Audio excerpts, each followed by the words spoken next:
Apologies. Don't think I've made that mistake before, but there we go. Bwrdd croeso, good morning and welcome.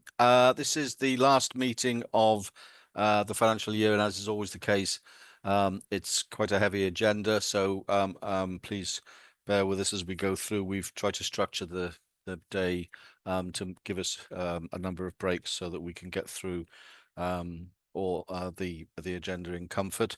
As is always the case, we are holding the board virtually and broadcasting live, but also there's the opportunity to observe the meeting later in the day via the link on our website.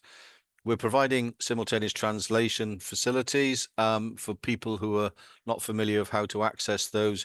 If you hover your cursor over the screen, you'll see a globe towards the right of the icons in the middle of the screen at the bottom. If you click on that and select English, you'll get the English feed through the meeting if you require it. Please forgive us if we're not looking directly at the screen at all times. We may well be looking at another screen for papers or at papers in front of us, and therefore not looking directly at the camera. As I mentioned, we're taking a couple of breaks, one in the morning, a lunch break, and then one in the afternoon. And we don't have a listening and learning item at this agenda, and that is purely because of the weightiness of the agenda. It would have added more time to the length of the meeting. I'll now proceed. I don't think there's anything else by way of introduction. I'll proceed to the agenda. Apologies for absence. I've had one apology from Andrew Fletcher, the Associate Board Member of the Trade Union. I don't think there are any other apologies looking around the screen. Declarations of interest, I've had none communicated to me in advance. Has anything occurred to anyone whilst they've been going through the papers? No, thank you very much. Okay, if we move on to the consent agenda, is there anything anyone has occurred to anyone that they'd like moved to the main agenda? Nothing's been indicated in advance. No. Okay, I'll go through and it's quite a list here, folks, so please bear with me, of the consent agenda. So the first one is we're approving the minutes from the board meeting held on the 30th of January 2025. People happy to do that? Thank you. We're approving the private abridged minutes from the private board meeting held on the 30th of January 2025. Thank you. We're noting the one action on the action log which is underway. Thank you. We're noting the forward work plan report. We are noting the board champion annual report and approving the board champion allocation set out in the report. Are people happy to approve that? I think there's been a couple of minor changes, at least one minor change. And approving the board's cycle of business for 25-26. People have to do that. Thank you. We are then approving the standing orders and some minor changes in the standing orders, as you'll have seen.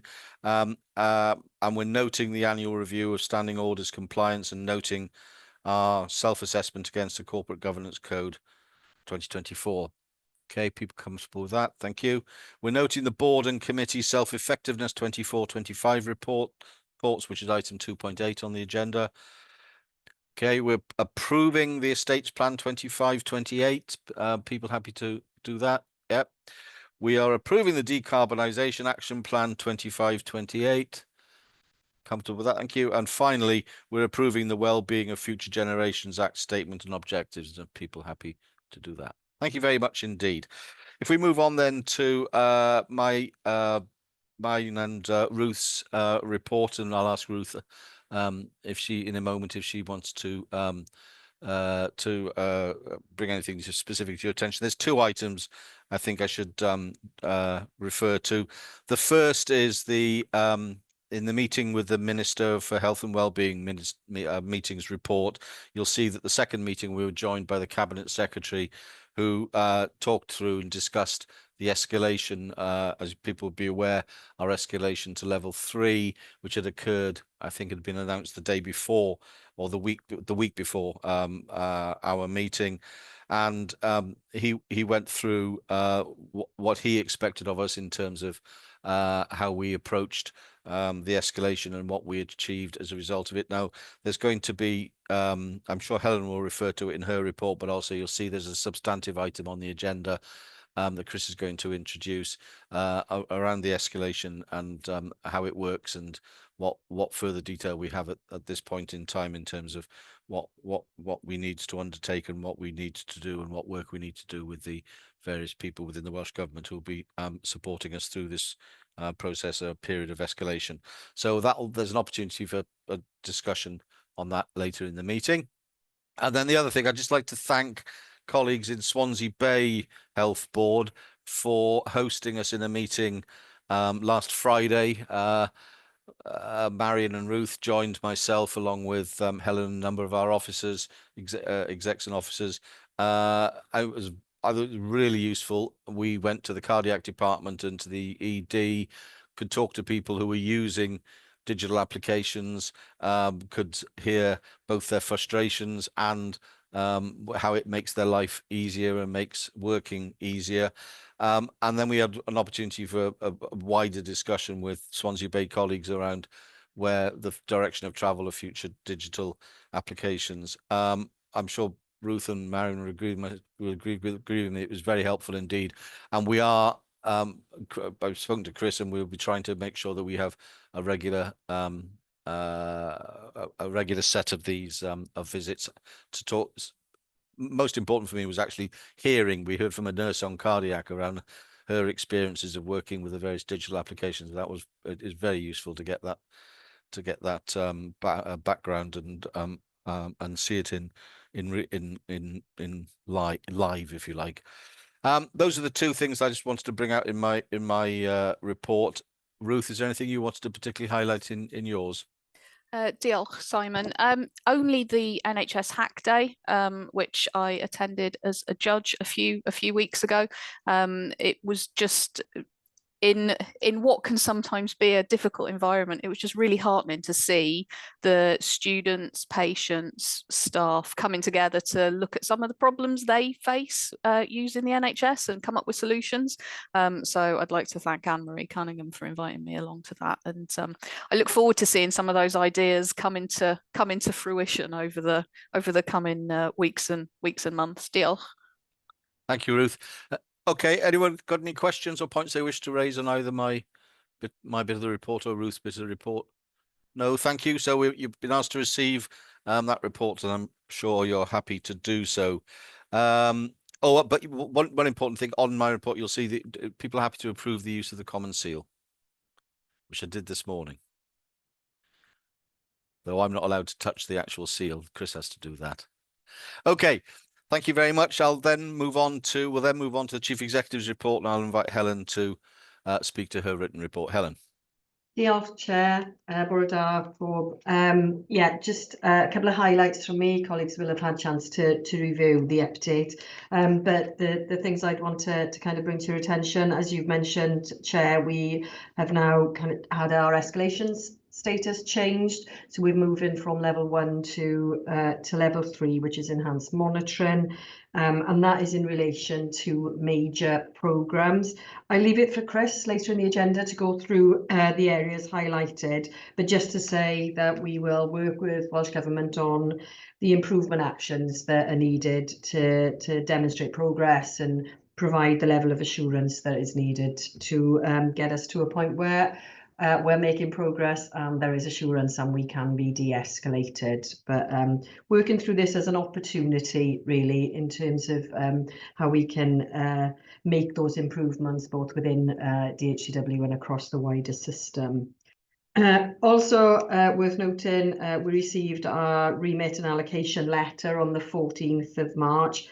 Again, we'll go through that in more detail later on the agenda, but just to say we welcome the introduction of an annual remit letter for the organisation, and we will work with Welsh Government colleagues to ensure we make progress against the ministerial priorities as they've been set out for us.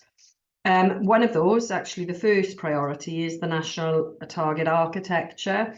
And just since the last time we met, we've been developing further the approach, understanding and a specific plan really for the coming year, and we've shared that with Welsh Government colleagues, and indeed Simon and I took the Minister through that just last week.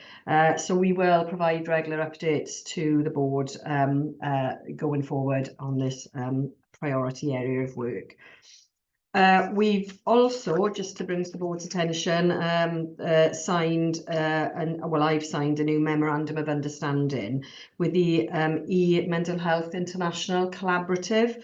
It's an exciting opportunity, I think, actually, to get involved in the really great work that's gone on kind of globally. And the collaborative has got kind of numerous countries that are members that are openly sharing the good work that they're doing in the digital mental health space. So I'm sure Sam will talk to us further about that as that relationship and the opportunities progress. And then finally, earlier this month, a number of us attended the regular Four Nations catch-up, which has now become a Four Nations Plus catch-up, hosted this time by NHS England. We were joined again now by our colleagues from Ireland, and I know that they're going to be joining the board for some discussions next week. We reviewed a draft charter for that group, so that we're clear around the role of the group, if you like. But essentially, it is an excellent opportunity to catch up with colleagues and share the work and the opportunities and challenges in each of the UK and Ireland Four Nations. We spent quite a bit of time actually on the NHS app, and were fortunate to get a number of features kind of demoed to us throughout that visit, and really great to see the opportunities of joint working across a number of areas, but particularly with the team on NHS Login and the NHS app. And I think there are more opportunities going forward. So yeah, really good event, and good to kind of have those in place really. But that was all I wanted to share. Thank you. Diolch. Thanks, Helen. Anyone any questions or comments on any of the report? David. Thanks, Simon. Thanks, Helen. It's a comment really. I welcome the introduction of the remit letter. I think that helps us enormously. However, the timing was less than ideal. If we'd have had that at the start of the IMTP process, it would have been a much more useful document, rather than now having to do a bit of a reconciliation at the end of it. So given it's the first time we've received it, that might explain why it was a bit late. I would hope next year it comes in a more timely manner. I think the intention is that it will follow your timetable that you set out there, David, at the start of our IMTP development. We'd have the remit letter. I think, Chair, we would expect to receive it going forward, and it is the first time, and a number of national organisations have had them. Some for the first time, some have had them previously. But I think the intention would be that it coincides with the planning framework when that is issued in the autumn. But yeah, that would be the kind of timetable in the norm. Ivan.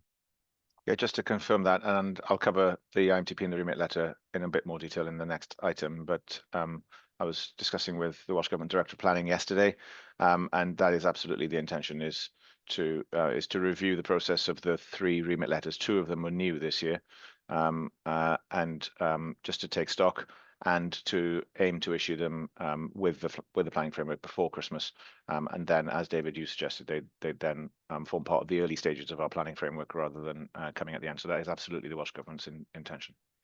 Great, thank you. People happy to receive the report? I'm sure you are. Okay, if we move then, segue very nicely into the IMTP. As people know, we have to submit our 25-28 IMTP next Monday, 31st of March, and I'll ask Ivan to introduce the item. Over to you, Diolch yn Ivan. fawr iawn. Diolch, Simon. Felly, wi'n mynd i siarad yn Gymraeg i gyflwyno'r papur, a wedyn cymryd cwestiynau a'i ateb nhw yn pa bynnag iaith byddwn nhw'n cael eu holi. Mae yna gysylltiad rhwng y papur hwn a'r papur sydd yn dilyn ar y strategaeth, a mae'n ddod nôl i hwnnw mewn eiliad. Y penawd yw mod i'n cyflwyno'r papur yma gan ofyn i'r bwrdd i gymeradwyo y cynllun integredig mwyn i gyflwyno i'r Llywodraeth, gan nodi y broses sydd angen I ni fynd drwyddo oherwydd bod ni wedi derbyn y llythyr cylch gwaith yn weddol ddiweddar yn y broses. Felly, na I fynd trwy'r papur yn gyntaf, a wedyn gewn ni gyfle I gael trafodaeth a cwestiwn ac ateb ar y diwedd. Fel bydd aelodau yn weddol gyfarwydd erbyn hyn, dwi'n siŵr, y broses yw bod yna fframwaith cynllunio yn cael ei roi allan i'r NHS yn ei gyfanrwydd, jyst cyn Nadolig, ni wedi derbyn hwnnw, mae yna un newid eleni sef bod y llythyr cylch gwaith y remit letter yn ychwanegiad I ni fel DHCW sydd yn gosod ein cylch gwaith am y flwyddyn gyda manylder yn hwnnw. A mae'r llythyr cylch gwaith eleni hefyd yn crynhoi y cyllid sydd gyda ni ar gyfer y flwyddyn. Eto fel bydd aelodau o'r bwrdd yn gwybod, mae gyda ni fwy nag un ffynhonnell cyllid, ond mae rheina wedi amlygu a wedi manylu yn y llythyr. Wy'n mynd I sôn am y broses sydd gyda ni, just I atgoffa pawb o sut mae'r broses yn gweithio, a wedyn sôn am y llythyr cylch gwaith, sef y peth falle sydd yn achosi rhywfaint o newid eleni. Wi eisiau pwysleisio bod y gwaith o ddatblygu yr IMTP yn broses ddwys, mae'n broses gymleth, a mae yna gannoedd o bobl ar draws ein sefydliad yn rhan o'r broses honno. Mae tîm cynllunio sydd wedi arben gan Ruth Chapman yn gwneud gwaith ardderchog o ran cynnal a lliwio y gwaith hynny I gyd, ond wi eisiau just talu mynegu diolch I bawb yn y sefydliad sydd wedi gweithio trwy'r broses yma. A hefyd, dwi eisiau diolch i'r Llywodraeth a swyddogion y Llywodraeth, achos mae yna newidiadau ni wedi gwneud i'r broses eleni sydd yn dysgu uniongyrchol o newidiadau wnaethon ni wneud I rhai o'n rhaglenni ni ym mis Medi, yn arbennig y cerrig milltir chwarterol a welwch chi yn fwy amlwg yn yr IMDP eleni. Mae hynna'n dilyn gwaith ym mis Awst a mis Medi gyda'r Llywodraeth fel bod ni'n gallu ymateb I hynny. A hefyd, fedra I ddim peidio gweud, pam wnaethon ni gyflwyno llynedd, yr adborth a gaethon ni oddi wrth y gweinidog iechyd ar y pryd, Eluned Morgan, oedd bod hi'n teimlo bod yn IMTP ni wedi osod allan yn glir ac yn fanwl mewn ffordd rhesymegol a hawdd i'w ddilyn a hawdd i'w ddeall. Felly ni wedi cadw'r dull hynny o weithio eleni, a ni wedi cadw'r IMTP cyfan ar tua 80 tudalen sydd yn gryno a wy'n meddwl yn eglur. Felly mae yna broses o weithdai, broses o wirio'r cynlluniau, broses o adnabod yr adnoddau sydd angen arno ni ar draws y sefydliad I gyd.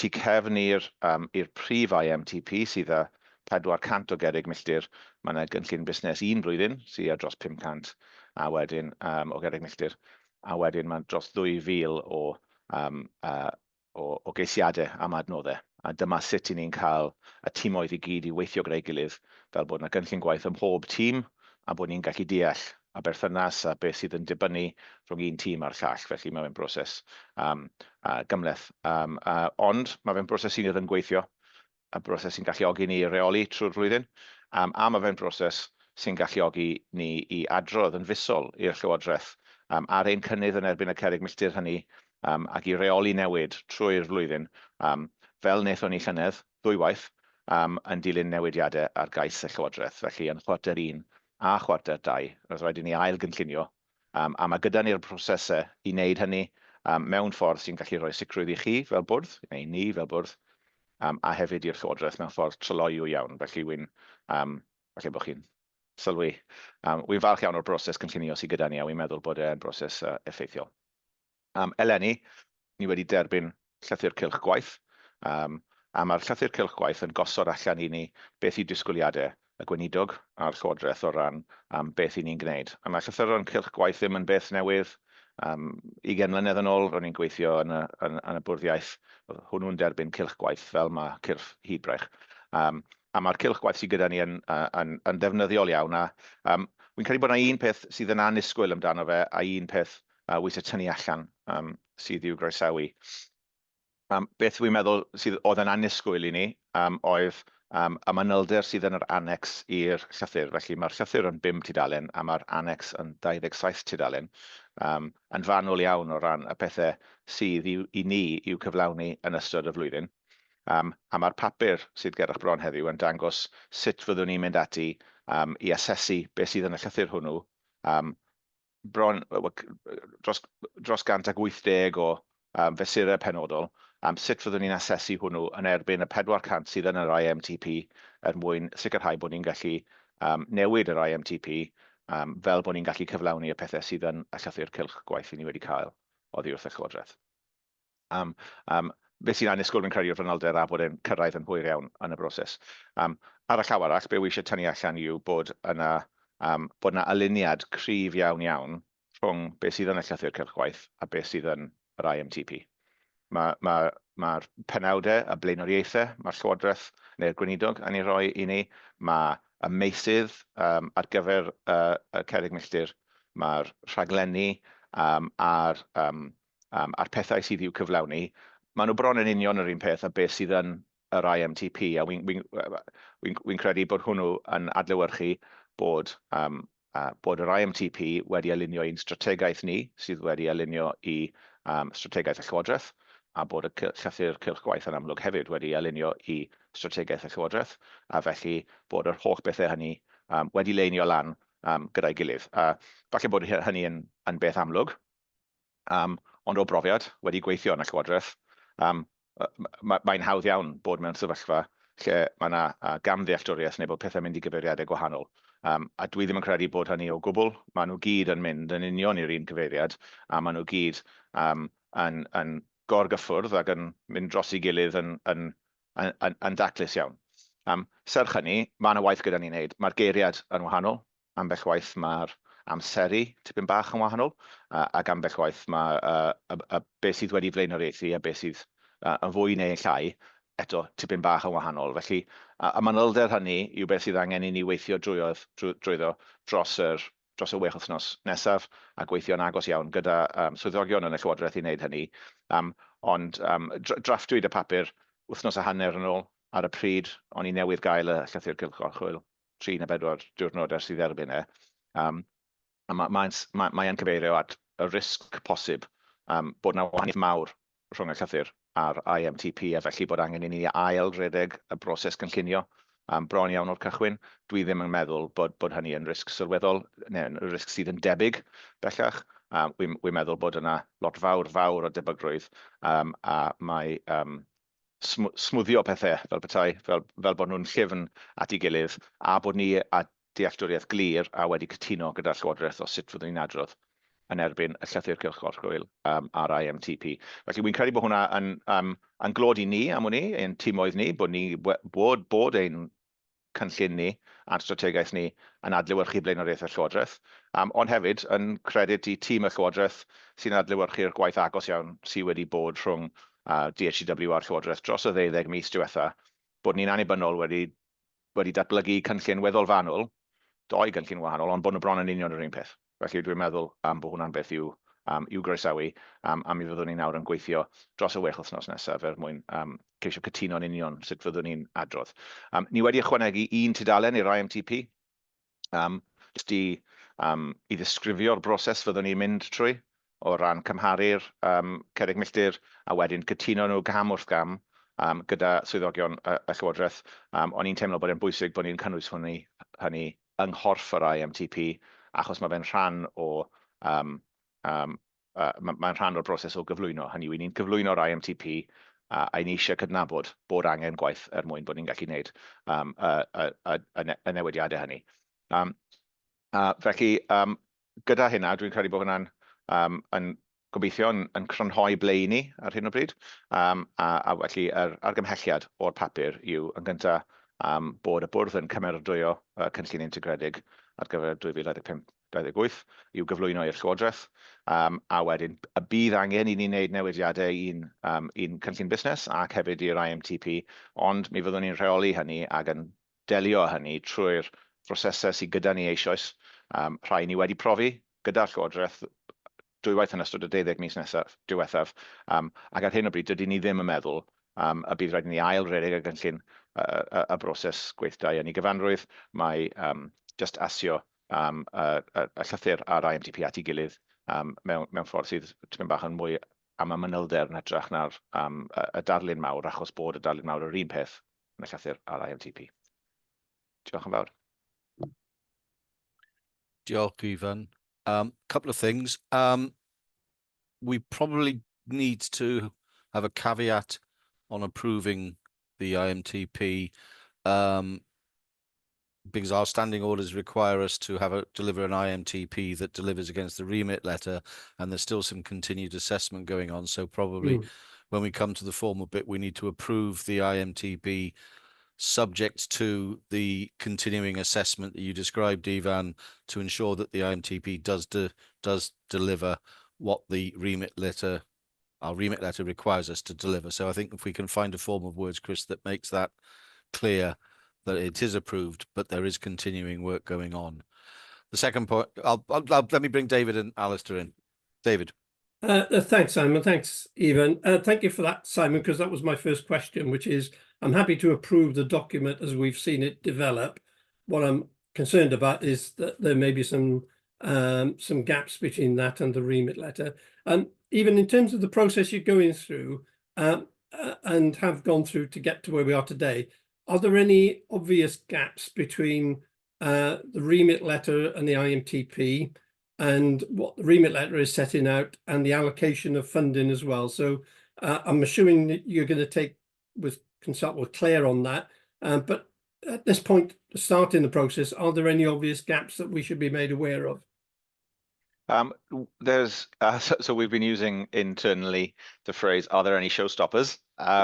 And not really, as in not huge ones that we very urgently need to flag. Yes, there are a few things where we need some clarification about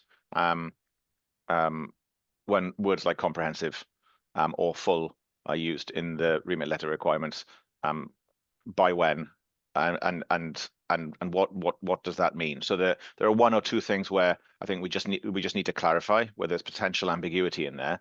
But as I said, there's nothing in the remit letter which is wrenching us into a completely different direction or adding a very large, totally unexpected program of work that has to be forced above everything else that we are doing that's come out of the blue. There's nothing like that. There's everything which is in the remit letter is in some shape or form in our IMTP. We've got some dialing up and dialing down to do, but I don't think there's anything which is you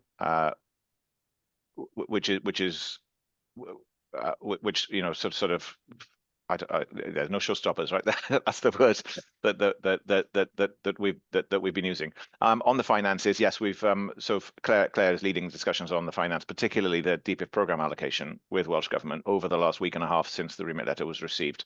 The remit letter gives one block allocation for all of the programs.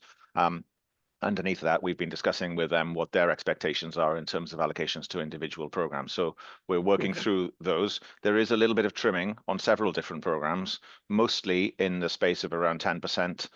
So you know, it's quite a challenging efficiency, productivity gain to maintain the delivery with 10% off the budget. In the medicine space, particularly, we're seeing some larger reductions, which we're working through options and continuing to discuss those with Welsh Government at the moment. Do you want to pick up on the money issue before I bring in Alistair? Yeah, so we're actually in a far more better space than we were this time last year. So from a financial perspective, moving back to Evelyn's point, are there any showstoppers? There are two areas that we haven't had funding confirmed on, but actually we are working out in some cases what the funding ask is. So those two areas are the consequences of IMPS and the GP rollout. And the second one is connecting care. And that's because we're due to resubmit the case into Welsh Government in April. So, but there's an understanding of that and an agreement that we will work through those areas once we've completed the work and we actually know what clearly what the financial ask is. So there isn't any and I'll take you through those a bit later through that. The other bit for me is that, so we do have a DPIF allocation, which we welcome. It really brings into a portfolio management, financial management context. We know the SLA position, and we've had returns from all but 2 health boards signed, with the other 2 in agreement for going forward. We didn't have that this time last year. And we do know our allocation in terms of our GP and GMS. So, so from a financial governance perspective and a planning perspective, this year actually we have far more clarity on what that position is and what that means for our planning assumptions. So, so yeah, that's been really helpful. But as Evan alluded to, finding that sweet spot in managing that portfolio in relation to DPIF, there is still a bit of work that we need to finalise in that particular area. Thank you, Claire. Alistair. Thanks, Chair, and thanks, Evan. I support the IMTP, and thank you for laying it out. Just a couple of questions, if I may. What do we mean by integrated? It can mean quite a number of various different things, and it would be helpful just to be really clear about that, such that it's not simply an MTP. Second point, really, a lot of milestones. So we've got in the IMTP over 400, in the business plan another 130, in the planning performance management group 530 milestones. So how do we make sure we've got the right balance between perpetual planning and performance monitoring and action and delivery? Just interested in your thoughts on that. And just to, if I may, just on the very reassuring points that you've been making about the strong alignment, if I can put it that way, between the remit letter and the IMTP. But first of all, that's good, but it's exactly where we should expect it to be, really. It shouldn't be. It would be a great surprise if it were anything other than that. It's very good to know that is like that. But the verbal comments you've made are very reassuring in a number of ways. The stated comments, I'm particularly looking at point 5 in the report around the key risks, that the tone of them, actually the words of them are somewhat different to how you've been expressing it verbally. That's understandable because you probably wrote this before you had a full chance to examine it. But whether or not that should be revisited, because it talks in terms of substantial changes required such that it can have a very significant impact on resources. So just those 3 points, if I may, Ivan. Thank you. Certainly, thanks. Integrated medium-term plans goes back quite some time, and I think mainly refers to the health board context, that health boards are integrated organizations. And when the IMTP process was introduced, I think just over 10 years or so ago, so 2014 or so, that was in contrast to the situation as it then was in England, although obviously England has changed now with ICSs and ICBs.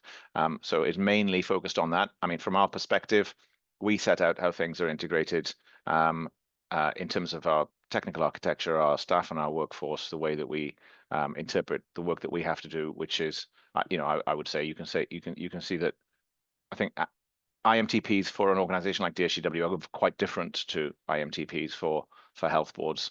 Health board IMTPs would start with the population health analysis, for example, and a variety of other things. So I think ours are quite are distinct.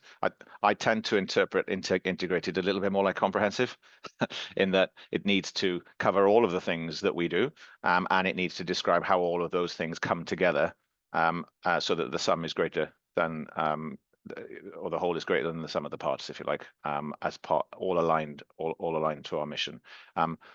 We do a lot, and there's a wide variety of what we do, which is why there are so many milestones. There are fewer this year than there were last year. Also, the milestones this year are much more consistent in terms of their scale, I suppose, as quarterly milestones, whereas last year we had a variety of milestones, smaller ones and larger ones. And again, that is a direct response to the work that we did with the Welsh Government about 6 months ago, looking at the DPIF programs initially, around 70 or 80 milestones for those, but we've rolled that through into the whole IMTP process to help them with our reporting to them, but also to help us to have a more manageable scale. And then the the final point on the key risks. When we were drafting this, we'd received the remit letter on the Friday. This paper was being drafted on the Monday, Tuesday, Wednesday following for publication with the board papers.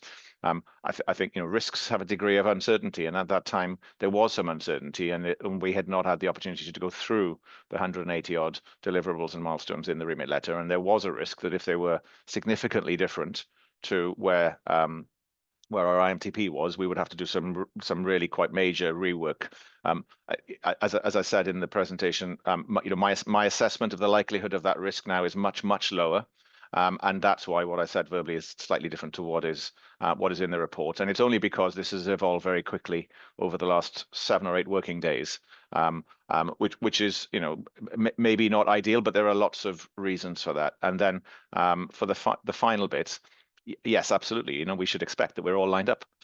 We've got clearly published Welsh Government strategies. We've got our own strategy. We've got our own IMTP. We've worked very hard to line up our own IMTP with our own strategy. And again, as I said earlier, from my experience in government, although it should be obvious and it should be easy to make all of these things lined up, I'm not going to call out individual examples, but in the past, it can quite easily inadvertently lead to quite different interpretations and assumptions being taken in government. And I think it's a credit to the investment we've made in working closely with the government. Helen has been meeting with the government policy lead weekly to make sure that we are all on the same page. I mean, the exact words that's maybe slightly different, right? But we are all on the same page, heading in the same direction. And Simon and Helen meet with the minister every month as well. All of that helps us to make sure that everybody is heading in the same direction. So yeah, it should be obvious. It should happen automatically. It doesn't always, but I just wanted to comment that it is there, and that's very encouraging. Thanks, Ivan. Thanks, Ivan. Rowan. Thank you, Simon, and thank you, Ivan, and actually thank you to everyone at DHCW who's been involved in producing the IMTP. It's a massive investment. It's a really thorough and principled activity within the organisation. I'm really pleased that the remit letter and the IMTP have largely kind of landed in the same place. But I think if I'm sort of listening to this as an external, maybe a taxpayer, this seems to have been almost 2 independent processes, and that doesn't feel the most efficient and effective way to reach to this position. I think we have to acknowledge that. It's the first time we've received a remit letter, so and as David said earlier, it's coming quite late in the process. So as we lean into being in enhanced reporting and processing the 2 documents, Ivan, sort of post-approval, I've kind of got 2 asks of us all at the board. One is when we next meet at board level, or when in one of our interim board development days, we do just pause for a moment and call out exactly what is different between the 2, so we have that level of granularity.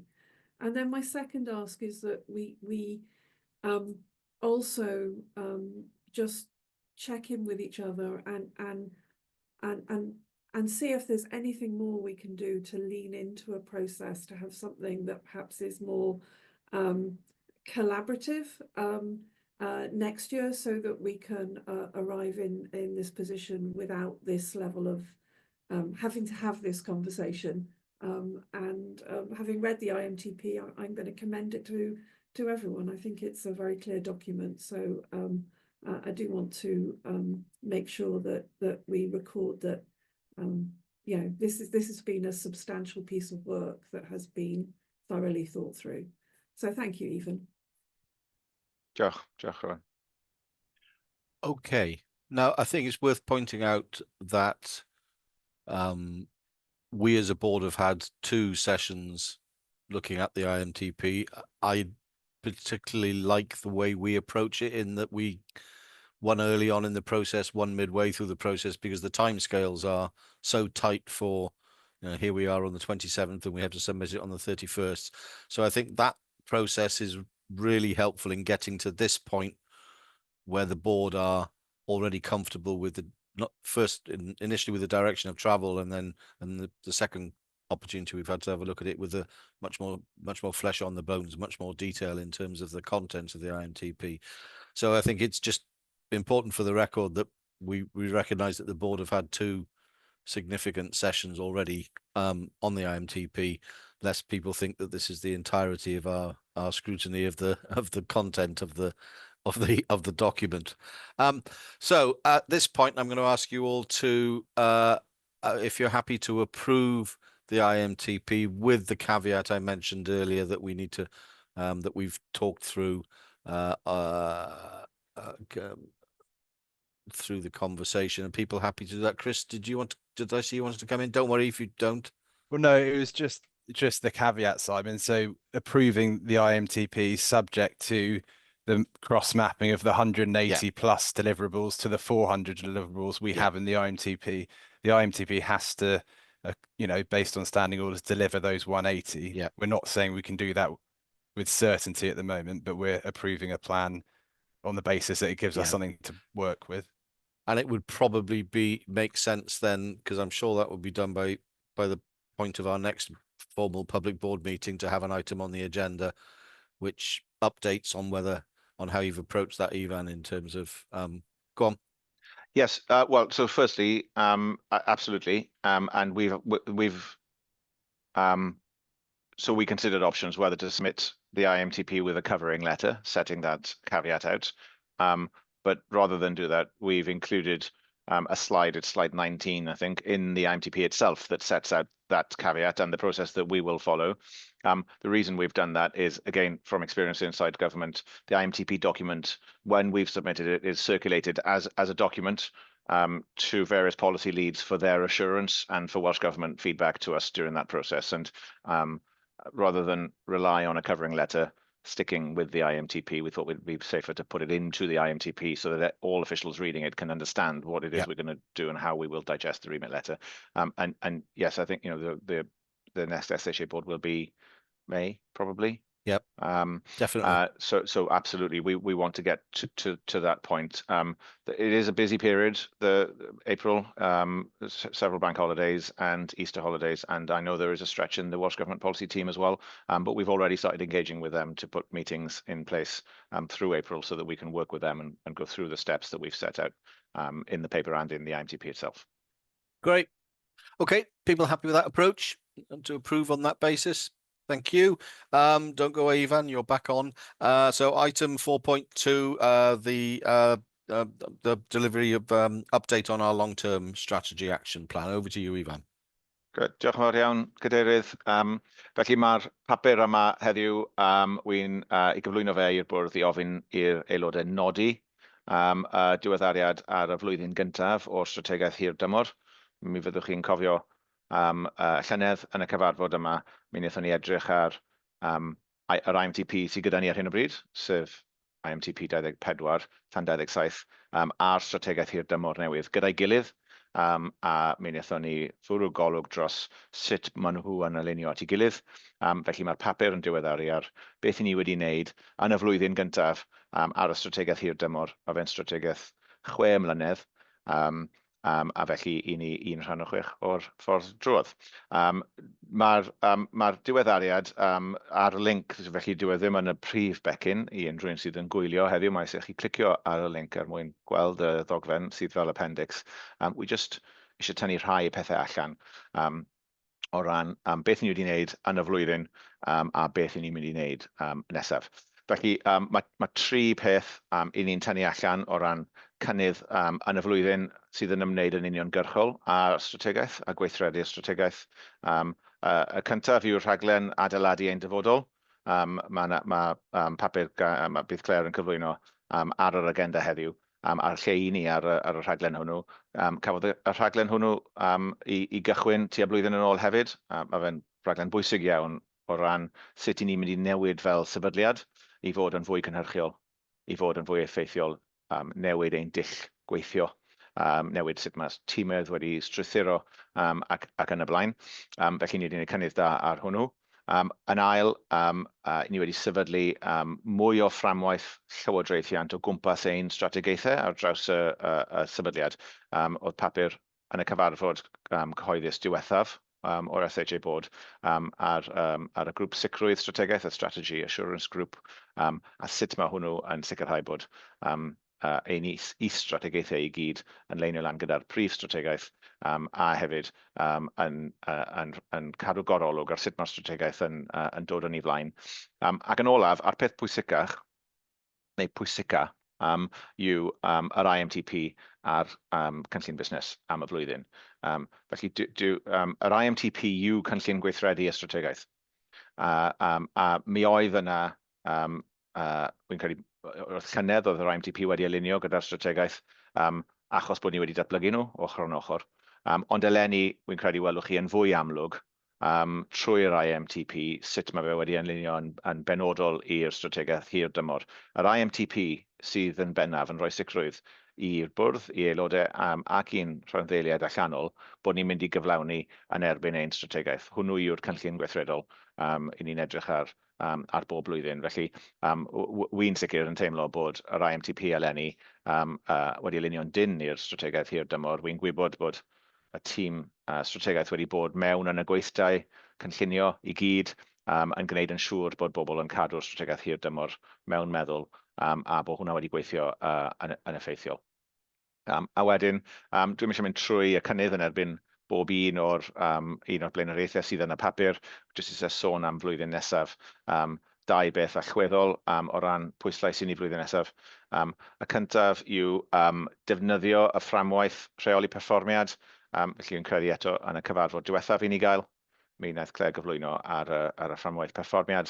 Ni wedi cytuno hwnnw fel bwrdd nawr, a mi fyddwn ni'n gallu gweithredu hwnnw yn erbyn y strategaeth, yn erbyn yr 20 amcan strategol, defnyddio balanced scorecard. Dwi'n yn siŵr beth yw balanced scorecard yn Gymraeg, ond defnyddio rheini fel rhan o'r fframwaith, fel bod ni'n gallu adrodd cynnydd o flwyddyn i flwyddyn, yn defnyddio KPIs a phethau tebyg. Felly mae hwnna'n waith pwysig ar gyfer eleni. A'r ail yw beth oedd Helen yn cyfeirio at, sef y bensaerniaeth targed cenedlaethol sydd gyda ni. Eto mi wnaethon ni gyflwyno, nes i wneud cyflwyno yn credu yn y cyfarfod diwethaf ar hwnnw. A mae hwnna'n mynd i fod yn waith pwysig iawn i ni eleni.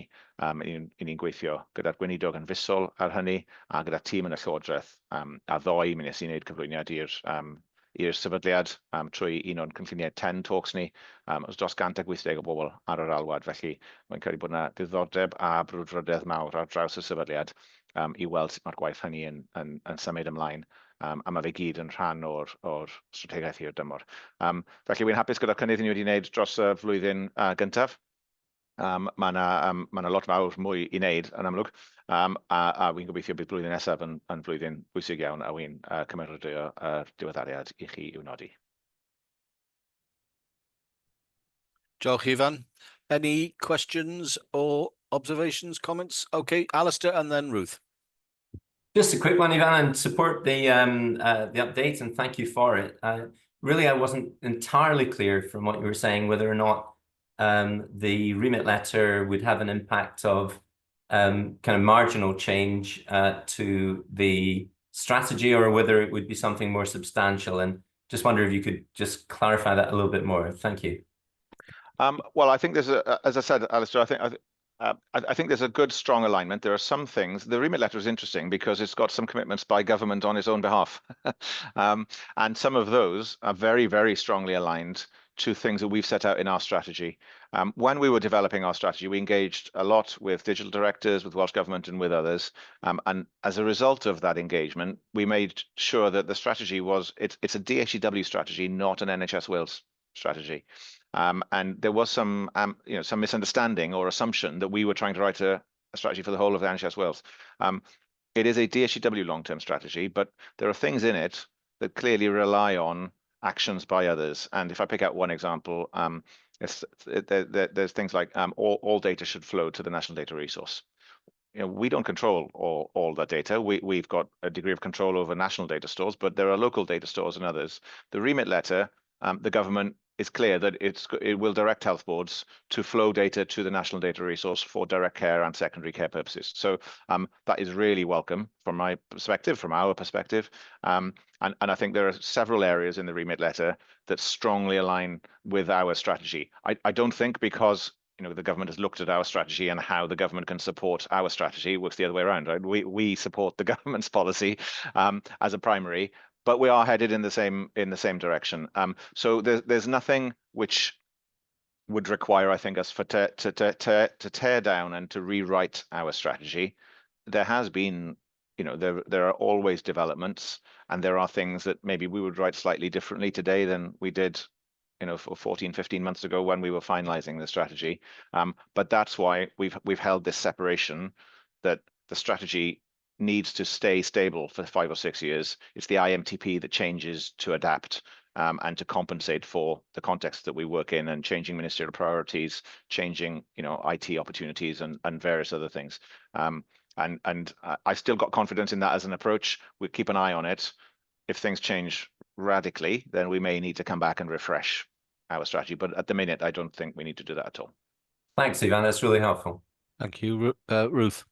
Thanks, Ivan. I think it's a really helpful report. It follows on a bit from Alistair's question, that I think if I were looking at this externally, I think it's a great review of how we've delivered against our strategy. Does that actually tie up, though, with an organisation that then finds itself in enhanced monitoring? And I just wonder if some of what we need to go back and look at is how we're actually reviewing our strategy against the requirements that are on us, because it's a helpfully positive view, but it doesn't then tie up with us not delivering on certain things. So I think there's a bit of a mismatch for me in how we've reviewed this versus the situation that we find ourselves in. Diolch. Can I?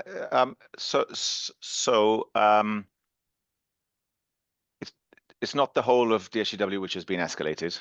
It's one domain of DHCW which has been escalated, and that is the delivery of major programs. Clearly, I'm deeply immersed in it. I'm not taking it personally, but it's major programs that we've been escalated for, not the whole lot. And the strategy, obviously, is a holistic strategy. It covers everything that we do. Major programs are a really important part, and especially they're the fastest and biggest moving part of what we do, and therefore they attract a lot of attention. And I think a lot of people will interpret DHCW as the major programs that we deliver. We report them through the Programs Delivery Committee that we established just over a year ago, and they get a lot of visibility, including in board meetings. I think it is possible to say that we're delivering against our strategy. We're making good progress. When we report, we'll be reporting to government our delivery against the milestones in this year's IMTP. Hostage to fortune here is 3 to 4 days before the end of the financial year. We've been in the sort of mid 80%, sort of completion rates the last couple of years. I think we'll be slightly better than that this year of completion against our IMTP across the whole organisation. But clearly, we've got some particular issues in some of our major programs, and that's the area that we've been escalated in. And for me, that's how I make sense of. I feel very positive about the progress we're making against the strategy as a whole, but clearly we have some issues to address in terms of major programs as a specific domain and one part of our activity as an organisation. And I think that's my point. We need to find the way that our strategy supports that and supports that development as we go forwards. To give it equal prominence in terms of all of the other work that we do. And I'm just not sure that. I know this is kind of a backward look and has been created prior to escalation for major programs, but actually, I think one of the things we really need to do is understand how our strategy supports us in in that delivery piece. Thank you. Before bringing you in, Marion, Chris and Claire, do you want to come in specifically in response to this point? Yeah, go on then. If you don't mind, Marion, we'll just bring Chris first and then Claire. And I know, Helen, obviously Ivan made the point you were going to be making. You put your hand down. So, Chris. Thanks, Chair. Yeah, and it was directly to respond to Ruth's point, which I think is a really good point and a good reflection piece for us. But I think Ivan said this, our long-term strategy, the DHCW long-term strategy, not an NHS Wales strategy. But I think that might be an element on that reflection that we just need to think about, because clearly major programs are essentially all Wales major programs. So I think there's just a bit for us to consider. But I think Ivan hit the nail on the head in terms of it being a DHCW strategy. What does that mean for us from an all Wales perspective, I guess? Yeah, and I would echo it. I think we've got a really strong alignment. We've just gone through the IMTP. We just talked about a strategy update, and through the agenda today, you'll see some of those key pieces of those strategy, whether that's cloud, BOF, some of the great work that Sam's doing in primary care and mental health. But you're right in a sense, Ruth, it's how do we show that balanced DHCW delivery so that we can safeguard the reputation of DHCW in terms of its ability to deliver on its strategic direction and on its milestones to deliver that strategy. So it's a good and fair challenge, but you're right. It's particularly under programs, but for me, what I welcome and I regularly debate about what goes where and showing that performance is it's our role as executives to really demonstrate delivery and performance against delivery of that strategy, which I know our staff and our stakeholders will want us to see, and this is the role of our board, isn't it? So we will strive to do that. Thank you, Chair. Thank you, Claire. Marion. Diolch, Cadeirydd. Mae rhaid mi ddeud i raddau heleth, mae'n cwestiwn i wedi cael ei ateb yn y pwyntiau godwyd gan Ruth ag Alistair. Ond dwi'n meddwl byddwn ni'n hoffi croesawu'r camau o gynnydd sydd wedi cael ei weld yn amlwg iawn yn yr adroddiad yma. Mae'n strategaeth 6 blynedd, da ni ar ddiwedd blwyddyn gyntaf, 20 o'm canion strategol ar draws yn 5 cenhadaeth, a mae yna gynnydd boddhaol iawn wedi weld fan hyn. Ond y cwestiwn falle allweddol yn sgil y drafodaeth i ni newydd gael ydy, ar ba bwynt y bydd angen i ni ddechrau mireinio y strategaeth ganolog 6 blynedd yn dech. Pryd bydde hi'n briodol i ni ail ystyried. A mae hwnna'n digwydd ym mhob sefydliad, a dwi'n meddwl bydde fo'n gam naturiol i ni nefod yn gweithio mewn i'n amserlen gwaith. Pryd i ni'n adolygu yng ngoleuni'r hyn sydd wedi digwydd i un rhan bach o weithgarwch DHCW, ond rhan pwysig iawn o safbwynt yn rhaglenni. Diolch. Ga i ddod nôl yn gyflym am hwnnw. So, di ni ddim wedi ymrwymo i adolygu'r strategaeth ar ddiwedd blwyddyn 3 er enghraifft. Achos yn gyffredin iawn, strategaeth 6 mlynedd, adolygu blwyddyn 3, gweud hynny o'r cychwyn cyntaf. Dydyn ni ddim eto wedi gwneud hynny. Beth i ni wedi gwneud yw, dyma'r adroddiad blynyddol cyntaf ar cynnydd, mi fyddwn ni'n dod â rhai bob blwyddyn. Os i ni'n ffindio bod, dwi'n gwybod, bod drift, bod ni'n colli cysylltiad gyda cyswllt strategol o'n cwmpas a'r context, neu bod yna gyfleoedd mawr nad ydyn nhw yn y strategaeth, bydde hynny yn gorfodi i ni ail-edrych ar y strategaeth. Pe bai ni'n derbyn llythyr cylch gwaith neu gyfarwyddyd penodol oddi wrth weinidogion neu'r Llywodraeth i'n cyfarwyddo ni mewn i gyfeiriad gwahanol, mi fydde hynny yn achosi i ni ail-edrych ar y strategaeth achos i ni'n atebol i'r cyfarwyddyd i ni'n cael oddi wrth y Llywodraeth. A fel chi'n gwybod i gyd, dwi'n hoff o fod yn glass half full. Pe bawn ni'n ffindio bod ni wedi wneud cyflawniad arbennig o dda yn erbyn y strategaeth, erbyn blwyddyn 3 neu 4, er enghraifft, a bod ni mwy na lai wedi cyflawni rhan helaeth o beth sydd yn y strategaeth yn gynt na disgwyl. Mi fydde hynny hefyd yn achosi ni ddod nôl at y strategaeth mwyn ail-edrych i weld lle allwn ni fynd. Bydden ni ddim yn eistedd nôl a cael amser da am ddwy flynedd achos bod ni wedi cyflawni, mi fydden ni yn ail-osod yn hunain ac yn mynd eto. Felly, wy'n credu bod yna nifer o bethau byddai yn gallu achosi i ni ail-edrych yn strwythurol, ond dwi ddim yn credu bod angen i ni wneud hynny eto, dim eleni, ond mi fyddwn ni'n cadw golwg ar y peth. Diolch, Ifan, mae'n help. Diolch yn fawr. Diolch, Ifan. Oh, Rowan, you put your hand down. Yeah, Simon, I just thought it would be worth just rounding out this topic by reflecting on the fact that, you know, the major programs are not the majority of DHCW's activity, although they are the highest profile. We receive at the DGNS, the Data Governance and Safety Subcommittee, regular updates on the availability of the other services, and they're very, very high. I think there is something around these major programs which are have a scope beyond the walls of DHCW. So they are hard to capture in a DHCW strategy, and there is something in how we communicate that more widely. And it's probably tied to a point that David makes very regularly, which is about value and how we articulate value. We as an organization interact with many different stakeholders. They perceive value through different layers. So I imagine that if Claire is at a Directors of Finance group meeting, then the average cost per user for some of our BAU services may be a measure that they immediately recognize as giving them value within their organization through a finance lens. But that's going to be very different to a nurse on a ward using the nursing care record and some of those systems.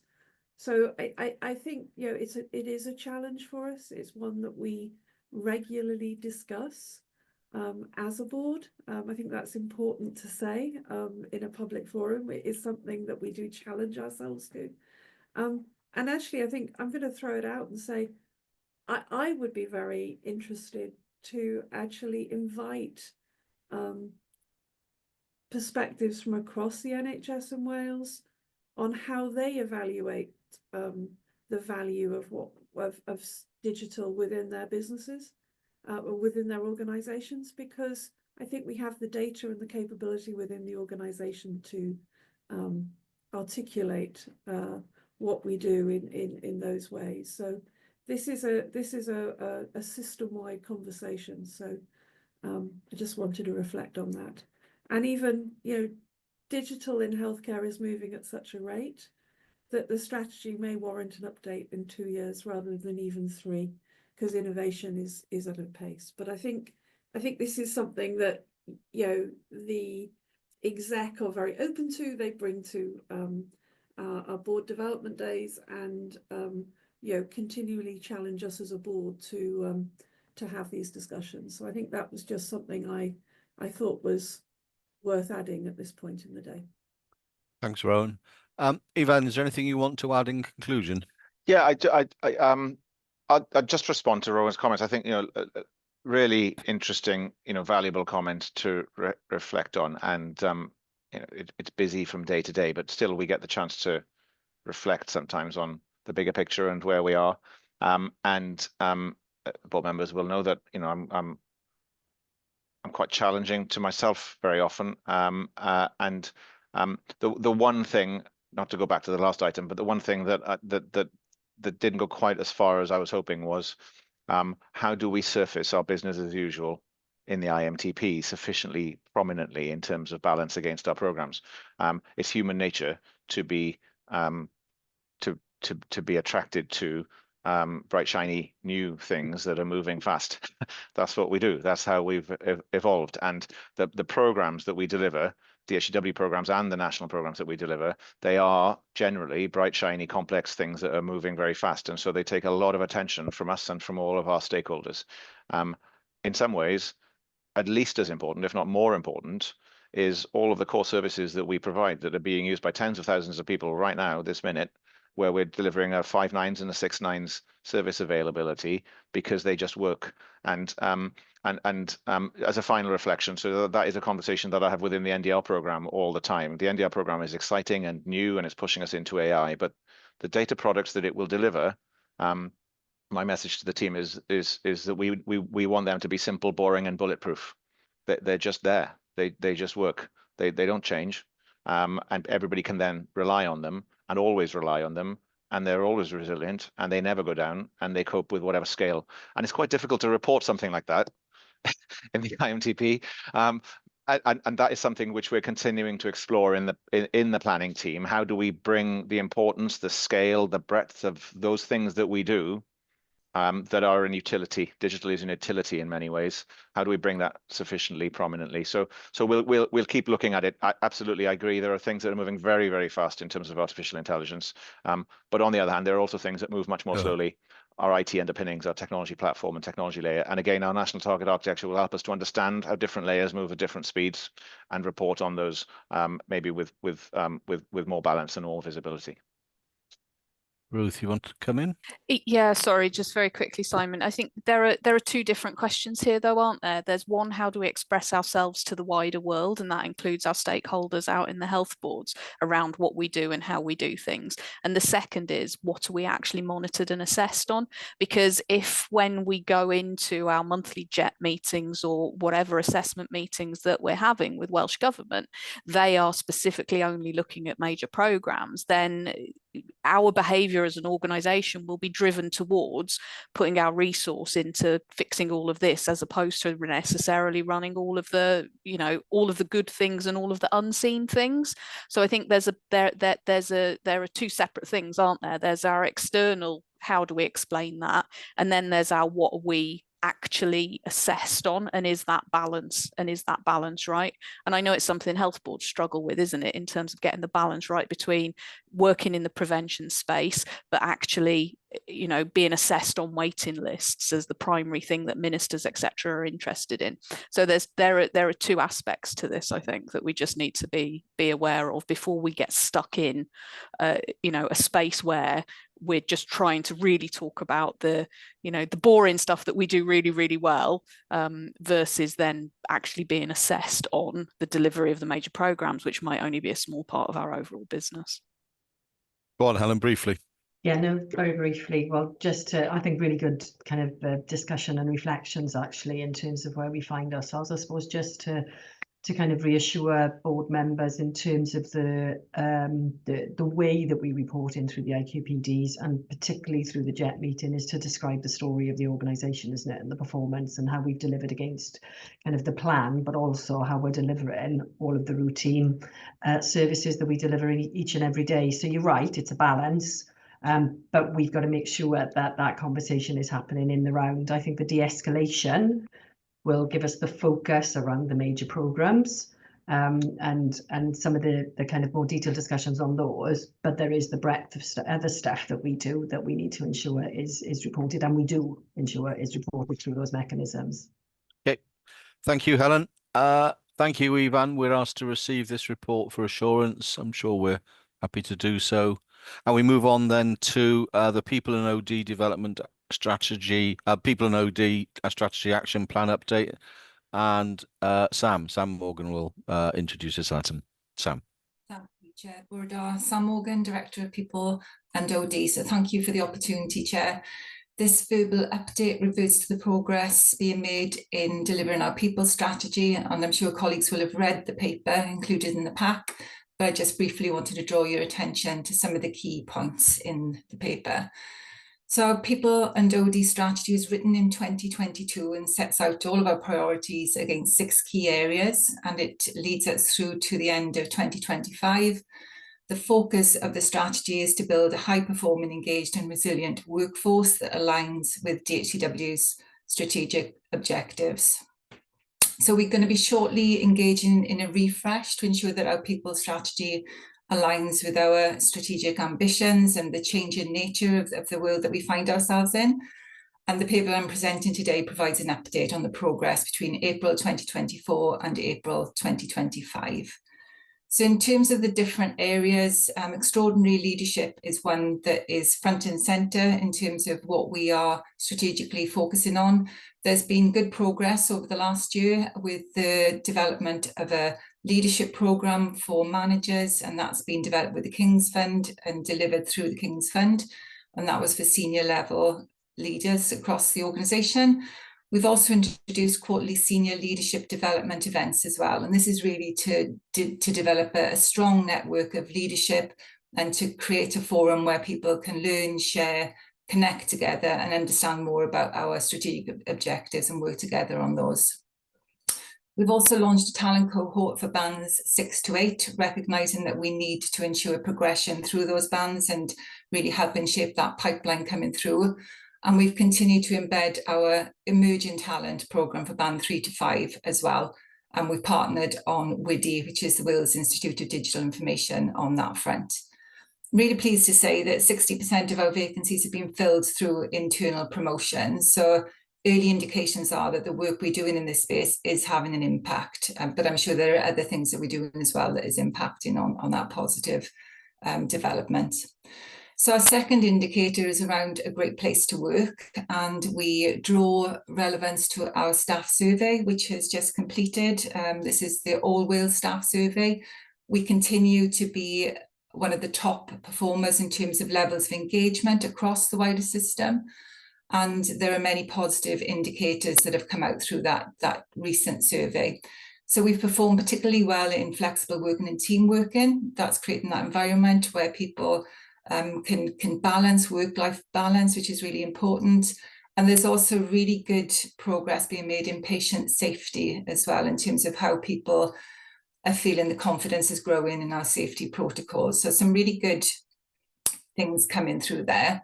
There are areas that we need to look at in more detail, and we'll be doing a deeper analysis at directorate level. And our hope is that we can bring something back to board, to the board briefing session that we've got in April, to discuss in a more in-depth session the findings of that 2024 staff survey. So in terms of strategic workforce planning, this is a really important aspect for us. We know that it's really difficult to recruit and retain digital talent in today's fast-paced world. And we know that the people that we have here are sought after in terms of the wider workforce across the UK. So we have to make sure that we have the right environment for people to thrive, and we've been working on putting a framework in place based on the government's digital data and technology framework to really standardise roles and to ensure that we've got career development pathways for our digital profession. We're also, again, partnering with Bwrdd to ensure that we've got the appropriate development plans in place for people. So we've trained 279 staff in agile methodologies. We've delivered AI and machine learning to 45 employees. 59 employees have enrolled on software development training, and that includes members of 6 members of Public Health Wales as well. So we're working in partnership with people across the wider organisation. So in terms of growing our own, as I said, 60% of the vacancies within the period that we're talking about have been filled internally, which is really positive. But we are continuing to strengthen our work out in the community, really targeting education establishments, particularly where we know we've got underrepresentation within our workforce. So we are very much strengthening our approach to apprentices and graduate schemes and ensuring that people have a really good experience and stay with us and are part of our pipeline of talent coming through. So we continue to strengthen the work in that area. Wellbeing, again, is something that we focus on, recognising that the climate that we create is important to people staying and to thrive in. So we've done a lot of work around our wellbeing and staff engagement, which you can see is illustrated within the report, and also working on ways of working as well. So our Building Our Futures programme, which we will be talking about later, and that will require new ways of working. It will require a different mindset, and we will be strengthening the work that we do in this area, but also just to recognise the work that's being done around research and innovation, and the fact that this is reported again in our board champion report, as is Welsh language as well. That's reported in our Welsh language, in our board champions report. And just to say, in terms of Welsh language, our approach here is to ensure that we embed Welsh language across the whole of the employment life cycle. So that's it in terms of achievements and progress. So some considerations, we do have to be agile in this space. We have to make sure that we are looking at the future, but also creating the environment today for people to thrive within. We are looking at the emerging strategy and the Building Our Future programme to ensure that when we refresh our people strategy, that is very much aligned. And we're also recognising that we need a people and OD function as well that is fit for purpose and has the capability and capacity to be able to support all of this quite extensive work to develop our workforce. So I'm going to pause there and welcome any questions, Chair. Thank you, Sam. Helen, then Alistair. Thank you, and thank you, Sam. I think you know, great to see the progress on the strategy, and as we keep coming back to in this board, we might be a digital organisation, but digital starts with people, doesn't it? And people are at the heart of this for us, and that's in terms of our staff and in terms of, you know, the people that we serve, whether that's out in clinical services, management services, or population. I guess I just wanted to pick up on the results that we've had through the staff survey and commend the 62% of the organisation that have contributed and spent time to provide their feedback and recognise the engagement score. Whilst, you know, it's okay, but it's reduced from last year, and we all of us, I know, on the board would be disappointed that we've got kind of a reduction in that engagement score. And I think for me, there's what we want to do and will be doing and have started to do is have a really open dialogue with staff about why we've seen that reduction and what it is that we need to do to support people to feel, you know, highly engaged in the organisation and feel that we are the best place to work, because we absolutely strive to do that. So we will continue that dialogue and bring some of the insight as that develops now through the work Sam's described, through drilling down into directorates to understand where some of the drivers are for that. But yeah, just to acknowledge that really, that you know is an area that we would want to understand in detail and to support staff who take the time to give us their feedback, to make sure that they haven't just given the feedback, that we are hearing and listening and acting on that feedback. Thank you. Alistair. Thanks, Chair, and thanks, Sam. It's great to see your experience coming through in the development of these reports. So thank you for that. You know, I just thought it is important also to make sure we don't look at just building on Helen's comments, that we don't only look at year-on-year changes, but perhaps more a 3-year sort of trending that we'll be building up, because you do get, for a variety of reasons, it's quite understandable that you'll get some variation year-on-year and something like staff feedback. It's extremely important we're close to it, but perhaps the trending overall is the important thing. I just thought it's worth also reminding ourselves what an extraordinarily important and good organisation we are as an attraction to potential recruits to come to. We have a flexible working environment. It's a very supportive staff and work culture. We do, as an organisation, incredibly important work within the NHS Wales, and you know, we have the potential to transform outcomes, which is you know, a very, very good place to be. The point of being an award-winning organisation that is not just award-winning, but winning an award as the best place to work is quite an exceptional thing for any organisation to be able to carry forward. And I wonder if there's potential for recruitment to target some of what we anticipate being the downstaffing of civil service being announced in London and in other parts of the UK, and whether we're just alive to whatever opportunities there are there. And also whether we could engage with some of our existing very positive staff to be part of our recruitment in terms of potentially talking on a visual link to just very, you know, briefly set out the advantages of working in DHCW. But thanks overall, Sam. Really good. I'll bring David in, Sam, and then come back to you if you can pick up on any of the points. Go on, David. Thanks, Simon. Thanks, Sam. Sam, there's a lot of good stuff in this report, particularly around how we're developing staff, level of satisfaction, grow your own, and retention levels. So in terms of how we look after staff once they've joined, we're doing a fantastic job. The concern I've got is if I look at Claire's report around the vacancy management, we've saved significantly more than we targeted in terms of the vacancies in the organisation, which worries me about recruitment. And the other concern I've got is because of the funding, some of the funding we receive, we recruit people on fixed term contracts.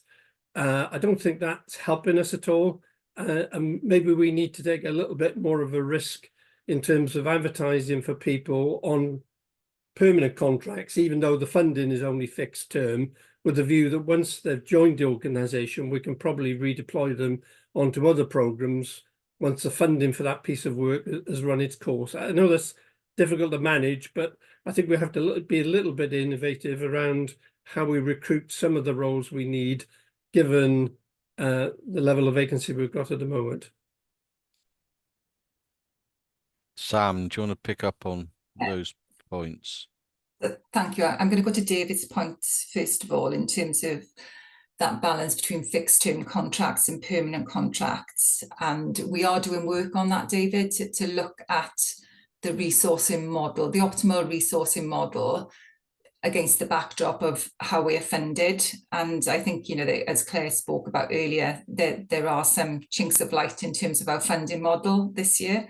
So we're really hoping that will give more stability in terms of how we do resource our organisation. But I do take those points on board, and fixed term is often more difficult for people to fully engage, isn't it, in the organisation and to see longer term opportunities. So it's very much something that is on our agenda, and we have got a task and finish group looking at that very issue as we speak. In terms of the reaching out to NHS England and ensuring that we're aware of the talent coming through there and the opportunities that we might have here, I think that's a really good suggestion, and that is something that we will be doing, making sure that we have those links into that programme, and that we are seeing what talent is out there and setting ourselves out as that attractive opportunity where we've got vacancies.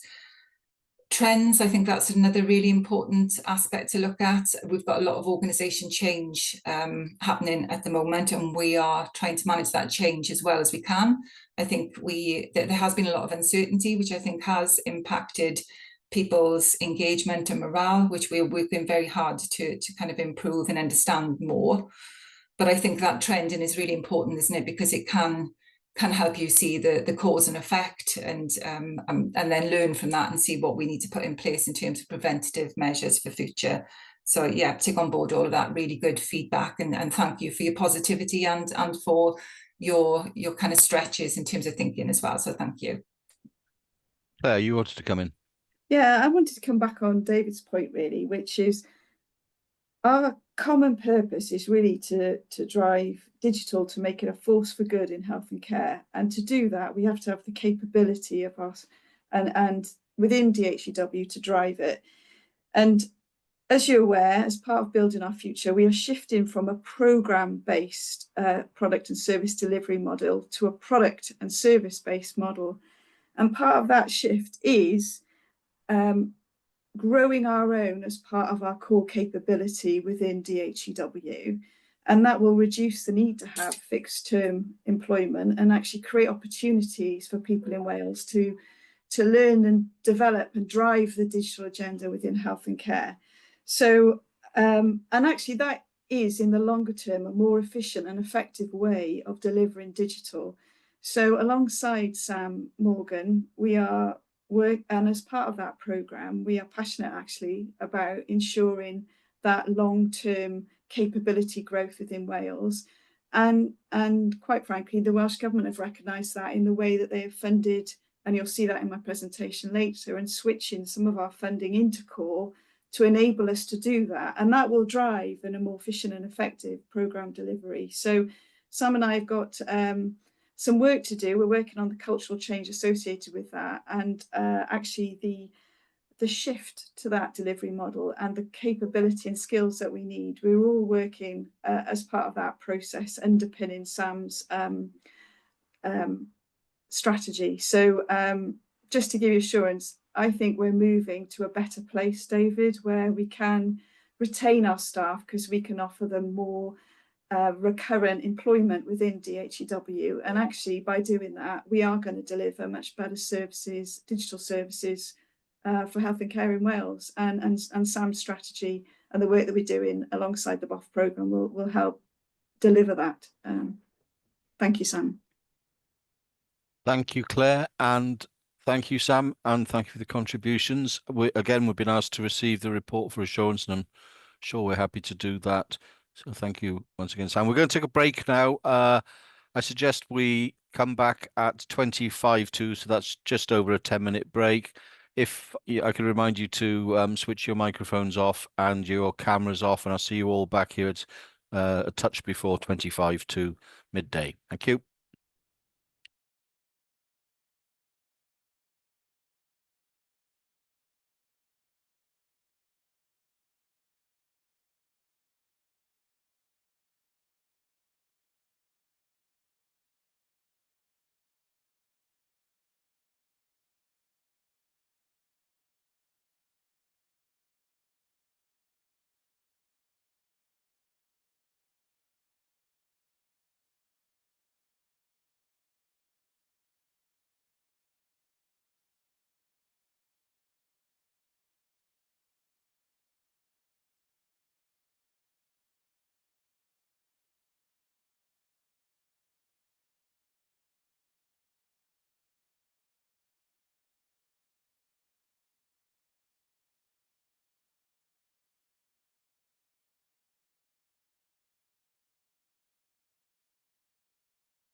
Couple of people on their way back.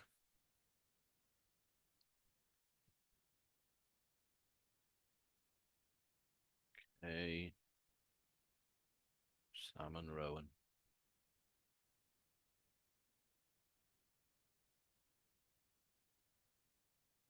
Okay.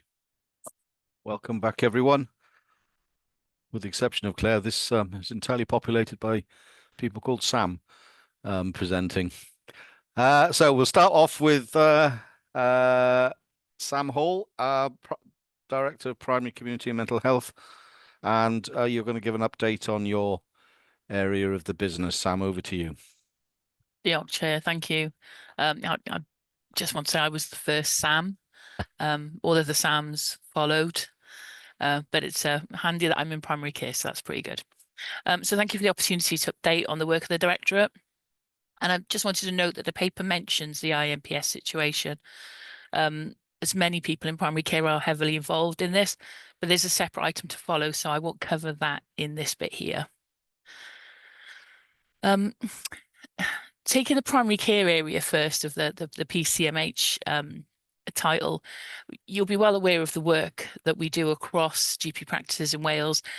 We have a well-established relationship and one which we actively foster.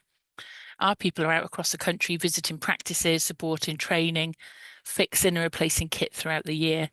And whilst my team manages the stakeholder relationship and the organisational responsibilities, we work really closely with other teams like Client Services, NWSSP, and our suppliers to support the GP practices. And notwithstanding the IMPS issue, we are still actively migrating practices from that system across to a single supplier for Wales. And this heavily relies on a relationship with suppliers and with the GP practices to ensure as little disruption as possible for patients. The board papers were obviously prepared ahead of today. So the migration figures have moved on slightly. And as of today, we've migrated 58 practices with 52 now in stable operations, leaving 136 left to transition across. Our current rate of transition is 2 per week. But that leaves around 1.1 million patients still being supported by the IMPS system. Move quickly on to dentistry. The Dental Access Portal went fully live across all health boards on the 12th of February. This project was another joint endeavour across my team, the Microsoft Centre of Excellence, and the primary care teams in health boards. It wasn't without some bumps in the road, as you're well aware, but it's now fully live and supporting the allocation of dental patients to practices across the country. In optometry, there was a project to roll out Microsoft 365 to community optometrists, ensuring they had access to NHS Microsoft services such as NHS email accounts and access to the NHS global lists. This was to reduce the risks inherent in using personal or business email accounts. And they also now have access to Teams for meetings and chat, although I'm not sure that we'll be thanked for that one. But in all seriousness, this is a real benefit to the system, and we were set challenging rollout targets by Welsh Government, which were either achieved or exceeded, and are contained in the paper. And I just wanted to mention a couple of other things we're working on with the Strategic Programme for Primary Care and the NHS Executive, under the broad umbrella of understanding the demand and capacity challenges for GP practices. The total triage work package is working with 18 practices, looking at how digital triage solutions support the flow of patients. There are several triage tools and different methods used, but currently there isn't a national solution. So this work aims to understand the impact that high quality and consistent triage has on demand, and report on this is due to be delivered next month. And the referrals work package aims to capture the data flow of patient referrals and advice requests and display this back to the GP practices in a dashboard. This is another aid to planning, as it can give more informed view of the increases in demand. This package is being supported by the primary care information team in our clinical directorate, as it will be a dashboard surfaced through the primary care portal, which they deliver. And this is a portal that allows GP practices to see lots of different information that helps them provide provide the care that they need, but also shows them where things are changing in the areas that they're working in. And it's a really useful tool that we would really like to develop further in the future. And that's just really a quick canter through the primary care space. As you can imagine, there's an awful lot more going on, and we've covered it in the paper. But as I've got to cover the rest of the directorates, I thought I would just give you a little indication of those things that are happening. But there's a lot more coming up in the new year, including looking at the a baseline for technology in primary care is something we're really keen to do, to understand what that digital maturity map would then look like in the primary care space. And also to really understand emerging technologies. We've had some requests through the remit letter to look at ambient technology as something which could really support the primary care space. And obviously we'll bring that back to future boards. But if I move on to community and mental health, again, it's a big area, so I'll just touch on a few things. And I couldn't not touch on Connecting Care, which is one of our big programs, and we've talked about programs of work and the fact that we're under a lot of scrutiny for that. It's Connecting Care is a program essentially to replace the system that supported WCCIS. And to say that it's gone through a lot of change over the last few months would be an understatement. It really has had a lot of challenge. However, I think we're now establishing it on a firmer footing. That said, we do not have any funding for Connecting Care.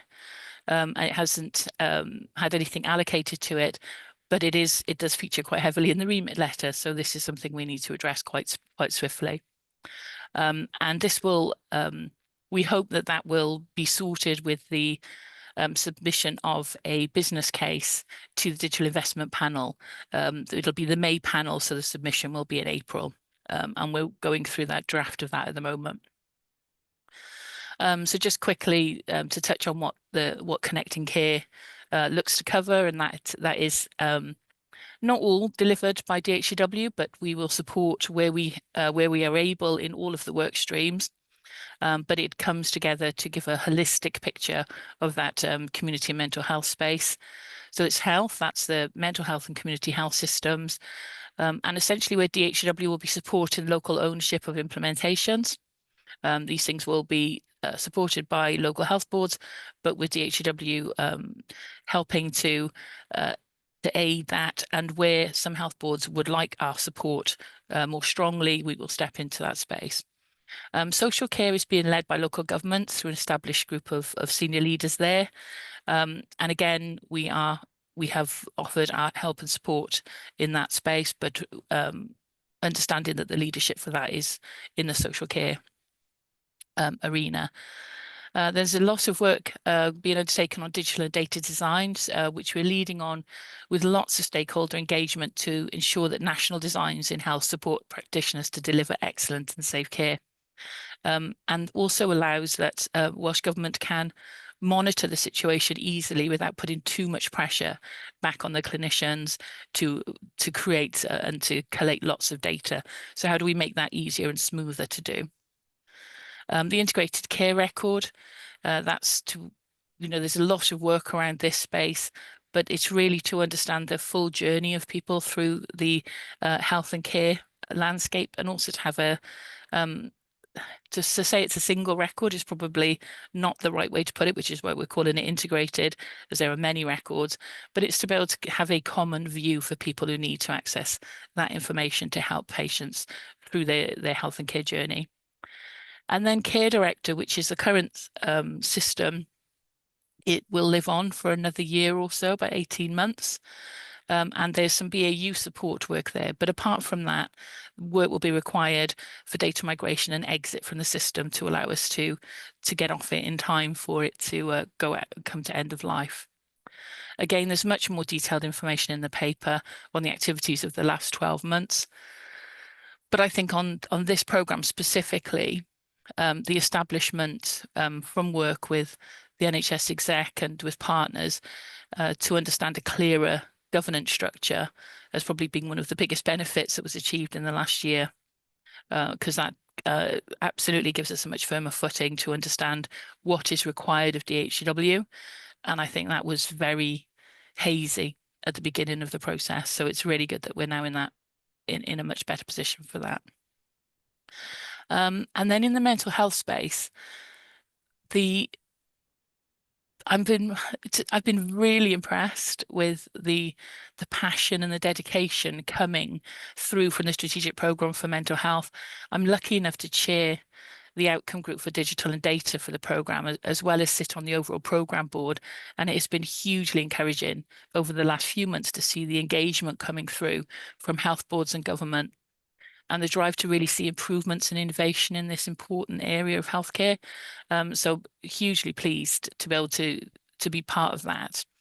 And DHCW are integral to some of the work streams in the digital and data group, such as we are co-producing a 3-year mental health data digital delivery plan.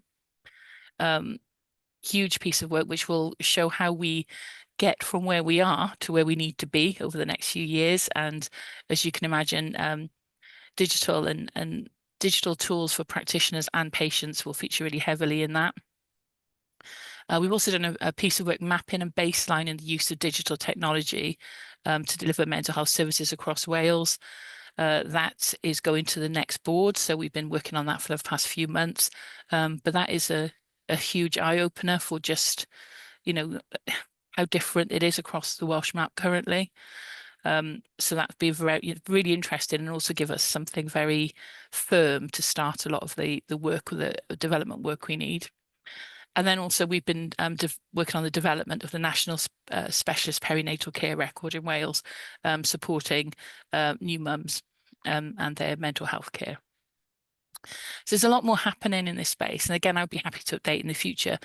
But for now, I think one comment for me would be, I'm just really pleased that how we've established the mental health digital data team functions in DHCW. It did feel like a bit of a standing start. But they have, accelerated, come together really well, and the work that they're engaged in is really innovative and could be literally life-changing for many people across Wales. And if I move on to community applications, our community applications team have been very busy, pretty much since the pandemic, as this fundamentally changed how we needed to work. I know you're familiar with the work we've done to modernise the Welsh immunisation system to allow for the swifter addition of new vaccines to the service. But we want to be able to really easily add new medicines as they become available, because this will aid prevention, which is obviously still better than cure. So the more we can do digitally to enable this aspect of healthcare, the better it will be for our people and our communities. And I know one of the real benefits will be the uptake of vaccine, which has not been great across Wales. And so if we can make it easier for people to be able to administer vaccine, but also be able to book vaccines, and work with our colleagues in the app space to allow that to happen this year, probably towards the end of this year, then that will be another big benefit. But the work done behind the scenes to allow that to happen has all happened in the year that's just passed. And there's been a lot of work underneath to create the environment within the technical system that allows us to work much more quickly. And an idea of that is through using more automation within the system. It's enabled us to make 14 releases of code in the last 12 months, which might sound not a huge amount, but that's actually really agile. Those are all pieces of functionality within the system that, previously under other ways of working, that might only have happened once or twice a year. So the continuous release of good stuff into that system is not only excellent in the vaccine space, but it's also good for us as an organization moving to that continuously improved product model as well. And really good that the guys in that team are pushing this model of working really strongly. We also strongly advocate the use of user-centered design in that area. We've been out to around 200 users. We have show and tells that's widely picked up every other Friday, that people from anywhere can come and ask us questions about the vaccine space. And we've just started to do that with Choose Pharmacy as well, which only more recently moved into our space. But we've already begun the redesign of that system, and are doing the extensive user research around what Choose Pharmacy needs to be in the future. And then the coming year has got some really important deliverables for us in the child health space. with the putting child immunisation into this space as well. But also some conversations have started happening with our child health folks in the policy area, so that we understand where that space is going, as it's something that we haven't focused on as much in the past year, but will need to be a big focus for the new year. So again, another area of exciting digital change for us. It's been a lot done in the last 12 months, and I would say there's much more to do in this 12 months. It's going to be a very busy year in this space, and happy to take, there's lots more in the paper, but happy to take questions. Thank you, Sam. Oko, right, okay. Got to be careful on the timings around here now. I've got Helen. Oh, I've got 6. I got Helen and Alistair first. Yeah, mine are just quick, Chair. Just noting the, you know, we're 30% through the migration, so it's good to note that. And I guess just picking up on that we'll pick up later, I think in terms of some of the PDC papers, is that I've now picked up the chair of the Health Connecting Care Board. So I'm really pleased that we've managed to now kind of confirm the governance arrangements and how that aligns with local authority Connecting Care programme, on which I am a member as well. So I sit on that programme board.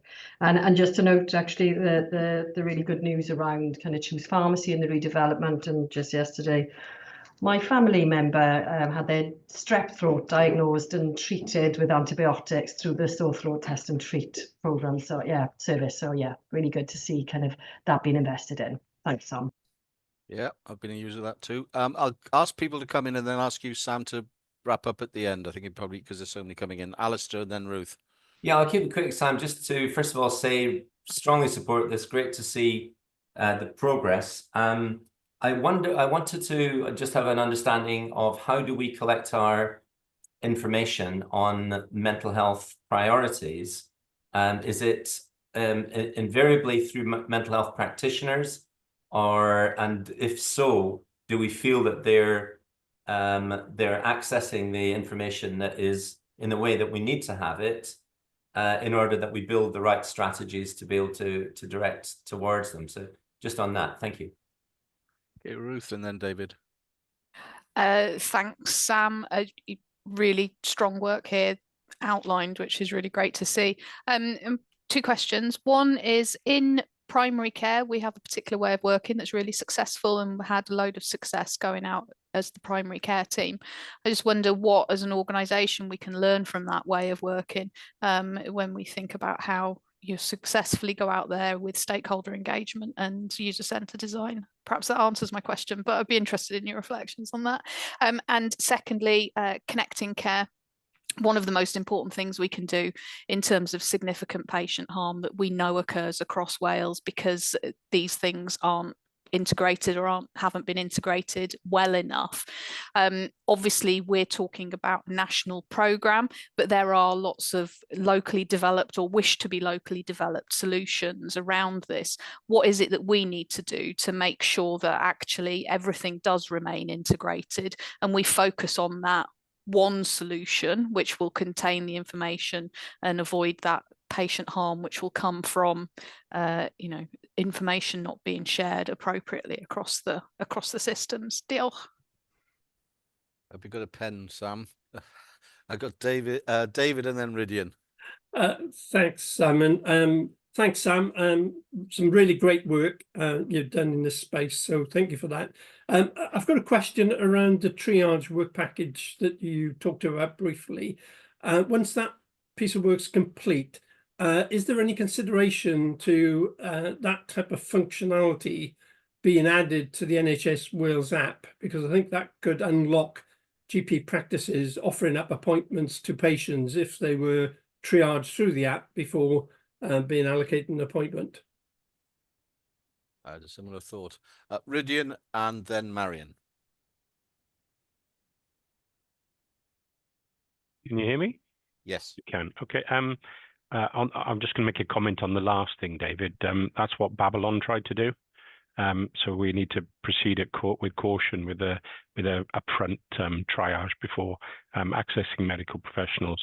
Thank you, Sam. Couple of things I wanted to bring out, Chair. First of all, to thank the team for supporting the primary care colleagues. They're a service under incredible pressure. They require the digital tools to be operational and performant because they're a paperless system. And what the work that DHCW do to ensure that that's as painless as possible is excellent. It is all I hear about across my social network in primary care is when can we move on to the new service, so going at great guns. And of course, service delivery and understanding what you're doing is dependent on data, and that data coming out of those systems and the work that we've been doing in DHCW to shore up Audit Plus to allow practices to understand what they're doing is key to that. I also wanted to bring up the Dental Access Portal. Yes, definite benefits there.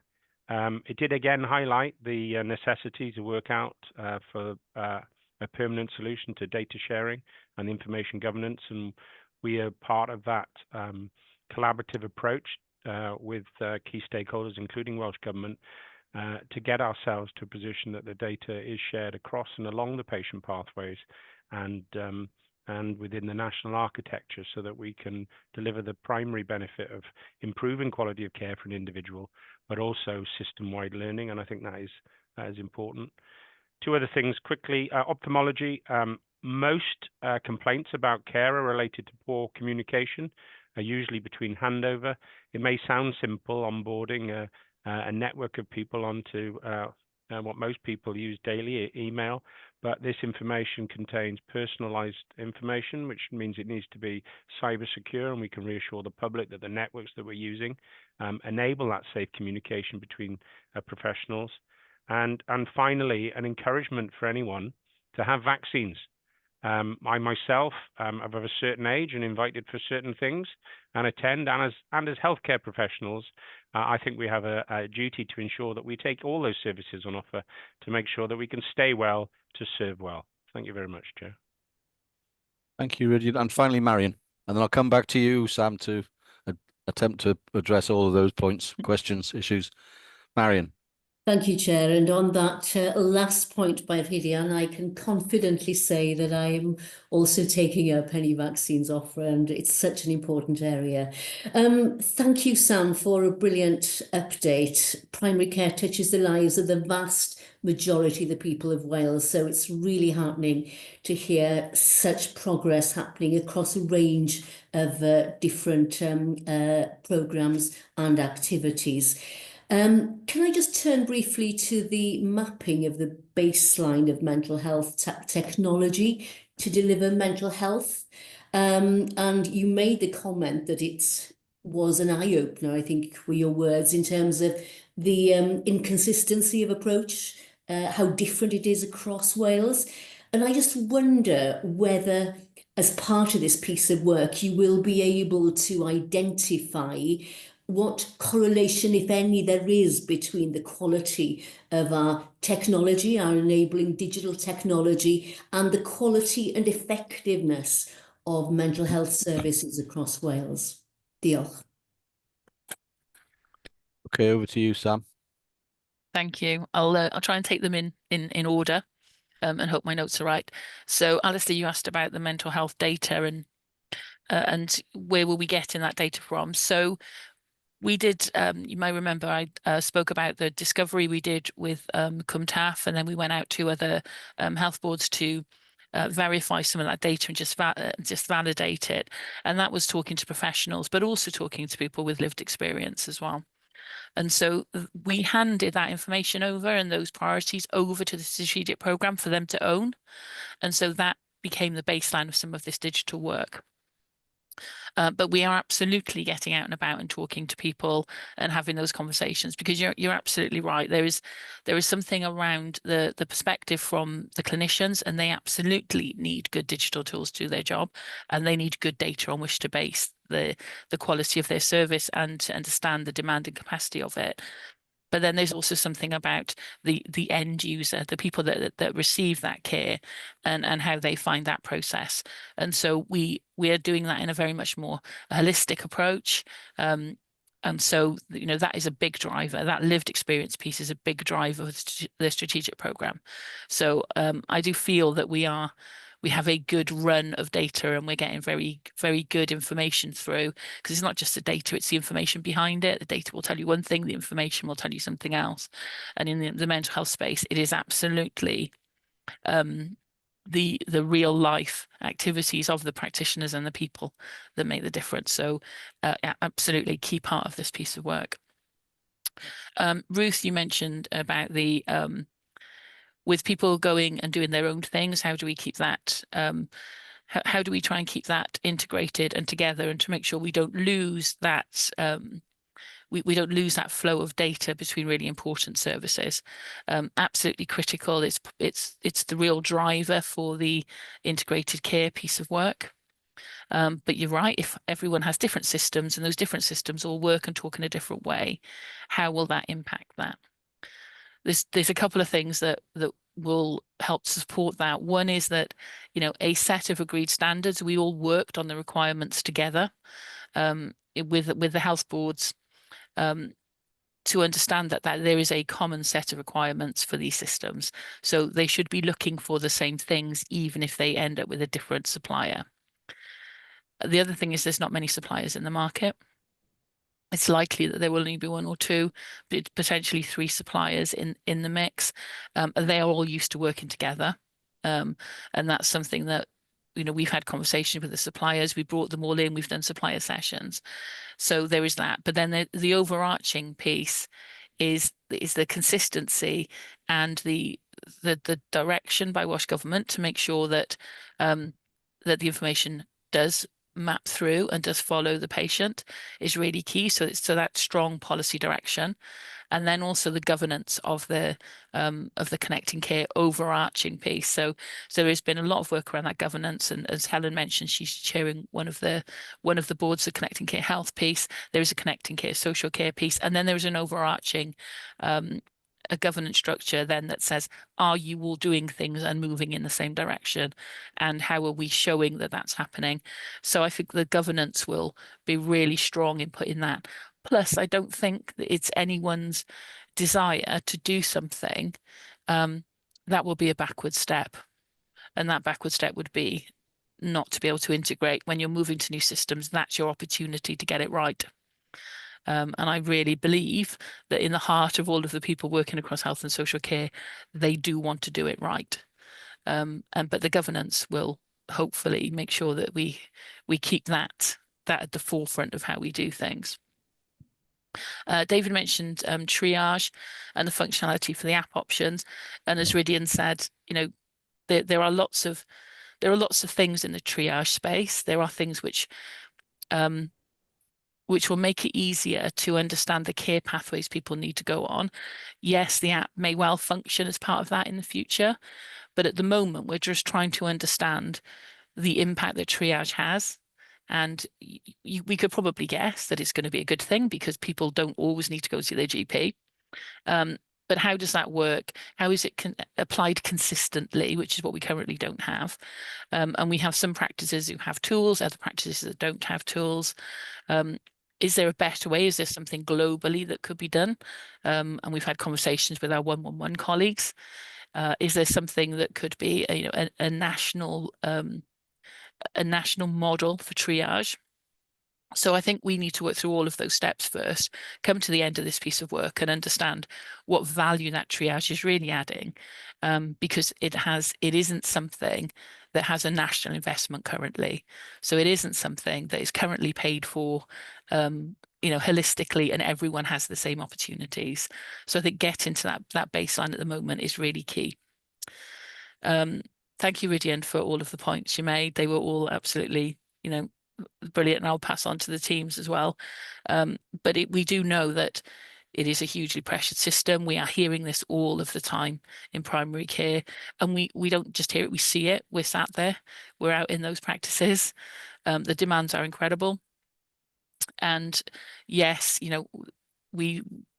the worry around the IMPS issue, and that, you know, the potential for there to not have been a system, it was, you know, it was catastrophic. It hit hard, and so we've got a really big piece of work to do to bring that back and to make sure that we go through that in a you know, very sensible way. And I completely echo all of the IG issues and the data, the data information that the region said it would make our lives a lot better to have that situation sorted. And then finally, on to Marion's point. So the baseline technology, I think I should have caveated that with the baseline technology, if there is technology, because some of the mental health systems are still very paper-based, So getting that understanding of what bits of the system are currently supported by digital tools for practitioners especially, as was the first part of that. What is there that could be used or is being used, and how is it being used?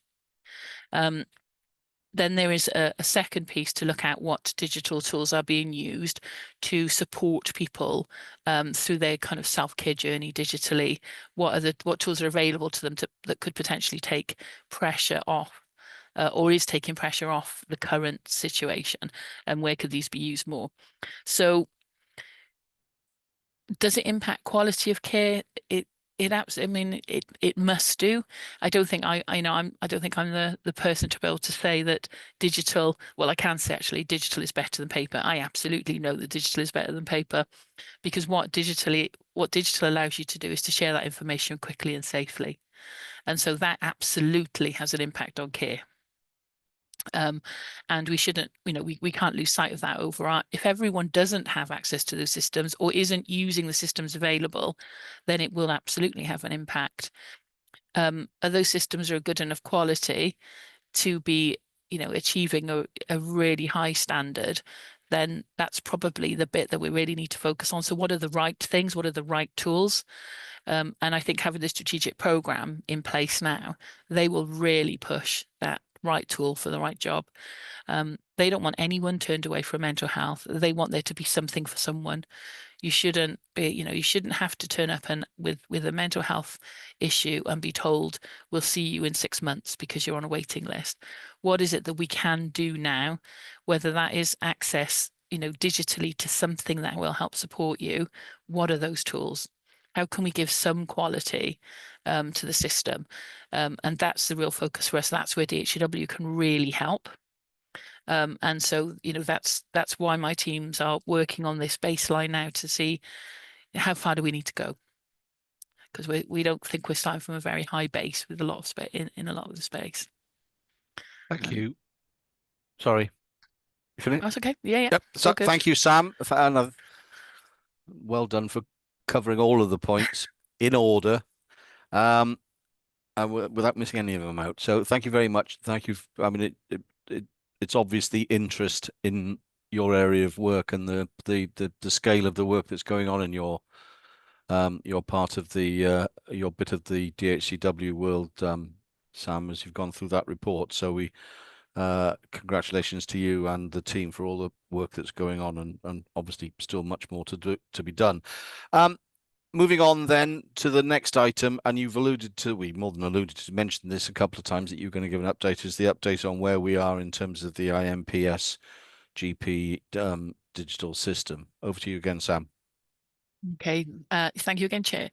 So I won't take up too much time on this, as it's just an update. So in practice systems, or IMPS as we're used to calling it, as you know, we were told in December that IMPS had placed itself in administration.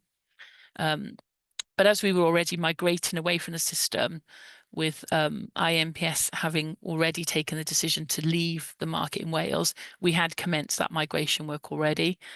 So while it was a blow to hear that they had gone into administration, we already had a plan in place to move us away from that. However, that could potentially mean that there are some other things that happened during that time that may impact or may have impacted the service. So we quickly put all together a task force And there are four main work streams in that. We've got a commercial, financial, legal stream, a technical stream looking at the technical options, an operational team looking at the how we would accelerate away from IMPS, and then comms and engagement, which is absolutely critical to this, as we have a nervous primary care workforce that are currently on that system. So the comms and engagements are really important. We've been using this structure now since December to take forward different elements and the migrations over the last few months, ensuring that we keep the stakeholders updated and included in any developments. And that's included things like open sessions where we've just opened the floor. We regularly get over 150 people come into those sessions now. But unfortunately, we haven't had a huge amount to say, and so we've stood them down. We stood them down this month because there wasn't anything that we could update people on. And the reason for that is that at the end of January, we were told that a preferred bidder had been found. And once they had taken time to understand the company a little more, we would then be able to meet with them. And so in anticipation of this, we developed the contingency plans, but also our negotiating team was put in place. And they've been working together to look at options that might come up from the bidder around changes that might be required to the contract. So the good news is that the bidder has confirmed that they are interested in the Welsh market, which is great, and they're interested in picking up the contract. But we don't yet have any details on any changes to the terms and conditions within that contract. And that's the bit that's really important to us. So picking up the contract, good news. But until we understand how they may want to change that contract, we're not really further forward on understanding the implications for Wales. To remind the board, they don't have to take the contract as is, and that's really key here. They pick up the contract, but they don't have to keep the terms and conditions currently in place.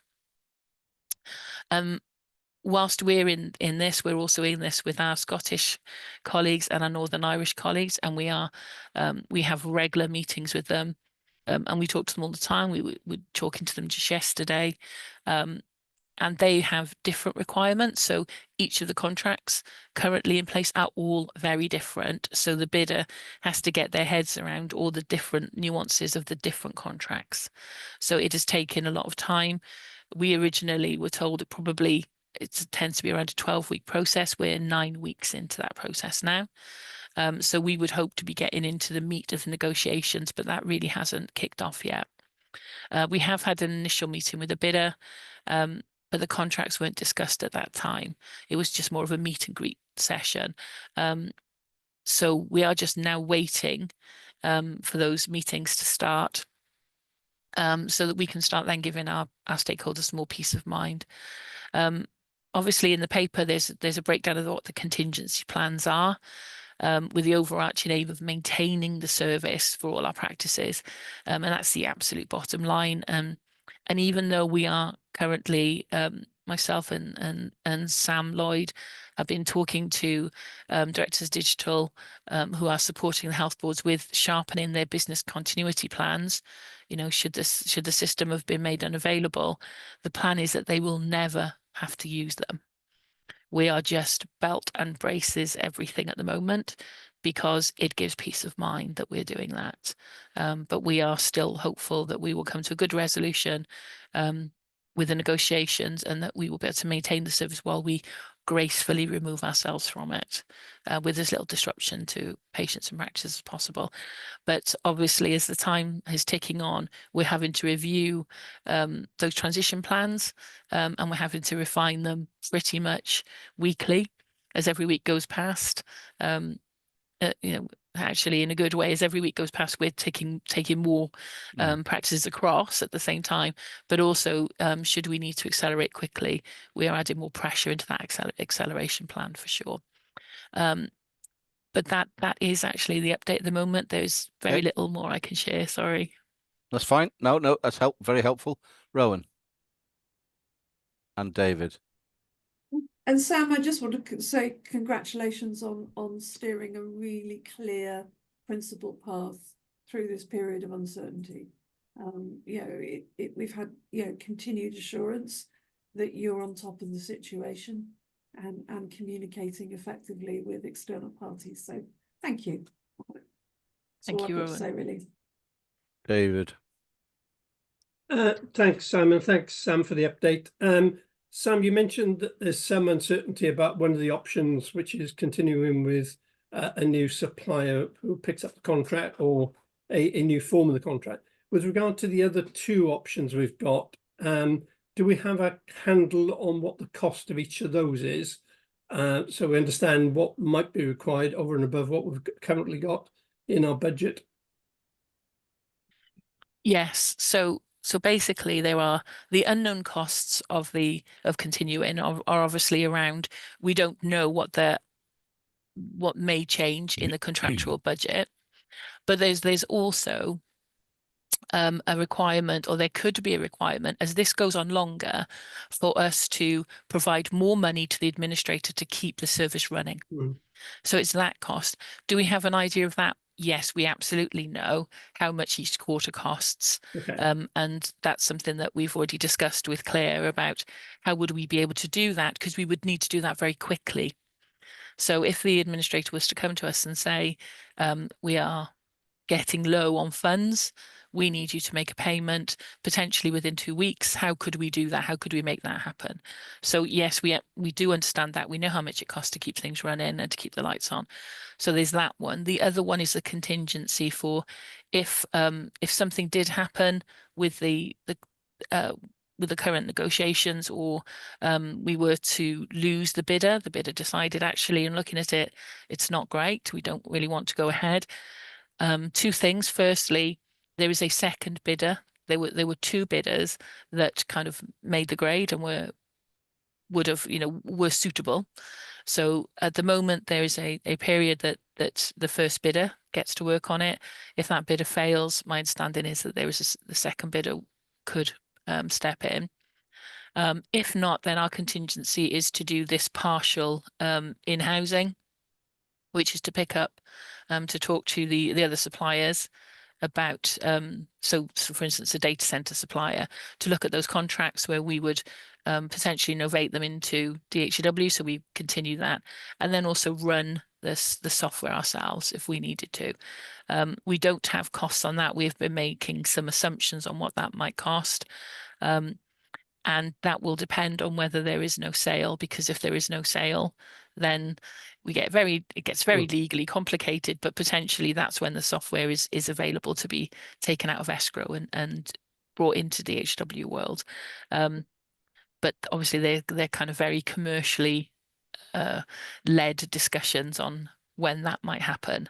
But no, we know what it would cost us to do that, and what it would cost us to put a team together to manage that, but not actually what those commercial costs would be of the relationship with the data center supplier or the software itself. Okay, thank you, Sam. Okay, thank you very much, Sam, for that report. Again, we've been asked to receive that for assurance. I know you'll be keeping us updated on a regular basis as this moves on. Okay, if we move on to the next item then, which is the cloud program update, and we move to a different Sam Lloyd, Executive Director of Operations, and I think you might have some slides. Is that right, Sam? I do, yeah. Excellent. Over to you. Thank you, Chair. I'm just going to give an update on the mobilisation activities, the high-level timeline, and the procurement and resourcing approach that we're taking as this programme moves into its initial phases. If we could move on to the first slide, please. So the cloud programme is going to deliver a step change to our platform infrastructure, and it will provide the technology layer of our overall architecture. It's also a key part of our transition to a product-centric operating model. So the drivers that that we've set out that are steering the direction of the programme and the need for it are really around strategic alignment. So the organisation has set out an intention to be cloud first, and in our strategy and in the long-term strategy, there's a stated aim to transition live services to the cloud and close data centres by 2030. We've got significant service optimization opportunities here. Increasing agility and reducing the time to market is really important. That's one we hear from our stakeholders a lot. They want us to be quicker And they want us to be able to release functionality faster so that they can get the value of new developments. Increasing flexibility and agility is a key one. Cloud gives us the opportunity to scale up and down much more quickly. Generally, it offers cybersecurity and resilience opportunities, and moving to open source is going to be a really important development for us over the next few years. We've spoken in board before about some of the challenges that we've got in some of our major contracts and with acquisitions in the technology market space, which have caused difficulties for us. So moving to open source is one opportunity we have to mitigate that risk.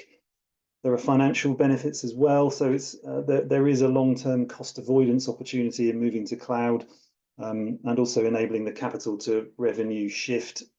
Apportioning costs to product and services is really key. We're just going through, we're at the conclusion of the SLA setting period now in negotiation with health boards around the cost of services. So cloud gives us the opportunity to much more closely apportion the true cost based around consumption. And reduction in carbon footprint is obviously really important. We have decarbonisation objectives.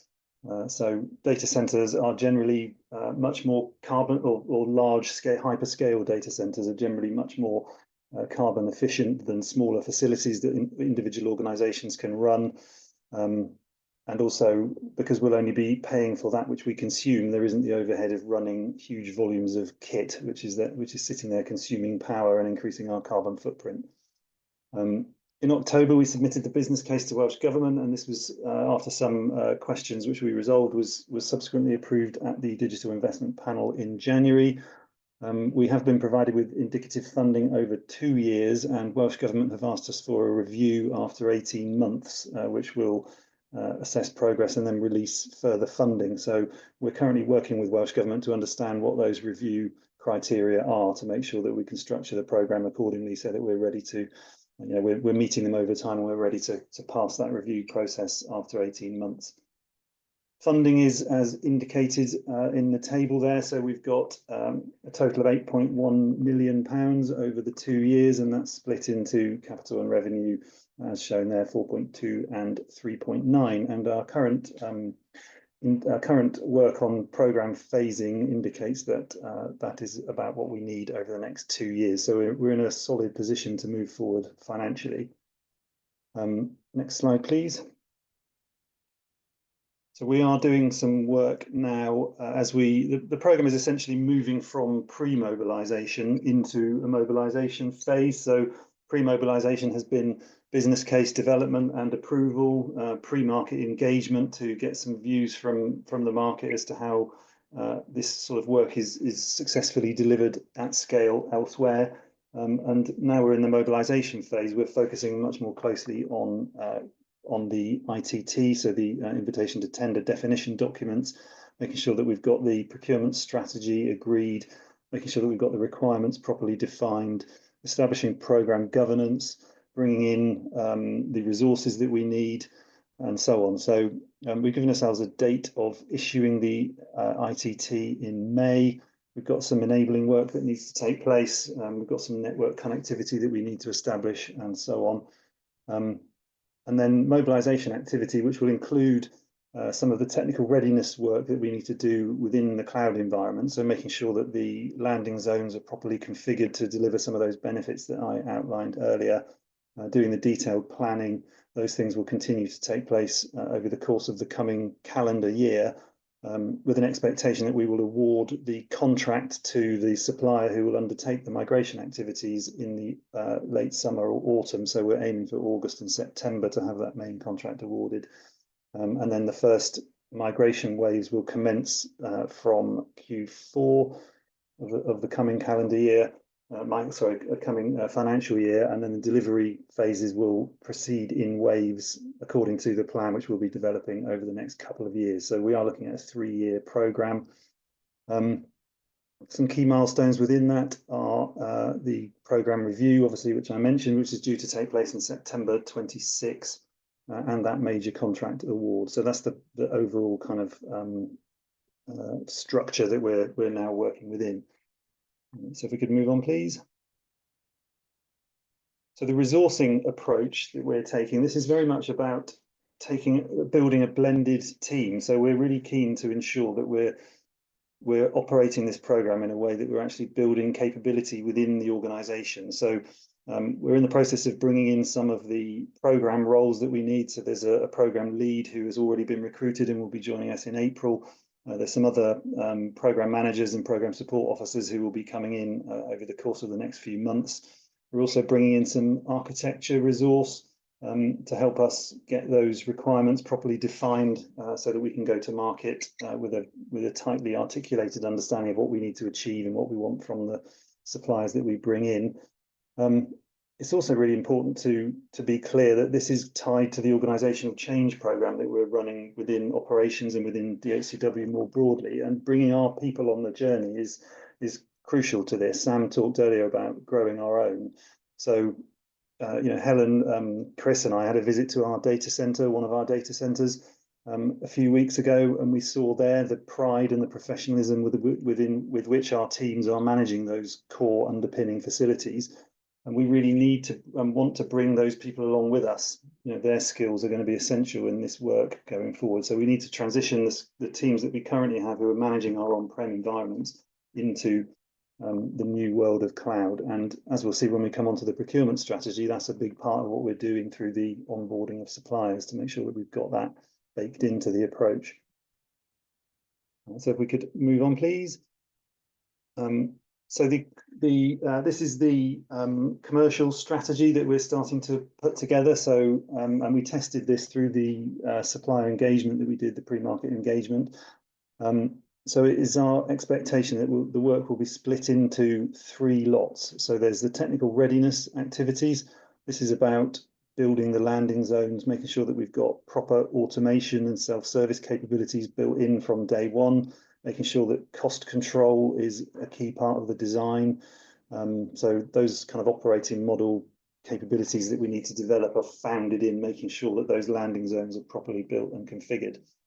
Then there's the second lot, which is migration planning and support. So this is actually building the wave plan, so understanding which systems will move in which order and why, and then undertaking that work. And it's our expectation that some of the hyperscale suppliers will be working with us on that as well as we move stuff into their platforms. And then the third one, which is possibly the most important, is the organizational development lot. And I'm increasingly actually leaning to splitting this into 2 lots. So there might be a lot 3A and a lot 3B, with 3A being sort of governance and benefits realization. So making sure that we're tracking the cost benefits and the performance benefits that we want to be delivering from day one. So there's a governance layer that we need to build in. But then the second part, lot 3B, is likely to be communications, training, some of those operating model opportunities, the transition of staff working into the new world. So much more of a kind of softer skills element to that. And then if we could move on to the next slide, this sets out, just covers really the prior information notice, so the pre-market engagement work that we did.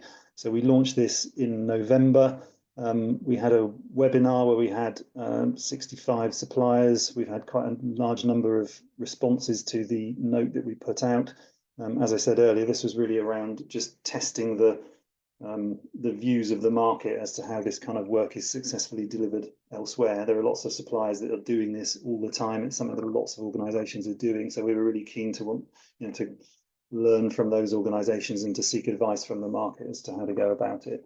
And we're in the process now, as you can see there, we've had over 500 answers to individual questions. So we're in the process now of going through all of that and using the learnings from that to build into the requirement specification, which we will then use to go to market.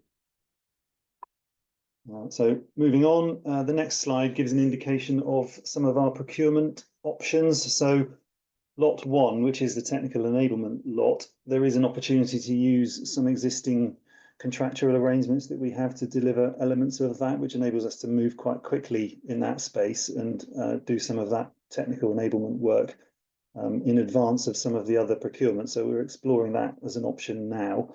And then the other 2 options, which are shown on here, really are depending on the value of the contracts that we will need to engage for lots 2 and 3.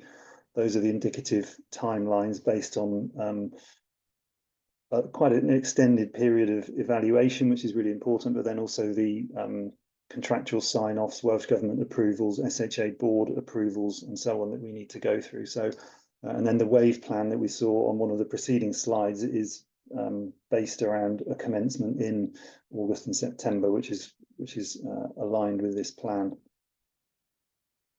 So if we could move on to the next slide, please. As you'd expect with a programme of this scale, there are some significant risks which we're working to. They're split into the areas really of finance, sort of complexity and interdependency of systems, and then resource allocation. So as we've seen, the business case funding is for 2 years against a 3-year programme.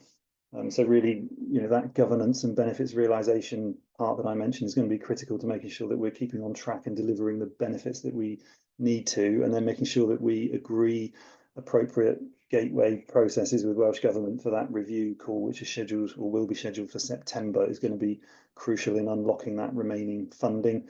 That said, the fact that we've got a 2-year settlement is a good place for us to be. It's quite common for most of our settlements to be 1 year, as we know. So I think a 2-year settlement for this programme is a good outcome. There's a lot of pre-migration testing that will need to be done, and during migration testing, there's a lot of interdependencies between systems. We're seeing this now with the Bridgend disaggregation work and the huge volume of testing that needs to be done to make sure that changes to one system have downstream impacts across our entire estate. So that's going to be a major factor in making sure that this programme is successful, is that we plan around and understand those and really use this work to try and resolve some of them as well. I think we all want to get to a position where we are operating in an architectural environment that is far less complex, and that's going to be a key aim of the National Target Architecture as well. Resource availability, as I've mentioned, we are developing a resource strategy which will ring fence a significant proportion of resources to this programme, and making sure that we are onboarding our own people and skilling them up so that they can work in the new world is going to be crucial, but also using our internal interdepartmental planning processes to make sure that we understand the dependencies between programmes, and that we can avoid major programmes all trying to deliver significant chunks of functionality at the same time, which again we know from experience can be problematic. So those are the key risks, and then if we just move on to the final slide, which is just looking at programme governance. So we're very much following the standard DHCW programme governance structures here. So we're reporting up to the Programme Delivery Committee via the Portfolio Oversight Management Board. We've set up a Cloud Transition Programme Board, and then there are 2 subgroups of that, which are kind of working groups that are looking at in more detail in planning and understanding of requirements and so on. So very much a standard programme structure that's now in place. So we've got a solid foundation to begin governing the programme from its outset. That was all I was intending to cover, so I'd welcome questions. Thank you. Thank you, Sam. David. Thanks, Simon. Thanks for that update, Sam. A really great piece of work. Good to see the progress you've made. Applaud the model you've got about a blended resource to deliver this programme.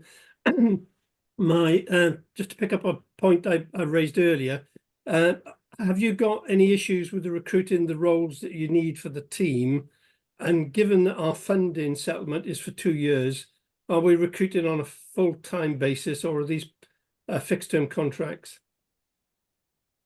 Thanks, David. They are fixed-term contract. Well, the programme team that we're recruiting are fixed-term contracts because, notwithstanding the difficulties that can pose, these are very much time-limited programme roles. So we felt that was appropriate in this context, because the programme will come to an end, at which point we will need to dismantle the programme structures.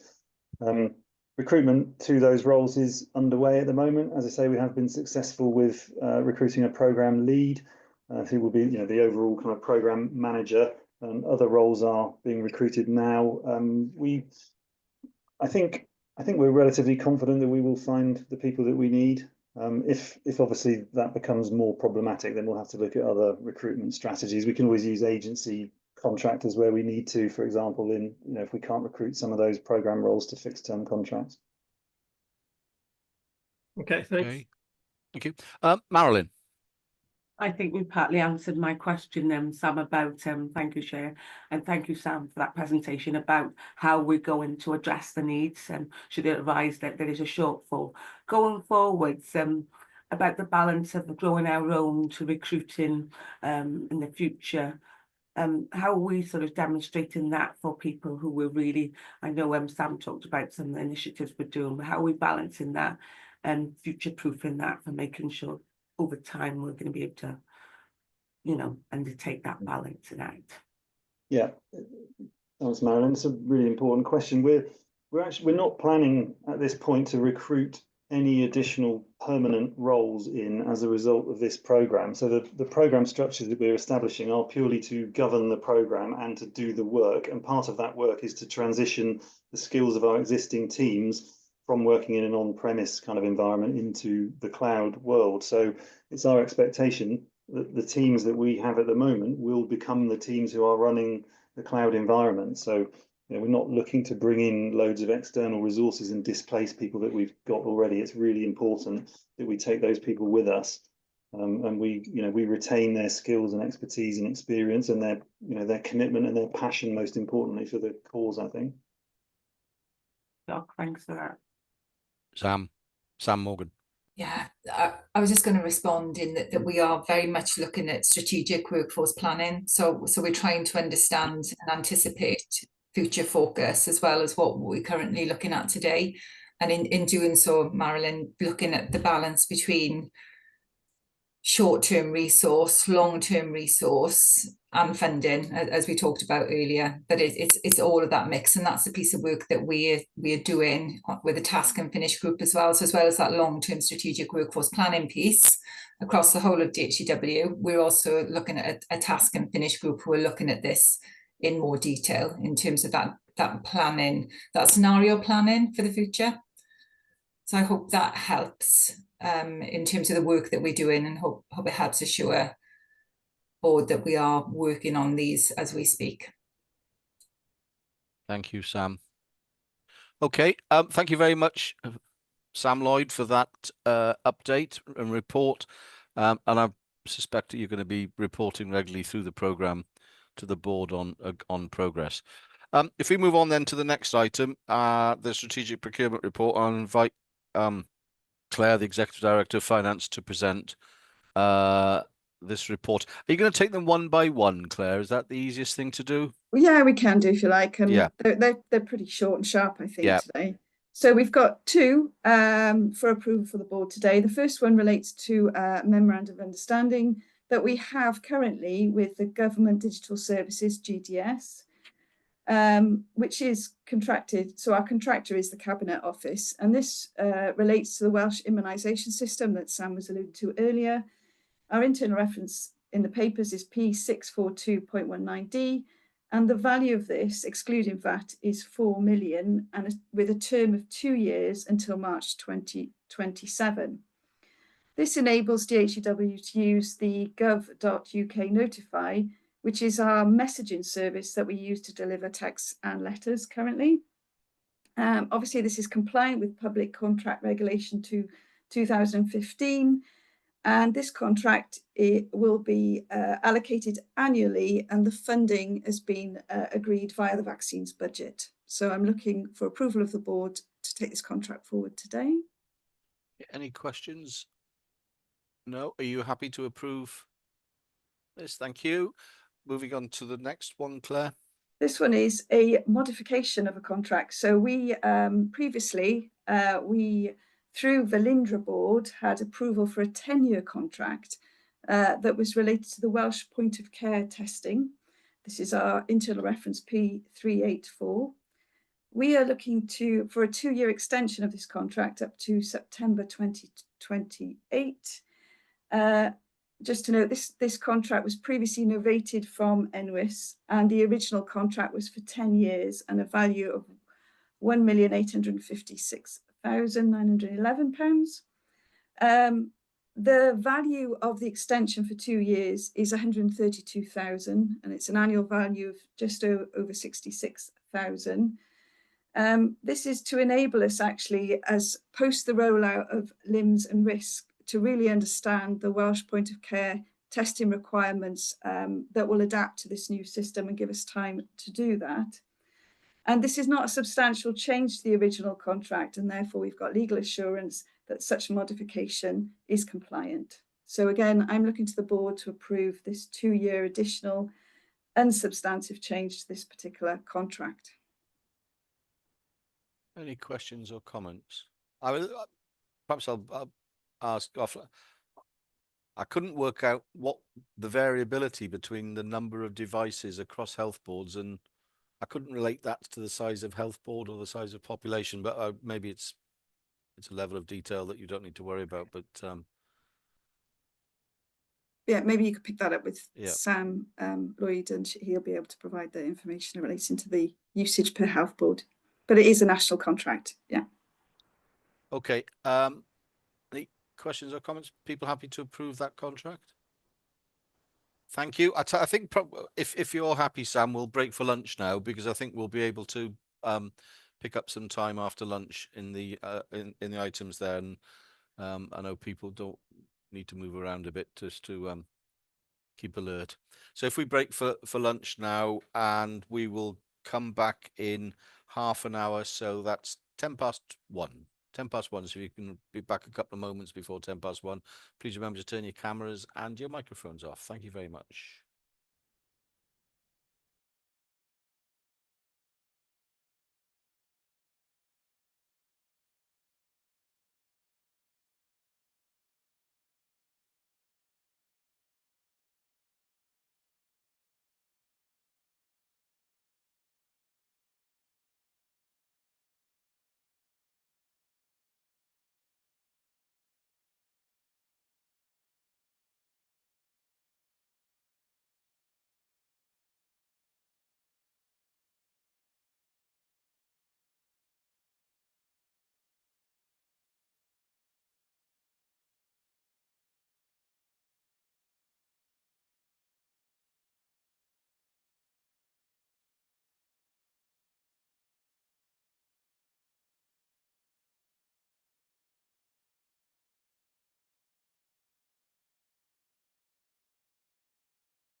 Okay, I think we better make a start. Welcome back, everyone, to the next section of the today's meeting of the agenda. And apologies to you, Sam, for sort of putting lunch before your items rather than after.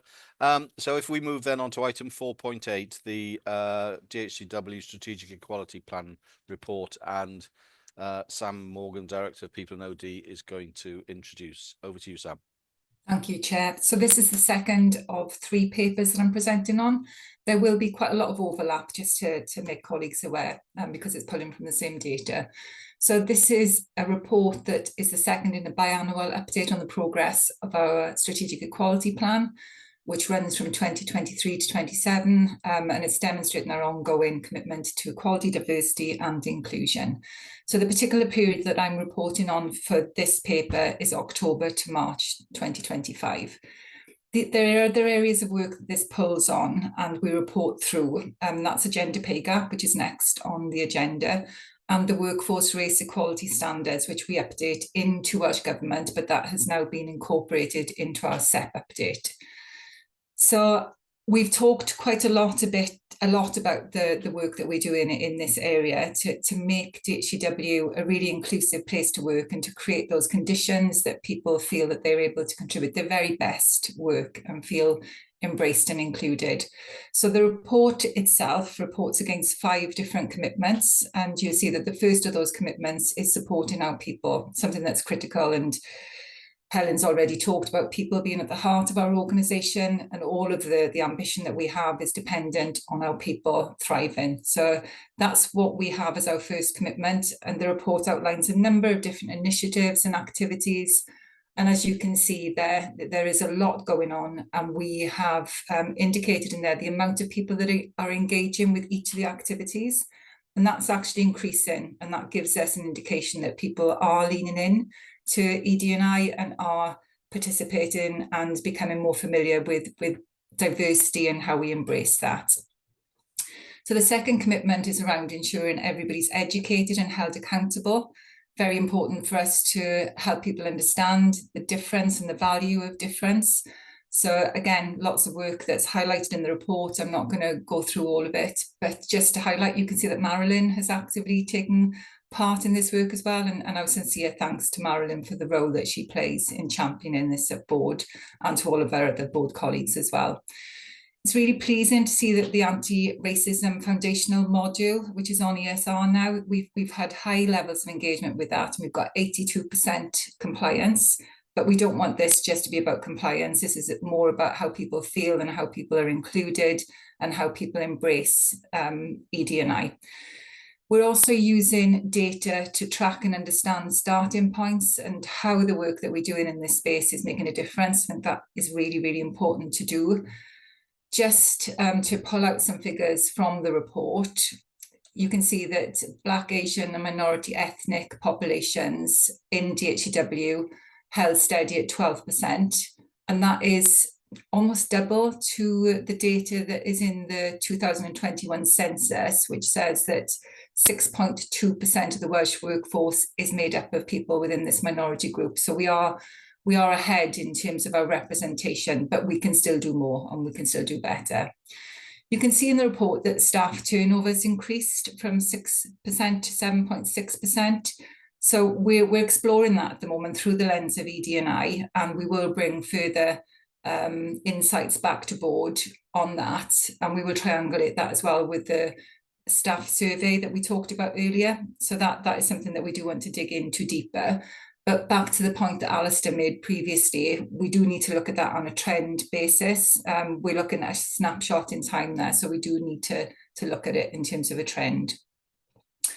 We're also looking to analyse and use data to understand the opportunities and barriers that people are facing. And we've had 2 audits recently that have really helped us see where we could improve our work. One is in resourcing, and we will have the findings of this will come to audit committee shortly. But we are doing work to ensure that all of our recruiting managers have actually been through training and understand unconscious bias and how that shows up. So we're really trying to do quite a bit of work in that area to make sure that we haven't got those barriers in place. And also understanding equivalence as well, in terms of people might not have the exact same qualifications, but what might they have that's equivalent, and helping people with that whole recruitment process. So that I'm hoping will show different results over the longer term. And then the last section is about visible and active sponsorship through our partners and board and executive. So progress is outlined right throughout the report. It's really clear that we've got lots of people supporting this work. Just a shout out to the ED&I network members who do tremendous work in this space, and also to our trade union reps who work with us in partnership on this work, and to you all for your support. Particular thanks that I'd like to put on record to Lanisha Wright, who is very new in this role and is doing such a great job, and is really helping further the impact this work is having, and to Sarah Brooks as well, who for her leadership in this space. So I'm going to pause there, recognising that we've already touched on some of the work in the previous paper, and ask colleagues for comments. Thank you, Chair. Alistair. Just a quick one, Sam, and thank you for the report. It's really very positive in lots of ways, and still there's always more to do. I wondered in terms of our hybrid working, whether that would offer greater accessibility, potentially transformational accessibility into work for those people out there who may have the skills but may also have a disability, and that we may be able to, through our approach to work, access people with those skills who may well be very able to engage. Just wondered your thoughts on that, Sam. Can I come back in, Sam? Chair? Yeah, pick it up now, because there's only a few people coming in. Thank you. So really great point, and I do think that hybrid working absolutely does enable people from different groups who might have seen employment as a barrier connect with employment in a different way. So I think that is a really important point, Alistair, and it's something that has showed up in our staff survey as well, in terms of staff valuing hybrid working and the flexibility that DHCW offer in that space. I think there's always a challenge between how we work with in a hybrid way and still keep the connection and togetherness and sense of belonging of the workforce, and we are looking at that. We are looking at how do we bring people into the office around shared purpose and shared opportunities to engage, as opposed to just saying you need to come into the office because we've said so. So we are doing some work around that, but I think it's a great point, really well made. Thank you, Sam. Marilyn. Thank you, Chair, and thank you, Sam, for that great report. I just wanted to really let people know that within a short space of time, the progress around ED&I that Digital Healthcare Wales have made. When I first came to post, we didn't have an officer. We've now got an officer, as I said, Lanisha Wright, and there's been so much work that's been done in this space around, and it's really, really refreshing, really, and the strategy point of view, we've got Sam Ewan as a new person within that role, and lots of plans we've got for the future around this, developing it further, and also working with internally within DHCW, but hoping to foster greater partnerships, like Sam said, we're already doing, and with partners like Public Healthcare Wales and things like that. So I just said this, I think that when we give a report, it doesn't necessarily give you the sort of the vast enormity of the scale of the work that's continuing in this space, especially around developing people. And so I just wanted to say that, and thank you to Sarah Brooks as well as Lanisha Wright, and everybody within the people in OD, and yourselves as well as colleagues on the board. And so, I just want to say that. Thank you. Thank you, Marilyn. Rowan. And I just want to say thanks, Sam and Marilyn, for leading the charge on this. There is endless literature in the business innovation studies out there that just show time after time after time that diverse teams outperform over heterogeneous teams. And therefore, when you think about the innovation is one of DHCW's values, we are not going to be as successful innovating without the full richness of diversity amongst our ranks. So this is a critical component of our prospective success. And you know, I will always expect everyone in the organisation, without an eye blink, to recognise that, act on it, and embrace everybody of all different stripes, backgrounds, education. Qualified by experience is as valuable as multiple degrees, particularly when we're trying to solve really hard problems. So thank you. Just wanted to add that. Thanks, Lord. And perhaps I'll add something, because as IMs know, and I've had a conversation with Helen and Chris around this as well, is that for the 25-26 objectives for all IMs, that there'll be a suite of objectives around our role as independent members, our work as independent members in promoting and delivering EDI at an organizational level. And I've spoken to Helen about, I think that probably makes sense to mirror those in the executive director and director objectives as well, so that collectively as a board we're very clear on what our role is and how we can continue to make strides forward and make progress and to deliver against the ambitions that we have in this particular area.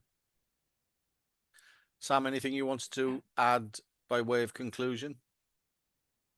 Just that it's really heartening to hear Board's response, and I will take that back and to the teams that are supporting on this work. And just to echo Simon, that, you know, what my ambition for this is that everybody owns ED&I, managers right across the workforce, and individuals in teams as well, so that it's not seen as somebody else's accountability. This is seen as everybody's accountability. That's my ambition for this work. Good, absolutely. Yeah. Thank you very much, Sam. But don't go away. So we've been asked to receive that report for assurance, which again I'm sure we're happy to do. And then now an equally important piece of work is the annual gender pay gap report. Over to you, Sam. Thank you. So you have the report in your pack. This is the annual report that fulfills our legal obligations under the Equality Act 2010. It's based on a snapshot of data that was taken on the 31st of March 2023. So it is retrospective looking. And it measures both the mean and the median pay difference for men and women across DHCW. The methodology that we've used is set in stone, and it's outlined within the report, so you can see what methodology we've used. Just a quick note that the gender pay gap is not the same as equal pay. It's really important to recognise that. Equal pay ensures that men and women receive the same pay for the same work, whereas the gender pay gap reflects the difference in earnings across the organisation between male and female. And just also to say that the gender pay gap is influenced by many different factors, such as gender representation in senior roles. So we are very fortunate to have a female who heads up the organisation, and that will have an impact on the gender pay gap, because that salary will be proportionate in terms of the rest of everything else that we look at within this space. So it's also influenced by things like part-time working. So back to Alistair's point about flexibility and part-time working, I'm going to come on to that in a little bit more detail. And occupational segregation as well, so societal occupational segregation. So these kinds of things take a long time to influence. So I just wanted to preface the report with that. So in terms of some key data to draw your attention to then. So if we look at representation across DHCW, women now make up 43% of the workforce. That's up slightly from 42% in 2023. And if we look at a UK tech industry perspective, women constituted approximately 29% of the tech workforce in 2024. So we're doing really well in this space is the message there. And according to recently published research, in the UK, women constituted approximately 29% of the workforce, which is what I've just outlined there. So executive and board representation has improved. Women are now holding 53% of board positions. And again, if we look at the UK average, it's 42%. So we're ahead there as well.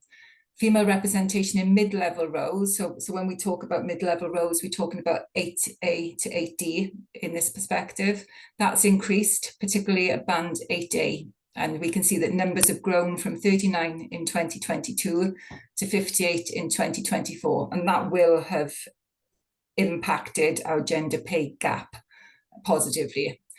Senior leadership at band 9 remains male dominated, with female representation declining from 4 in 2023 to 3 in 2024.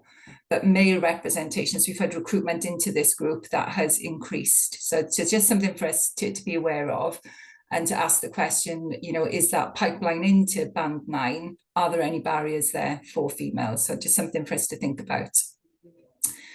So our median gender pay gap is now 12.36%. That's down from 13.16% in 2023, meaning that women now earn 87.64 pence for every pound that is earned by a man. If we look at ONS data for the UK, the median gender pay gap for 2024 across all industries, not in tech, was 13.1% in favour of men. And then if we look at within the tech sector, there's a gap of 16% in favour of men. Bringing it a little bit closer to home, HIW's median gender pay gap is 19%. So again, we're doing well in terms of the comparator groups. The mean gender pay gap for DHCW is 5.63, so a very small reduction on 2023's numbers, which were 5.7. And again, if we look at HIW, that was 16%. So the figures do indicate some progress. However, there is slow pace of change, and you will find that across all kind of elements of society. These are systemic issues that do take a long time to resolve. If we look at senior leadership, we can see that more women are advancing into band 8A to D roles. And as I said earlier, the pipeline into band 9 isn't as, well, the pipeline is strong, but we don't see people pushing through that pipeline at this point in time. So it's something for us to have a little look at. The proportion of women in part-time roles has increased from 6 to 7%, and part-time working among men has remained stable at 3%. And we can see in the staff survey that, you know, flexible working is celebrated, and people really value that at DHCW. But we do need to ensure that flexible working isn't seen as a barrier then to progression into senior level roles. So sometimes that does happen. So again, we can have a look at that data in more detail.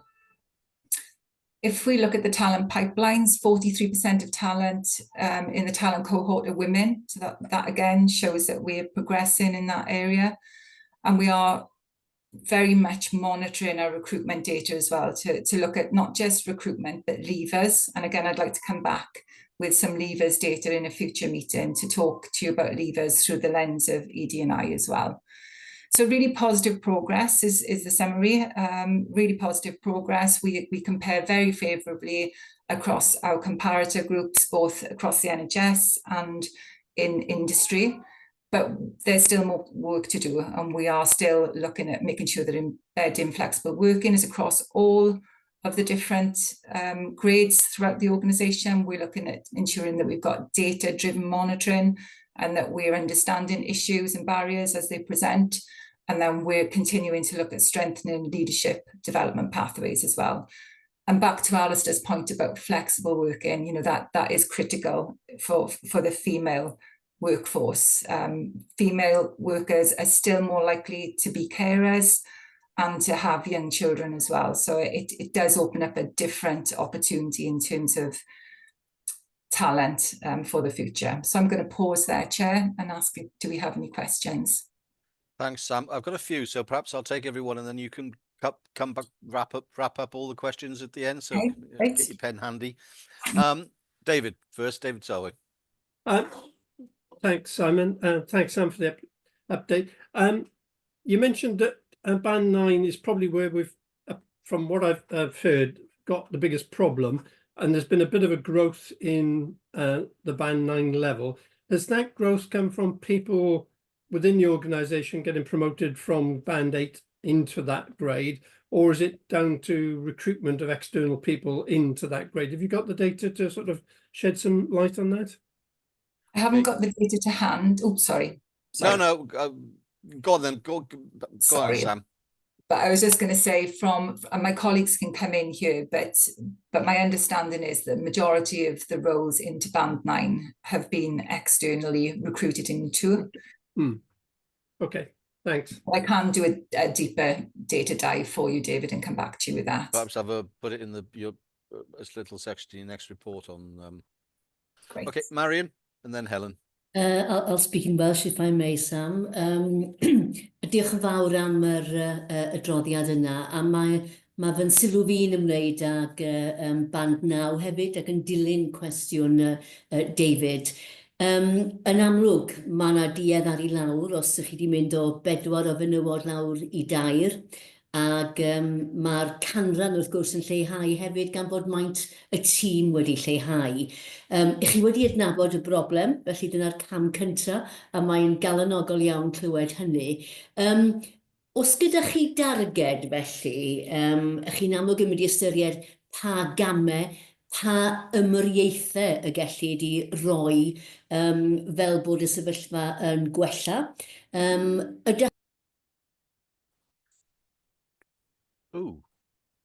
Not sure what happened there. And my captions are not coming up, Chair, in Welsh. Apologies.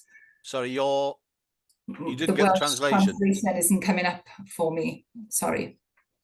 Right, and we lost Marion. Yeah, I was getting the translation, but Marion's disappeared completely. Helen's coming in next. Just have a look and see if you can get your translation back, Sam. It's the world at the bottom. Yes, click on the world and select English. Helen, do you want to come in? Yeah, just to clarify one point, and I suppose another comment. So just to check, Sam, I think you said that the data was based on a snapshot from March 23. Did you mean March 24? Yes, she did. Yeah. Just clarifying that. And then on the gender split, really encouraging to see, isn't it, that we're increasing the women in the organisation to 43%. I think that we should acknowledge there's a lot more we need to do when you drill that down into the more technical areas of the organisation, and we in terms of understanding that. And I wonder whether, for future reports, it might be helpful to see that at a directorate level, so that we've got that better understanding, perhaps for the board to see, because there's more work that we need to do, and I know we are doing in terms of trying to kind of attract females into the more technical areas. But also comment that it was great that that we were shown around the data centre by a passionate engineer a couple of weeks ago, weren't we, Sam and Chris? So good to see kind of women in those technical roles as well. Yes. Thanks. On Rowan. So Sam, I want to give you a bit of a challenge as to whether the 29% in tech is really a good comparator for the subsector of technology that we're in, because we're in sort of health tech, and the life science and health area is a much more attractive place for technically qualified women to work. I know from my day job, our technical team is 45% women, and our gender pay gap is actually slightly in favour of the women in the business. I think I'd just like you just to go back and sort of see whether that comparator still stands up. I really appreciate the work you're doing. A bit of challenge there, and I would love to see that data split out by directorates. So I think that's a great suggestion. Thank you. And Ruth. Thank you. It's an aside point really, but linked to this. I think obviously over the last few years we've gone through quite a significant growth as an organisation, and we've grown in some of those bandings more than others. And I know we've had the discussion previously about grade inflation and whether we've got the right mix of right mix of grades and the right level of seniority. But I haven't seen anything come back on that in terms of that discussion recently, Sam. So not for now, but I think that's something that we need to come back to and think about it also in relation to the gender pay gap, because if we're growing particular bands in a particular way and that's having a particular impact on our staff, there's a question around that, you know, that leadership, the size of the leadership for the organisation and what that means for us in many ways, not just the gender pay gap. So it would be good to come back to that discussion at some point. Deal. Before you come in, Sam, Marion's back. You obviously had an outage up there. Would you mind, Marion, just briefly repeating your question, but if you wouldn't mind in English, because Sam's translation feed seems to have gone. Everyone else is all right, but Sam's has a problem, so apologies for that. No problem at all. My question was building on David's comment, observation about the band 9. Obviously, we've seen a reduction from 4 to 3 in the female members, if you like, of that team, and a corresponding increase in the size of the team, which means that the percentage then of women within that band 9 team has fallen. And I just wondered, do we have a target in terms of attempting to address this? What interventions are we likely to be able to consider to hopefully realise an improvement? And at what sort of timescale do you think would be reasonable? Thank you. Okay, over to you, Sam. If you could pick up on the outstanding points, that'd be great. So just to thank colleagues for the challenge, first of all, and for the passion with which you're responding to the report. I really do embrace that, and I will absolutely go back and challenge that that percentage, Rowan, and also Ruth. Thank you for your comments as well and your challenge. I will come back with that data to a later point. In terms of Marion's question, sorry. My personal opinion is targets are not what we should be doing in this space. I think we need to understand the barriers that are being created and to ensure that there are no barriers and it's an equal playing field. I think it's also very dependent on the numbers that we're recruiting in to have that opportunity. So when you ask the question about how long, that's always a great question, and it does depend on people leaving, the opportunity to recruit into roles. And I think in terms of the interventions, then all of the things that we talked about in the people strategy, in terms of building those pipelines, in terms of making sure that recruitment is fair, open, consistent, in terms of approach, and we recognise unconscious bias, and that we support females and we empower females in the workplace and listen to what is needed, not just females, but males as well, and people from all different backgrounds, but recognising that, you know, where there are disparities, that we do need to intervene. And the things that I talked about earlier, I think will help support that. So targeted talent development programmes, support for recruitment. Our Women in Tech Day that we held recently was all about trying to create confidence in the female population, to really have more ambition and to kind of stretch up and to have confidence in their skills and to reach out if they needed any help and support. So a lot of different interventions, but how long is determined by how fast we go with those, and also the opportunity. So we can have the ambition, we've got the motivation, but the opportunity needs to be there as well in terms of those vacancies. I hope that helps. Yes, it does help, and I fully support your pragmatic and realistic approach, actually, to what is not an easily solvable overnight. Thank you. Thank you. Thank you, Sam. Obviously, happy to receive the report for assurance. Lovely. Thank you very much indeed. Thank you, Sam. You can take a break now. Well, you can't take, but you can take a breath. If we move on then to the next section of the agenda, the governance, risk, performance and assurance section of the agenda, and we've both Helen and I have referred to this in our reports, but it's very important that we had a substantive item on the agenda in which we can receive an update and potentially some explanation too around the implications of the escalation status of moving to level 3. And Chris, the Director of Corporate Affairs Board Secretary, is going to introduce this item. Chris, over to you.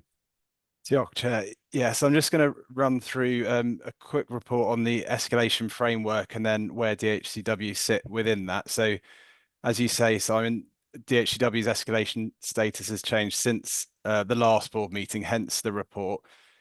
We operate as part of the Welsh Government Oversight and Escalation Framework for NHS organisations, so it's applicable to all 12 statutory bodies in Wales. Within the framework, there are 5 escalation levels, and the framework was refreshed in January last year, January 2024. So the refreshed framework included 5 levels. Previously, it was 4. For the last 4 years, DHCW have operated at level 1, which is routine monitoring. A couple of weeks ago, on the 11th of March, our escalation status changed to level 3, enhanced monitoring. So from routine monitoring, level 1, to enhanced monitoring. And of the 5 escalation levels, I just want to distinguish level 1 and 2. So level 2 is an area of concern, which is just out of routine monitoring, where early intervention to identify an area of concern is identified. You work within that. The 3 formal escalation levels: enhanced monitoring level 3, targeted intervention level 4, and then special measures level 5, are where you've been formally escalated. For levels 4 and 5, you would normally have mandated intervention brought into the organisation to provide some additional leadership and capability to aid the organisation get out of or aid the organisation improve to a point where they're able to de-escalate. Level 3 is more of a supportive down to the organisation, to be clear on the reason for escalation and to demonstrate the performance to address the escalation areas of concern to allow that de-escalation to take place through improved performance. Just in terms of some context, as of the 11th of March, there's 8 NHS bodies in Wales who are in some form of escalation, but DHCW are the only national body in Wales who are in a form of escalation. Our escalation status, the move from level 1 to level 3, I think, as mentioned earlier, related to the performance and outcome domain of the escalation framework. There are 6 domains in the framework, so things like finance, strategy and planning, governance, leadership, culture. So that the domain that we've been escalated for relates to performance and outcomes, and very specifically within that, the delivery of major programs. So the rationale for the increase in escalation status included within the letter was the ongoing challenges relating to the pace and delivery of key national priorities. The detail, I will just briefly go through the detail as set out in section 4.2 of the report, which is the information we've had to date in terms of the reason for escalation. So delivery of strategies and plans require closer monitoring against clear and transparent programme plans and appropriate measurable interim milestones to enable effective progress monitoring and risk management, enabling early warning of potential issues and proper contingency planning if required. Speed and effectiveness of digital implementation across several major programmes, the lack of delivery on national architecture and availability of data in the NDR. Management of commercial contracts and relationships need to be strengthened to drive timely and effective delivery with clear assessment and management of risks, and ensure effective relationships and partnership working is in place to support the development and delivery of plans and programmes. So those are the areas we've had set out to date relating to major national programmes. Worth noting, the board will be aware of the accountability conditions we've had this financial year, 2024-25. A number of those areas that have been set out in our escalation status relate to areas we've had as accountability conditions throughout this year, so national target architecture and a number of our major programmes, which are specifically referenced in the accountability conditions. So Welsh Government will be working closely with DHCW over the coming weeks and months to confirm the details of the escalation framework, the requirements of us as an organisation, And that those requirements should translate into an escalation framework that includes criteria for de-escalation. So that should be confirmed within 6 weeks of being escalated. In the meantime, as an organisation, we have taken a number of actions and activities since the escalation change a couple of weeks ago. So I'll just run through those briefly. The day we were escalating, the 11th of March, Simon, yourself and Helen, as Chair and Chief Exec, wrote to the organisation to advise of the change in escalation status and the information that we had, the rationale and the reason for that.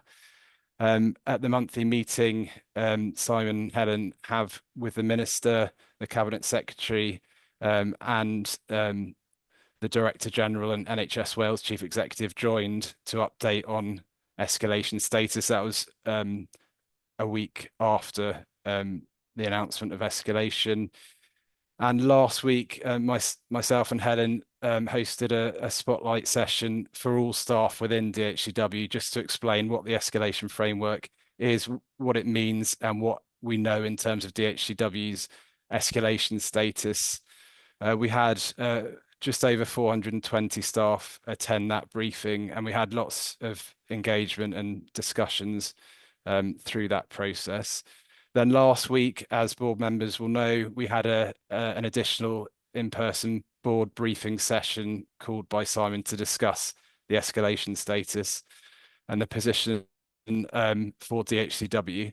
In terms of future work plans, so the critical next step for us as a board to consider will be the escalation framework once it's been agreed and confirmed from Welsh Government. Particularly in relation to the improvement projections that are required for us moving forward. There's a dedicated board briefing session on escalation considerations planned for the 10th of April.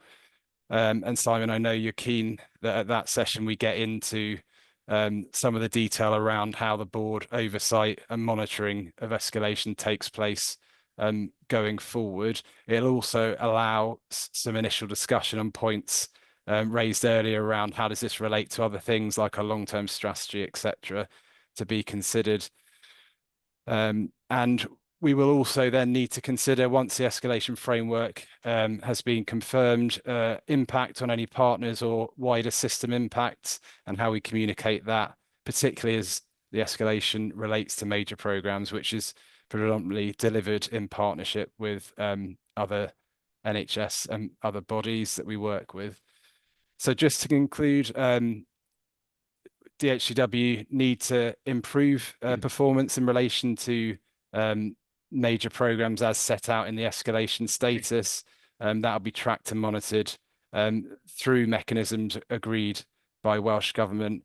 But from a board perspective, the importance of clarity in terms of the processes put in place and the measures that will be in place to track that performance will take place over the coming weeks as we get more information. So I'll pause there, and Simon, you and Helen might want to add to some of that, but well, happy to take questions. Question or an observation, maybe it is, Chris, because we've got the board session 10th or 11th. You said, I can't remember now. Well, specifically to look at escalation, and we can do some things there, like agree our processes. And I've had a conversation with David about how we use the program, the PDC, the Program Development Committee, to do that, and how that feeds into the board, the main board, so that we are getting regular updates, and the board itself can seek assurance around the progress being made. But that date of the whichever it is, 10th, 11th of April, still falls within the 6 weeks, doesn't it? So we may well not have the granularity of detail on what issues, because in order to improve, you need clearly to be absolutely nailed down on what it is that needs improvement, and then you can start to work out how you can improve. So we may be in a position at that board briefing where we still haven't got that level of detail, Chris. Yeah, there might be still information to come. I think we're hopeful.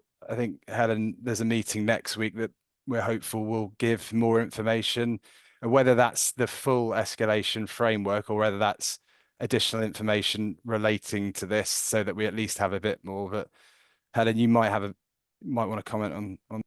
Yeah, no, so that's my understanding at the moment. And as Chris said, so at the minute we've got nothing but the letter, and we've had a couple of conversations. I suppose just reflecting on the conversation we had, Simon, with the Cabinet Secretary and the Minister just recently, and Judith Paget, they were, you know, the at pains to say they want to see progress and improvement in terms of de-escalation, but also to, you know, say that this is a supportive move from Welsh Government, and I think we're definitely seeing this as an opportunity as an organisation. We just wanted to share that with the board, really, that is, and with our teams out there, that this is definitely an opportunity for us to move things forward, because it is quite a challenging environment when you're working in a national kind of level and you're operating as part of an ecosystem. So yeah, that's where we're at, but I would hope that we will have a bit more information next week. Okay, Ruth, then Ivan. Thanks for the update, Chris. I think first of all, I just wanted to commend the exec team. That obviously the last few weeks where we've spoken to you, it's been really noticeable how you have seized this as an opportunity, and I think, you know, Helen reflected on that there. You know, I think we all know that some of the issues that we've experienced as an organisation in major programmes are particularly knotty issues that have taken, you know, many people have tried and failed to work out this problem, not least of which is how do you operate as a national delivery organisation in a fragmented sector. And so actually I think the additional scrutiny and you know, oversight of that is only to be welcomed, because, you know, we need to you know, crack this nut once and for all, I think, and this is the time to do it. So yeah, I just want to commend the group really for seizing this as an opportunity. So diolch yn fawr. Ivan. Yeah, I think mostly I just want to reinforce the comments that have been made, but also just to reflect that our initial effort was to work very closely with our teams. Programs clearly right at the sharp end of this. Lots of those programs are in my directorate. I'm very proud of the work that the program teams deliver for us and the way that they engage with external stakeholders. And when it was first announced, it just lands. And I can say that I where I am today, I kind of in some ways I welcome the escalation, and I'll come back to why. But certainly on the first day, it didn't quite feel like that. So we worked really carefully to support our staff on that. And it was really helpful to watch the Senedd discussion on it, where the Cabinet Secretary particularly was really clear that it was a supportive intervention, and he reinforced that at the meeting with Helen and Simon subsequently. I think we as an organisation have recognised that there are issues with major programmes, national collaborative programmes particularly, for quite some time, and we've put various measures in to try to fix that. Programmes Delivery Committee is one of those. So is the Portfolio Management Office that we have, the new governance that's been in place for just over a year, the transparency we brought to that. But I think, you know, given this is a public meeting, our own teams and our stakeholders will hopefully be watching this meeting back. We haven't fixed all of those issues in the last 12 months, and I'm not sure we can fix them without the support of Welsh Government, and that's why I've come to the position of welcoming government's intervention and really looking forward to working with them to fix things that we can't fix internally within DHCW. We can only fix them by working closely with the government. And then finally, earlier on, there was an update on the strategy. Our fifth strategic principle is learn from the past and embrace the future. So that is absolutely what we will be doing with this as an escalation, is reflecting on why it is that we're in this position, and then working with government to grab hold of it and to fix it and to move into a better place, so that programs are delivered more effectively and we address all of these issues. Perhaps I'll add something there, because last week in the I've had a whole series of my report, as you see, a whole series of annual review meetings with IMs, and Alistair raised the reflection issue in that conversation, and we agreed that it would be, and I've subsequently had a conversation with Helen and Chris on this, that we ought to, as a board, have a session which is reflective on could we have avoided getting here in any way whatsoever? Are there things that we did that we could have done differently? Are there things that we did that we shouldn't have done, and vice versa? So I think we're currently looking at how we can put that session together. Alistair, you'd be pleased to hear, and you know, whether we find someone to facilitate that for us, because it'll, you know, it won't be a public meeting for obvious reasons. It needs to, but it does need to be a very open and honest and frank conversation around how we get here, for exactly the reason you identified, Ivan. Because if you identify how we got here, or what we did that might have got us here, you can then address that and not get there again. So I think that would be something that very much would be part of what we do as our bit of this process as an organisation, internally as a board, if that makes sense to people. Any other questions, comments? So, and what I think we need to do, Chris, is also make sure that as things develop, as for example, if we get more, if and when we get more detail from the Welsh Government, we communicate to that board in a timely way, so that everyone is up to speed as quickly as possible. Okay, so thank you very much, Chris, and we will move on to the next item, which is the we've got, each of these is 2 bits now, so we'll have the highlight report from the committees, but also you've got the annual reports as well. So the first one is the digital governance and safety highlight report, and then the committee annual reports. Anything you'd like to contribute to that, Rowan? Thank you, Simon. Just to say on the highlight report that we are having excellent meetings within the digital governance and safety meetings. They're conducted with a great deal of frankness and objectivity. The materials that come to committee are first class. So I commend all of the senior execs that come to the committee and engage in the conversation really well. We at every meeting we hear a number of assurance reports. They're all provided at the last meeting. There are no alerts in either the private or the public sessions that we run. There was one matter to advise on, which you can see in the highlight report, but consider to continue in a really good way. And then sort of the annual report for the committee. I have to acknowledge that I was only chairing the committee for half of the year, so got to share the plaudits. Plaudits, absolutely. We had some very nice comments from the team with David Selway, who chaired during my sabbatical. But I think one of the things that we have done over the last 12 months is divided what was a very large scope of work into digital governance and safety and the programme delivery committee, and I think we're all seeing the benefit of that. So with that, I'm going to move on because we've got a busy round of business. Thank you, Rowan. So we receive so we receive the annual report. We do we? Is that what we do, Chris? We just receive the annual reports, is it? And okay, thank you very much, Rowan. If we move on then to the local partnership forum, that has a co-chair. Andrew isn't with us today, so I invite Helen to present the highlight report and anything she wants to add on the annual report. Great, thank you, Chair. Yeah, I'm providing the update, but unfortunately I wasn't at the last local partnership forum. I was away at the Four Nations catch-up, but good to note that there was good discussion at the forum on the workforce stats as we do every time, and good to note, I think, the progress that's been made on the appraisals and the statutory and mandatory training, which we will see later in the performance report. And I think a good discussion to kind of inform the staff awards. So so good to get that there. Nothing to raise to the board. And then moving on to the annual report. I think the forum continues to be a really important opportunity for senior leaders and staff side to discuss lots of key developments as they're kind of emerging.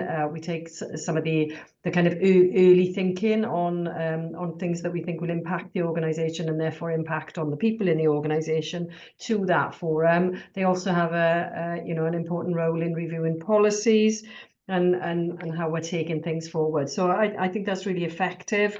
I should note that to the board that I will be stepping down as co-chair, and Sam Morgan is going to be taking over as co-chair. But I will be dropping in periodically to the forum because I really enjoyed the conversation there, to be honest. But I think it makes more sense now to have Sam kind of in the co-chair with Andrew, and that's been agreed going forward. Happy to take any questions. Okay, thank you. Any questions, Claire?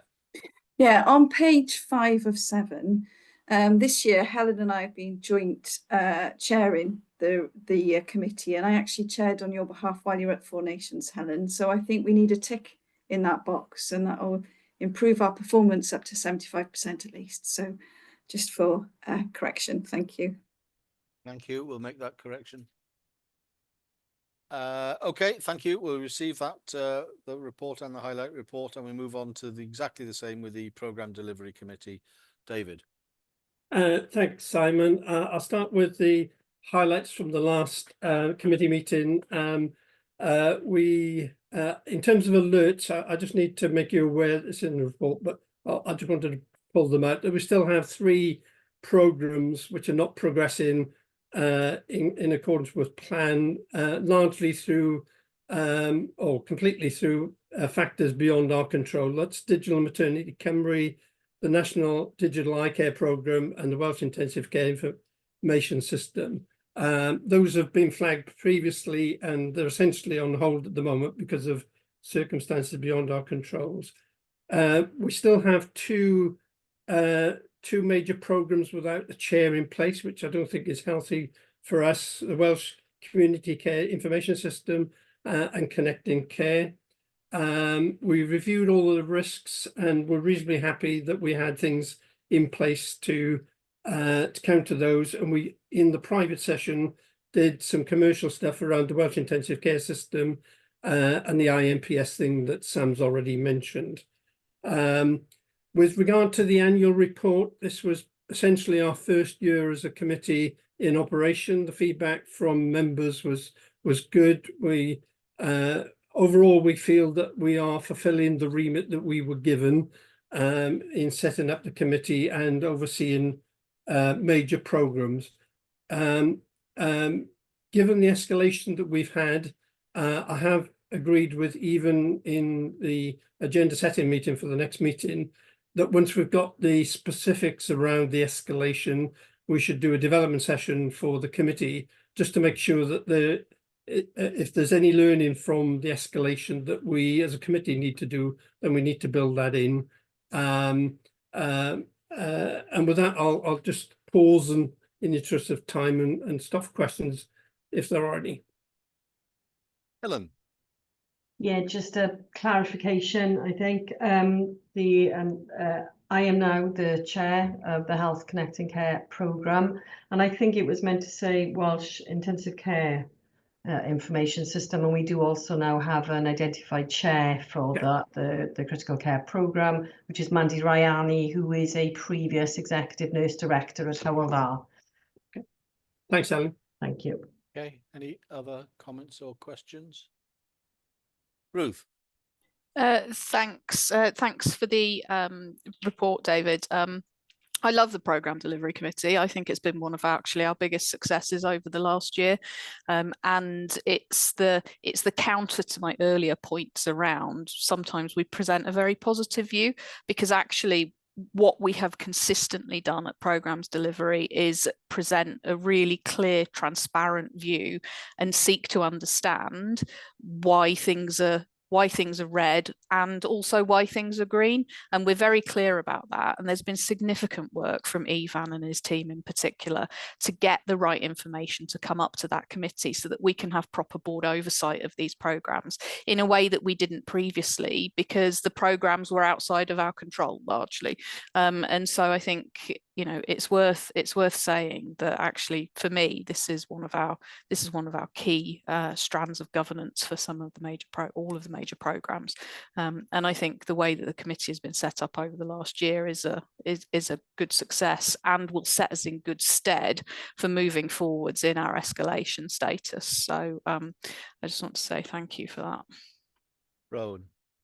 And I'd just like to sort of build on that, Ruth, because I think I'd like to say that I'm really grateful for David in this role. I don't think we have a better person as an IM providing a real challenge to the organisation, having driven the kind of transformation and large programmes delivery in his former world at Rolls-Royce. So I think we are making really good use of the skills around the whole board table in providing that challenge.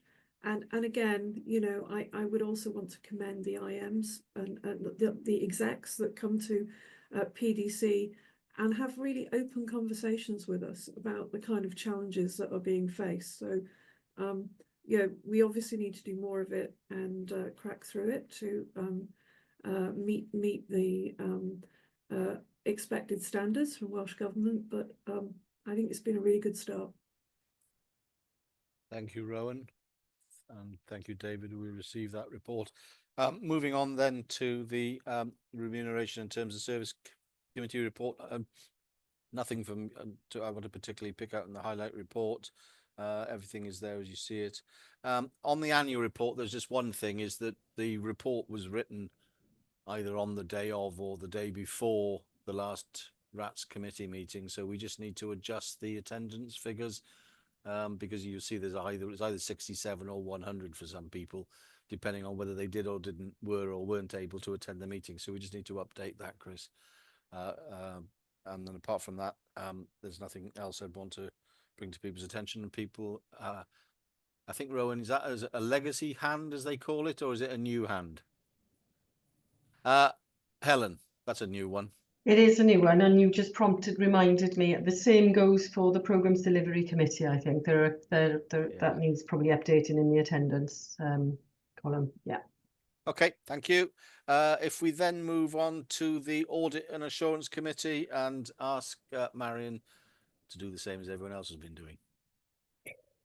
Diolch Cadeirydd, a dyn ni ddim wedi cyfarfod fel Pwyllgor Archwilio wrth gwrs ers I ni fel bwrdd gyfarfod nôl ddiwedd Ionawr, ond dyn ni yn cyfarfod ymhen 10 niwrnod. Felly beth sy'n o'ch blaen chi heddiw ydy'r adroddiad blynyddol, a mae'n bleser gen I gymeradwyo hwn.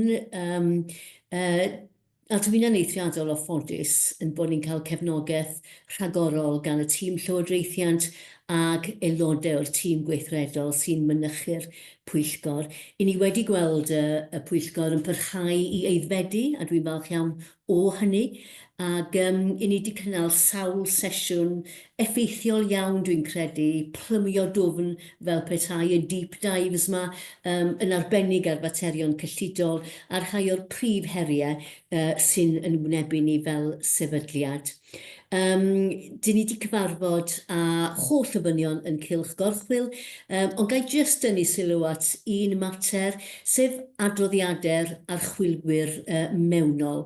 Gwerth nodi bod ni wedi cael 10 yn ystod y flwyddyn ddiwetha, hyd yma felly, a pob un yn cael gradd sylweddol neu resymol, dim un gradd cyfyngedig. A dwi'n meddwl bod hwnna'n fater y gallwn ymfalchio iddo fo, ac bod o'n adlewyrchiad o berfformiad derbyniol iawn y sefydliad yn y meysydd hynny dan sylw.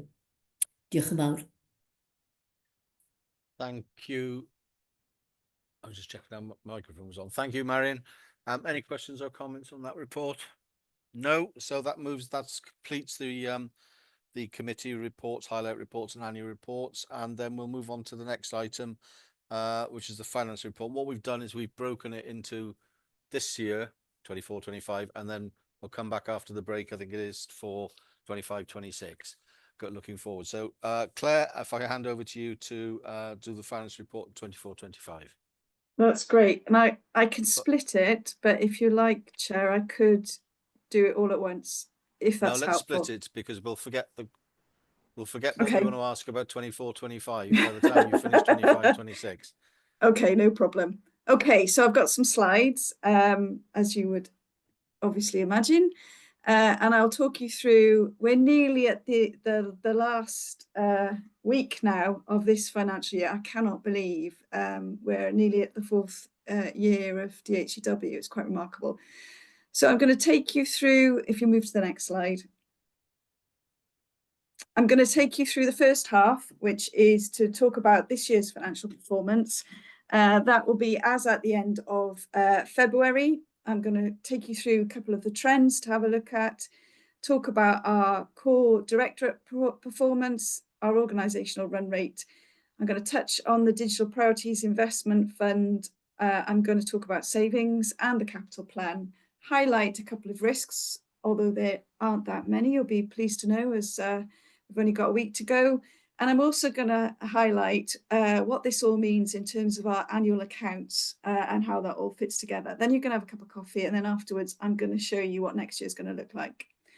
Okay, if you move us on to the next slide, please. Okay, what are the main headlines then to highlight? Hold on, I'm just doing this on my screen. Okay, so we are now forecasting that we will deliver all our financial statutory targets for this financial year, and we expect to end the year at a £350,000 underspend, and obviously that's 0.2% of our turnover, but it's still we're still going to land it. If you look at our current month, which was at the end of February, we declared a position of 292,000 underspend, and that really reflects where we are. As you know, we've got quite a lot of digital activity that is happening in Q4, and you'll see that implications later in cash. In terms of our savings plan, which was set at 1.5 million, I'll show you later on, but we will have achieved this. And we will also, and you'll see the split between vacancy and also non-pay. But we will also enable us to have recurrent savings, which will reduce our deficit going forward. In terms of our DPIF programmes, again, we're forecasting to balance the overall portfolio, and I do welcome that going forward of the portfolio management. RISP has now gone live in PHCW, and we've updated the accounting treatment associated with that programme during the month. In capital, we've got quite a lot of capital, as you would expect, in Q4, and we've accelerated the spend on that.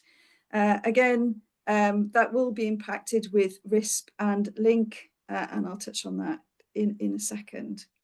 In terms of cash, you will see in our next slide that we've currently got high level of cash in DHCW.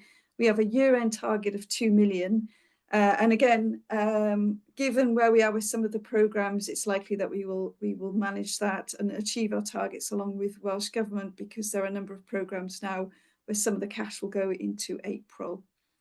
And in terms of risk, again, we've had to manage quite a lot of financial risk in the last quarter. You've had the presentation on IMPS, for example, and equally, we've had quite a lot of activity in Q4. So we did hold a bit back to cover that risk. We're now confident we can deliver that.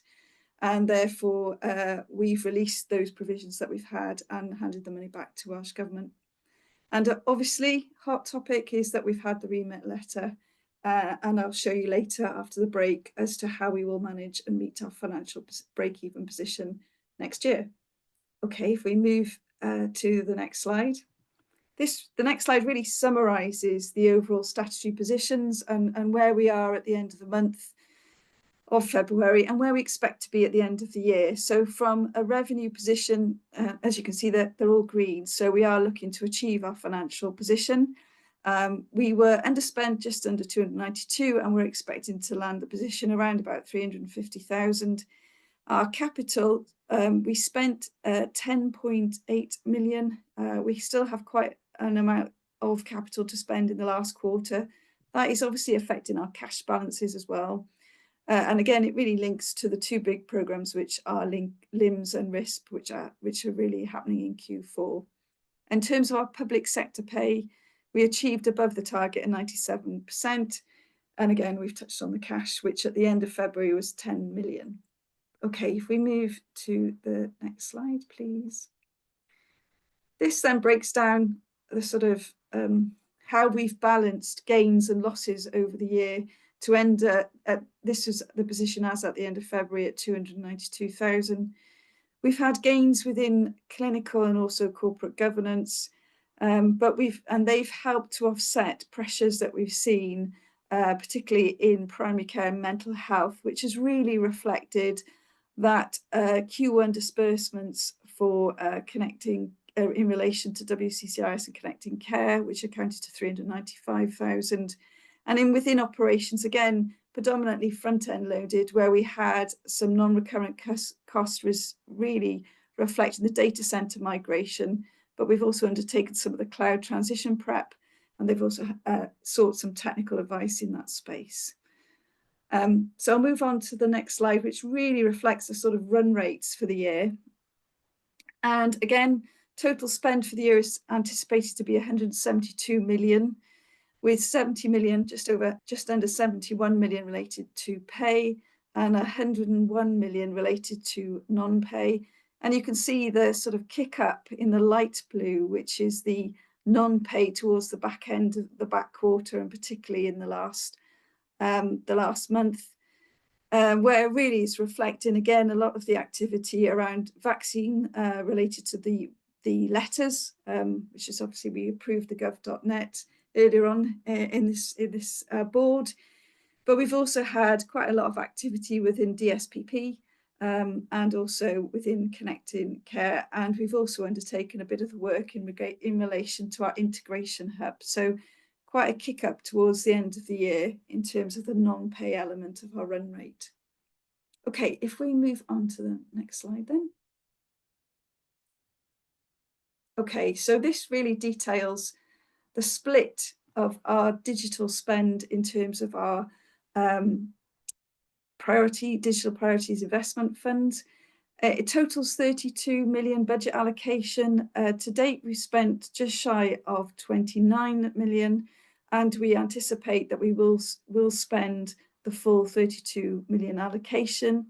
You can see there is some pluses and minuses. So again, we've managed the portfolio to land that position and really offset some of the cost pressures we saw as a result of the work that actually Sam was talking about earlier in laying the ground for the Connecting Care business case and understanding that and using the user-centered design and data requirements.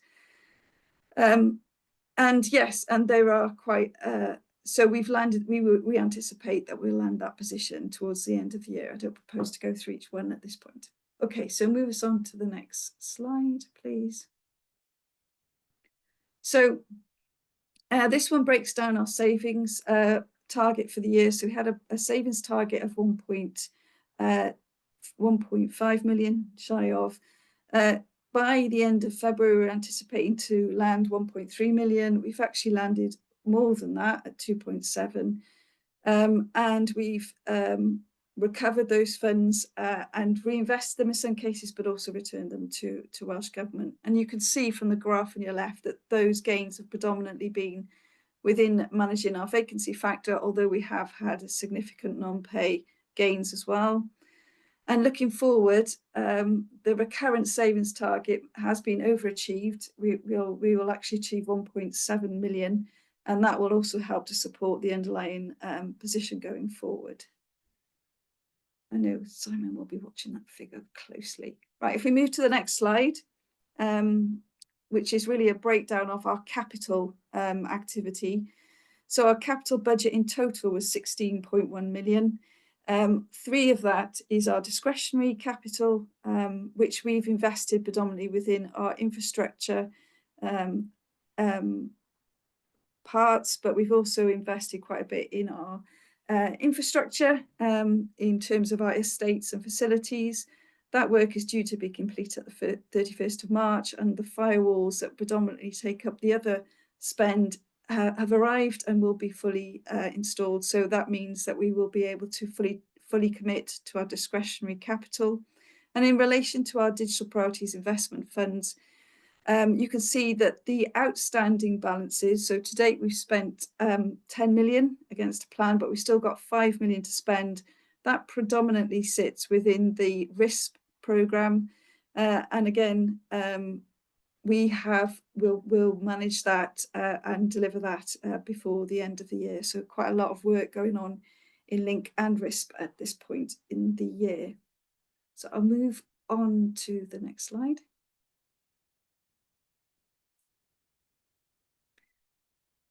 So, this is nice, short and sweet. So, as you would expect at this point in the year, there are no unmitigated financial risks relating to this financial year. And unfortunately, with 1 week left, there are limited opportunities that we can raise at this point. So yeah, happy to take questions, I think, Simon, at this point, and then we'll come back to next year. Thank you, Claire. Any Ruth?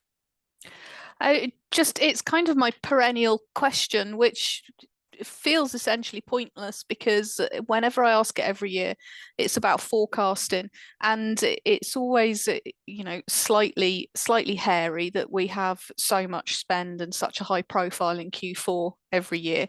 And every year I ask the question, and every year Claire gets us bang on the nose.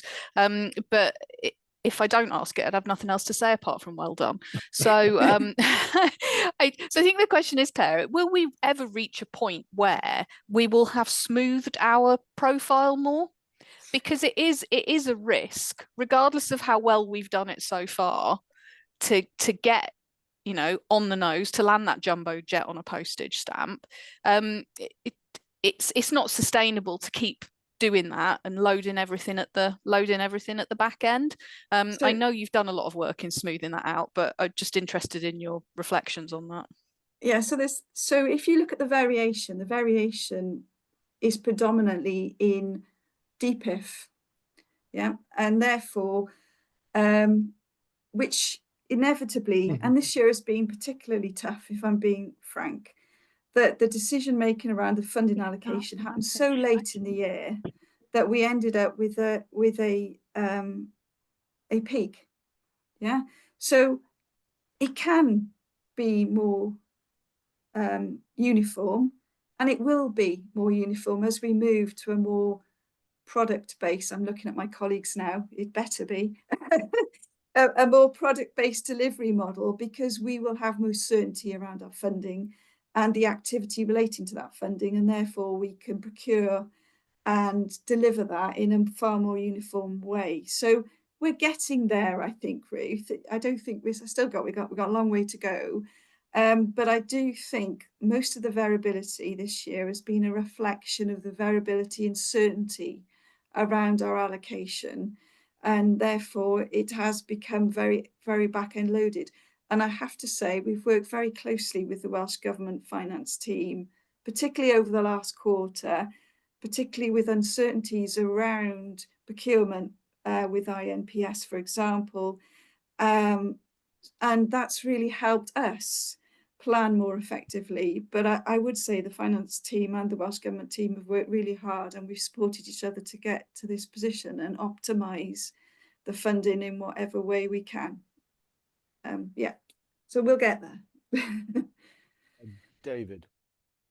Thanks, Simon. Thanks, Claire. Can I say well done up front rather than halfway through, as my colleague said, tongue in cheek. Claire, if I were not an independent member, a member of the public, just listening into this and seeing early on that we've got an escalation around delivery of major programmes, and then seeing your report and seeing, oh, we've got a significant saving because we haven't had the staff in the organisation, there's a temptation to sort of say, there's the cause and there's the effect.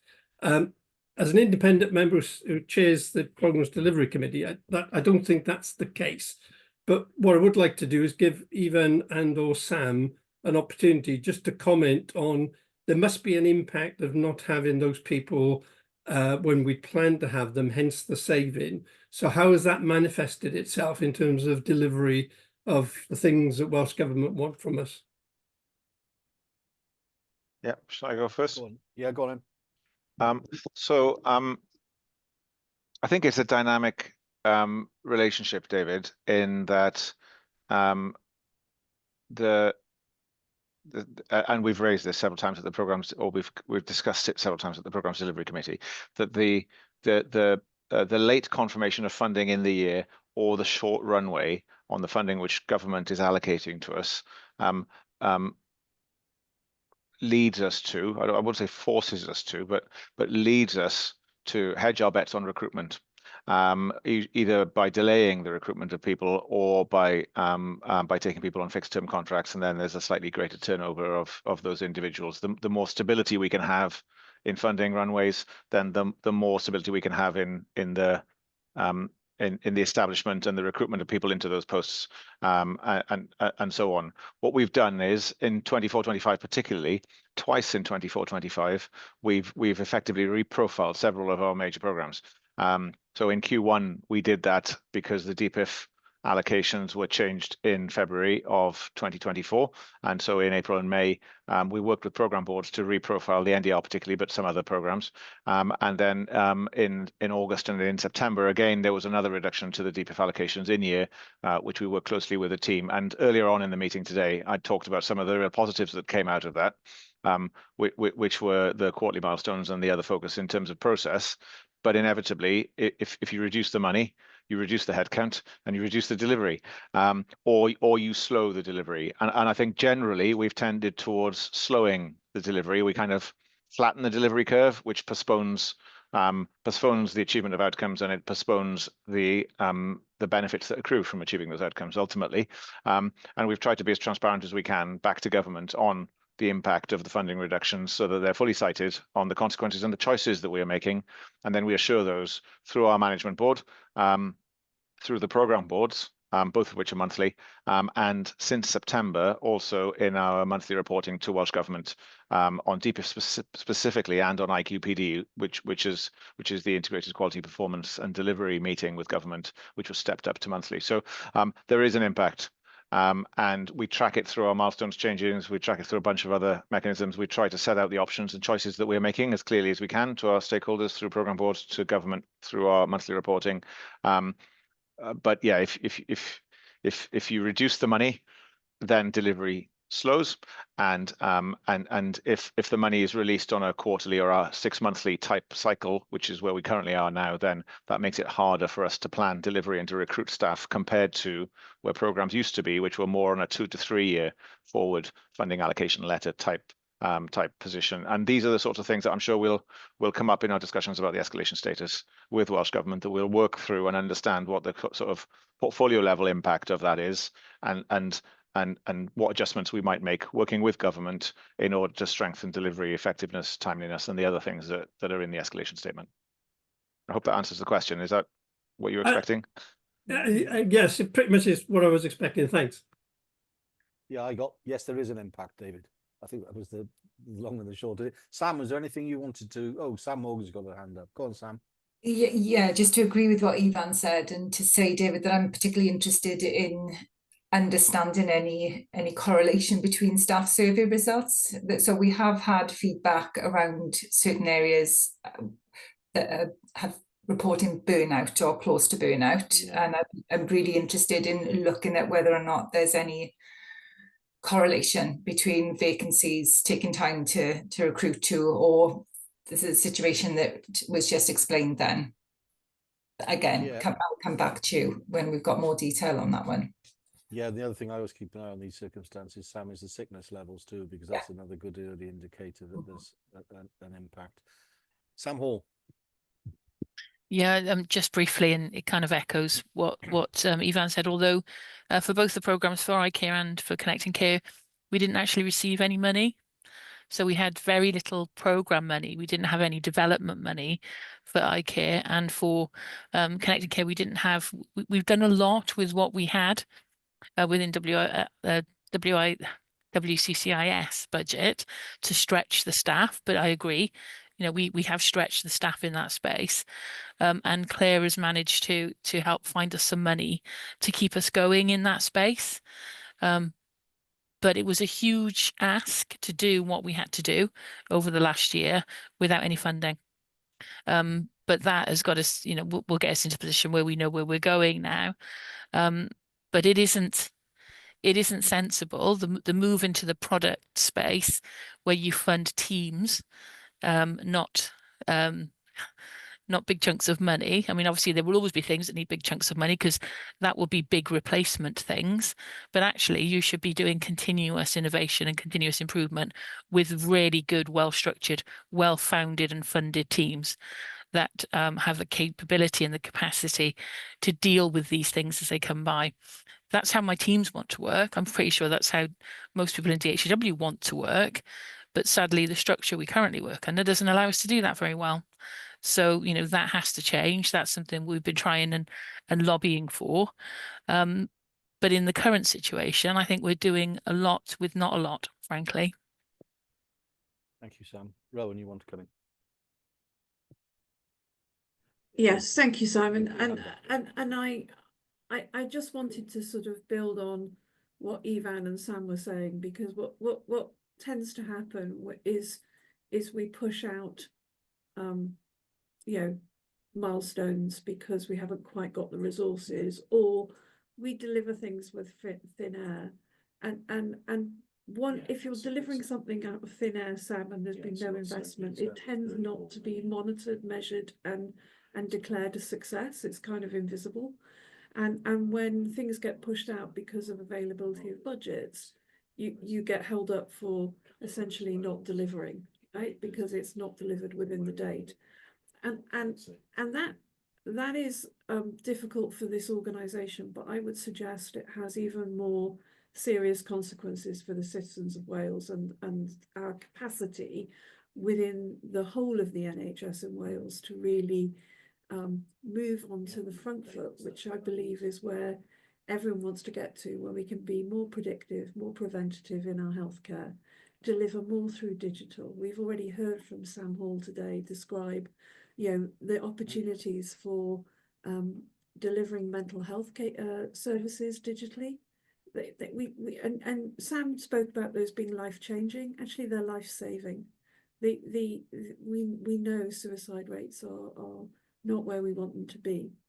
So actually the difference between where our funding currently sits and being able to deliver at the top of the organisation's capability, you know, we always want people working at the top of their licence, is not actually a huge amount in terms of quantum, but we don't seem to be able to get there. So I think there's, yeah, we continue to talk, Claire. I'm really encouraged by the whole programme of work to move into a more product focused lens, but I think, you know, this discussion just reflects a level of dissatisfaction, because we all know we could do more with the right money at the right time. Okay, thank you. Any other questions, comments? No, thank you, Claire, for that report, which we will receive a note, and we'll take a 10-minute break now. It's 14:33, so if we can be back at 14:43. So 10 minutes from now, folks, if we can get back, and we'll complete the last section of the meeting. Cameras off, microphones off. See you in a moment.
Nearly all back.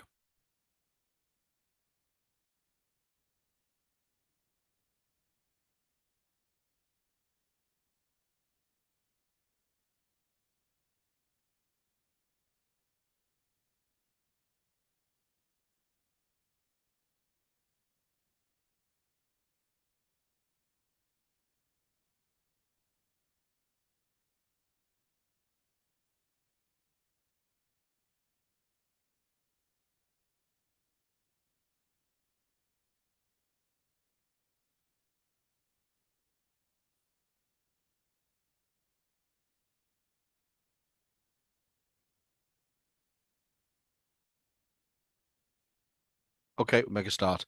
It's back to you, Claire, for a verbal update on where we are, though we've had some verbal updates through various items through today, but on where we are in terms of our finances for 25-26. Yeah, so Have thank you you, got Chair. slides? I've got a bridge. So I'm going to talk you through the funding assumptions, what we're anticipating the funding, where it's coming from, talk about the financial pressures. I'm going to share with you the capital plan for next year, and also some of the risks and opportunities that we face going into 2025-26.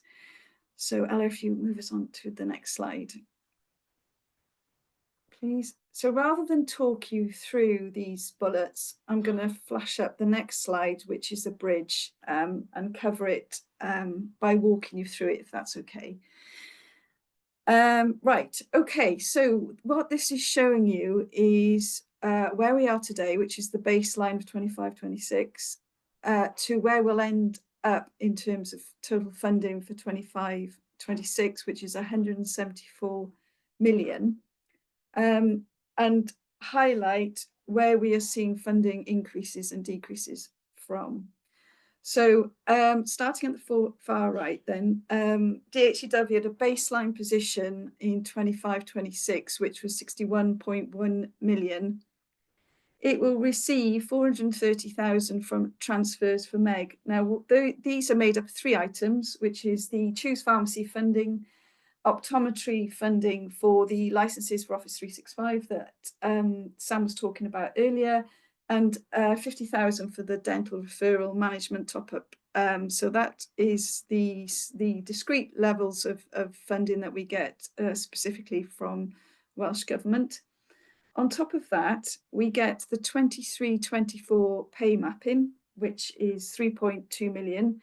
There's always a lag because the pay award is funded centrally, and we get it a year in arrears, in effect, added to our core. So on top of that, then we get our consolidated core uplift. So back in December, we were informed that we would be getting our 1.775 consolidated uplift. That in DHCW rates to 1.148 million. So that's added at the core. And then on top of that, we are now allocated the cancer programme as well as the service support for the NHS app into our core, which is 5 million, which this is indicating our shift towards a more product rather than a programme-based delivery, which takes our total core up to 70 million and 8.77, which is what you'll see in the initial remit funding letter.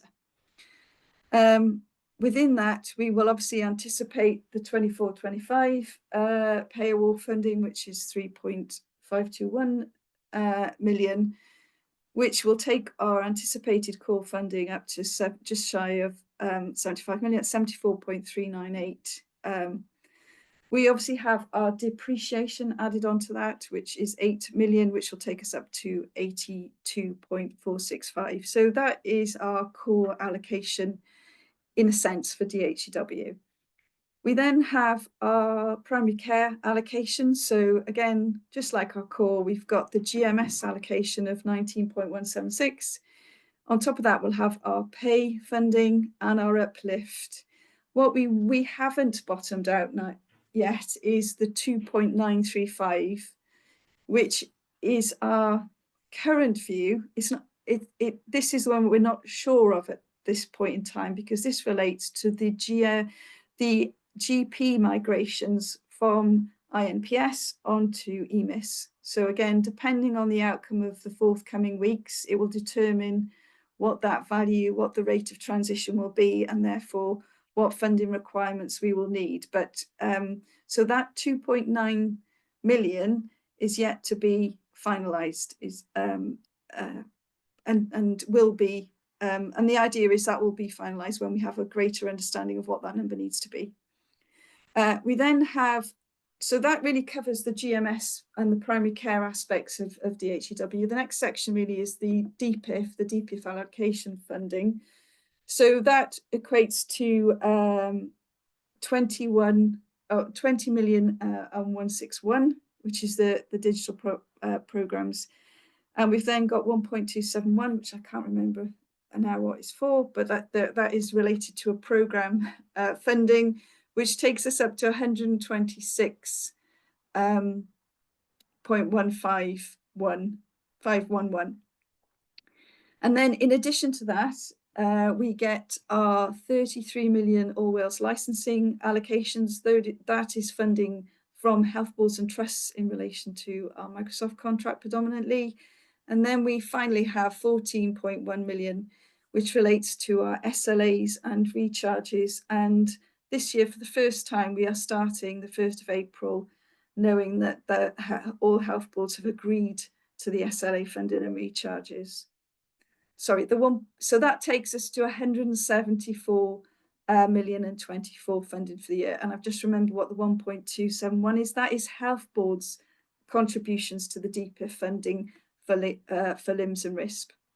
So that's the breakdown of the funding allocations that underpin our plans for this financial year. So, Chair, shall I move on into the capital, or do you want to pause there and ask questions? Has anyone got a burning question at this point? Why I had one, just observation, is tiny, but why are we still getting 23-24 pay mapping? This is because there's a delay in our the pay award is funded centrally by Welsh Government, and we then get it a year in arrears into our core. So it's a timing effect, Simon. But that's 2 years in arrears, isn't it? Yeah, it's the delay in which we know the value, we agree the value, and it's put in our core. Okay. In order to balance to our allocation letter, you can see where our assumptions behind that. Go on, Ivan. Yeah, just a comment, I guess, that the remit letter sets the digital programs funding as a global sum, and we've got a strong indication from Welsh Government that there's going to be more flexibility and discretion for DHCW than there has been in the past to manage as a portfolio, although with Welsh Government fully cited through that. So we'll agree a process with them through which that can work. The money is less than the total sum of what was asked for the programs that are within the DPIF that we deliver. And Welsh Government, again, Claire's team is working with Welsh Government to confirm their let's call them opening allocations of how that 20.1 million is split out to the various different programs. And as I said in response to questions earlier on in the meeting, for some programs like NDR, GSPP, we're in the region of sort of 10% below what the full budget plan would be for 25-26. So those are things that we will be looking to accommodate through efficiency, savings, productivity enhancements, and as much as possible to absorb those sorts of reductions. But on the medicines programs currently, we're more significant amounts adrift. So we are going to be engaging with Welsh Government to help them to understand the choices that we need to make in those programs, so that they're fully cited on where we will need to reprofile and replan the delivery of those programs. And those programs include the EPS, electronic prescriptions in primary care rollout, and the shared medicines repository, and also the EPMA, the support that we provide to local EPMA implementation programs across Wales. But we'll be working very transparently with government officials to fully understand their intent, and so that they can see the options that we are doing. And we've also got program board governance on that as well. Okay. Yeah. Okay, Hel, crack on. Okay. The next one, just a slide, just summarises some of the financial pressures and planning assumptions costs that we've mitigated. So we identified 3.7 million of emerging costs. 0.6 million of that is pay pressures, such as it's really predominantly the staff increments that are not covered essentially by the pay award. We anticipated service growth and organisational pressures of around about 1.7 million. Those are to support things such as building our future. We are looking at our toolkit in terms of underpinning some of the activities we want to do, and also some of the requirements, growing requirements actually, as cyber networking and information governance requirements increase. The non-pay inflation, which we calculated as 3.5%, led to a 0.9 million cost pressure. And also there are embedded contractual obligations that are built into the results as well, and they're approximately 500,000. So we've incorporated those into the plan. And then if we move on to the next slide, if we then look at the remit letter and our allocation, and our capital allocation has increased compared to last year. We had 3 million, just shy of 3 million last year. We've got 3.250 this year. And we've been allocated £9 million worth of digital priority investment fund in relation to capital. You can see from our discretionary, we will be focusing around infrastructure, cyber and networking, but also underpinning some of the improvements such as the integration hub, kit replacement, and also continuing our upgrades of our estates. And then in terms of our DPIF allocations, our initial allocations are really based on finalising the RISP and LINK programme, but also the app and the cloud transition allocations have been included in that particular budget and plan. So if we move to our next slide. So in terms of risks and opportunities, inevitably, as we've been talking about this today, haven't we, the DPIF programmes that span years also lead to challenges around optimising when there's budget constraints. So, you know, the multi-year funding for programmes does create, as we've seen this year, peaks and troughs in relation to allocations. We are also mindful that we are part of the way through the WICIS programme and having clarity around the next steps and what those will mean for the forthcoming year in terms of development and rollout. Will also is an area that we will have some work to do over the forthcoming year. And also in relation to the work that we were talking about IMPS and the GP supplier uncertainty, again, that's an unknown at this point. But again, we're working very, very closely with Welsh Government, but also with Sam and her team to understand the impact of that as it unfolds. But there are some opportunities. We are looking at sustainable funding. And again, the cloud adoption and the future programme will help underpin some of that. The funding of programmes, it was really welcome to see the acknowledgement of an uplift in our core, again, to ensure an efficient and effective resourcing of key programmes and services going forward, products and services. And building our future, we are driving out value through the programmes associated with that, and we'll touch on that later. And then finally, I know this is Simon's favourite one, the VAT reclaim. We are still working alongside HMRC and our colleagues in other nations to recover the VAT associated with the use of Microsoft. And in July, we are looking to recover 3.9 million potentially of VAT, hopefully, as that reclaim continues.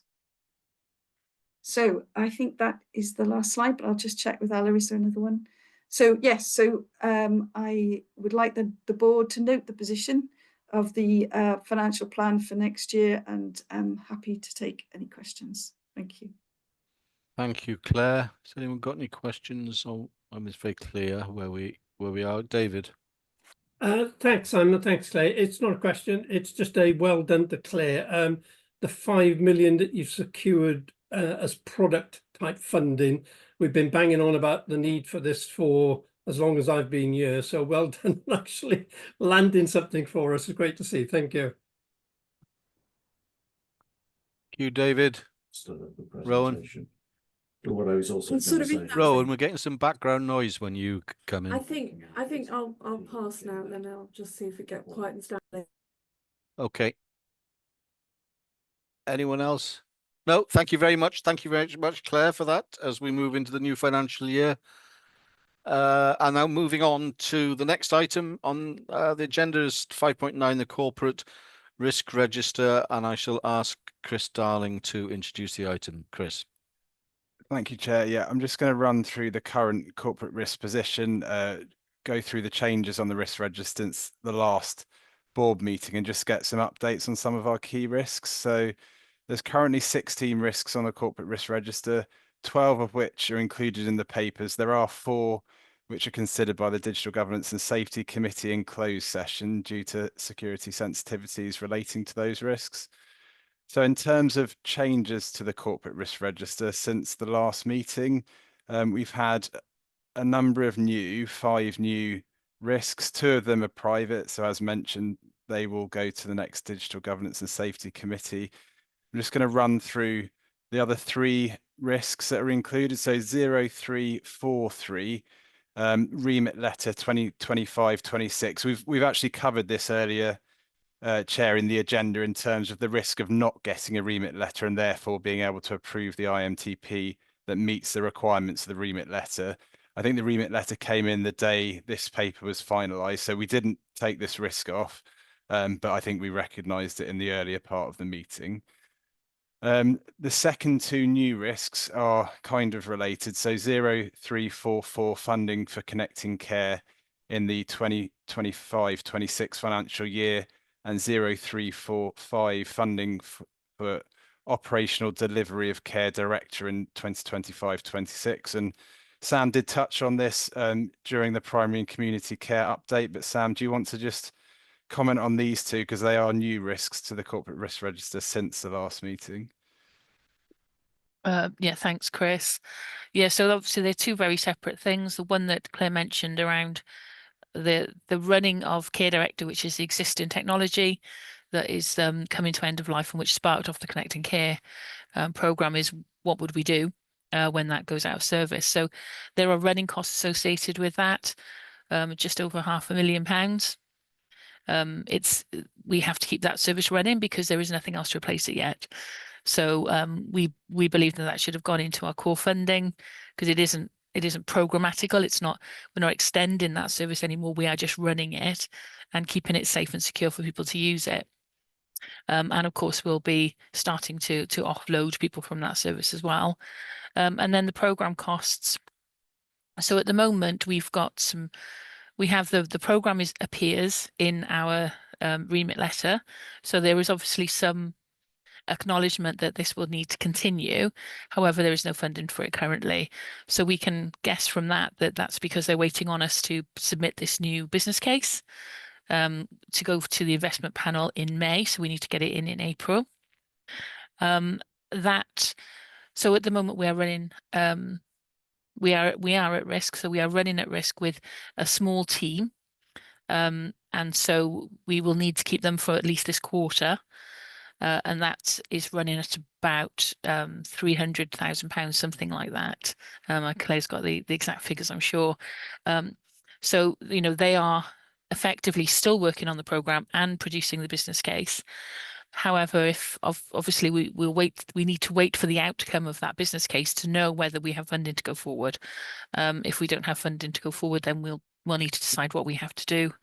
And obviously we have people working on that programme currently. So it's really important to us that we get that nailed down. But Claire, it is absolutely a risk.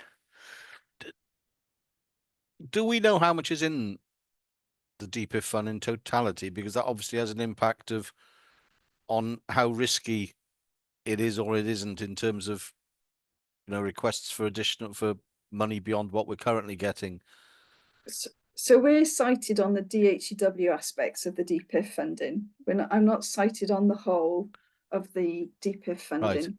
Right. I know that they've got, yeah. So you get my point. If we we don't know if when we put the business case in for Connecting Care, we don't currently know whether there is sufficient money left in the DPIF pot to fund. That's an unknown to us, is it? Yeah, it is. Yeah, okay. we're not cited on the total fund. Sorry, before you, David, do you want to come in on what I've just been asking Helen? Go on. Thanks, Chair. Yeah, no, my understanding is that DPIF is not going to be the pot where Connecting Care funding will be sourced from. I think that government would be looking for alternate funding stream for that. Okay, David. Thanks, Simon. Sam, when Care Director goes out of service, there's a load of data that we've captured over the period of time it's been in service. Is there a plan somewhere to migrate that data into whatever replaces it? And if so, is that funded? So there's an exit plan. Obviously, though, there's two different approaches to the data migration. There's one which is a social care data, and that will need to move into that space. So what we're currently looking at with the social care team is for that to be kind of a hold-in space for that data, so it then goes into the new systems. That will be completely arranged by the local authorities to do that. They will need to be able to fund that. But we will support them in their endeavours to do it. And then there's the healthcare data, which we've got a little bit more time to do. But yes, that data migration task for health boards to move them out of Care Director and into the new systems or into a holding pen, that will need to be funded as part of this. Absolutely. Okay, so that's a gap in terms of it's likely to come up in the next 12 months and it's not clear where the fund is coming from. Yeah, so we've got an exit board. We've got an exit group looking at those things, so we can try and work out how much that's going to cost, how long it's going to take, what we physically need to do it. So all of that is a strand within the programme to do, yes. Okay. Thanks. Thanks, Sam. Okay, Chris, where are you taking us next? Yeah, so just want board members to note two risks that have been downgraded since the last meeting. So the first one, 0313, the digital cost pressure service model cost. So the audit committee will be aware of this one. It's been on for a while, and the finance team, now with the confirmation of the cloud funding the position, that's been downgraded. So that risk is reduced. The second one, 0339, digital eye care service delivery. Again, the Programmes Delivery Committee will be aware of the discussions around this. This is coming off the risk register. It's still a risk, clearly, as articulated to the system, to NHS Wales, but I think the decision of it coming off reflects DHCW's position in relation to the programme and the ability to mitigate it. So those are the two risks that are coming off or have come off the corporate risk register. Just in terms of changes in risk scores, we've had a couple of risks that have changed since the last meeting. So the two risks, 0263 and 0320, two information governance related risks that have had a lot of discussion over a long period of time at the Digital Governance and Safety Committee. The scores, sorry, the risks remain as they are. The risk scores have increased on those two risks. There is, I mean, there've been ongoing work for a long time to work with partners to look to address these risks, but they have increased in terms of risk score. And then the third one, where there's been a change in risk score, 0300, the CANISC screening and palliative care, that's come down in terms of risk score, but it's remaining on the corporate risk register until the system is fully decommissioned. What's it come down from and to, Chris? Because that's missing from the box. Yeah, it's come from 12. I believe it's now 6, Simon. Okay, it's quite low risk. So it's low, but it's Ridian's keen that it's on there until the system's decommissioned or we're clear what that means. Okay. And then just a few risks I wanted just to provide updates on or get updates on that aren't included in the cover paper, some of which I think we've covered during the course of the meeting, so I won't repeat any of those, but one that just want to go to Helen for an update on is the 0333, the intensive care implementation delay, Helen. Yeah, thank you, Chris. And just today we've had confirmation from Welsh Government who wish us to proceed with the revised governance arrangements that we've set out in conjunction with the new chair I mentioned earlier, was Mandy Rayani. So we will move forward now with standing up the revised governance arrangements, which was one of the recommendations of the independent review that was undertaken by Welsh Government. They've also agreed that we should proceed now with the detailed workshops to move the conversation forward in terms of nailing down what the development requirements are in order to move the programme into a fit for kind of implementation phase. We're also meeting with the supplier here next week in person to discuss how we move forward and make progress. So I think good news there in terms Well, of that is very good news, because that suggests that we're quite close to getting a timetable from getting from where we are to where we need to be.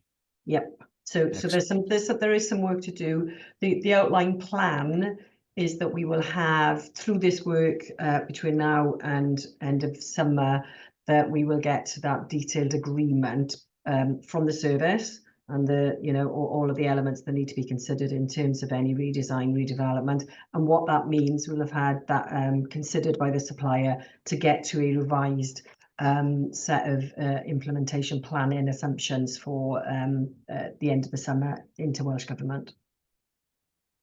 Great. And those workshops that they were stood down, we're now stood back up again, are they? We've now got, yeah, we're on it today. The team are on it today. I forwarded that and said, yeah, all systems go today. That is very good news. Always good to have good news about a risk. Chris, anything else? Just a couple. So the IMPS, clearly we've updated the last two meetings. Sam's given the update earlier, so I wasn't going to cover that one.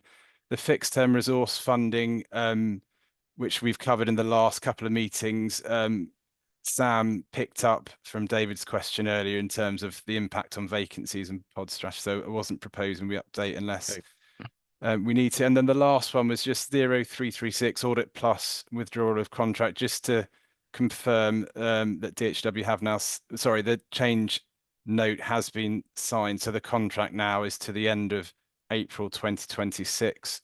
So the risk in the short term very much reduced and mitigated. I know Ridian will want me to thank the commercial services and the information services team that have worked really hard on that one.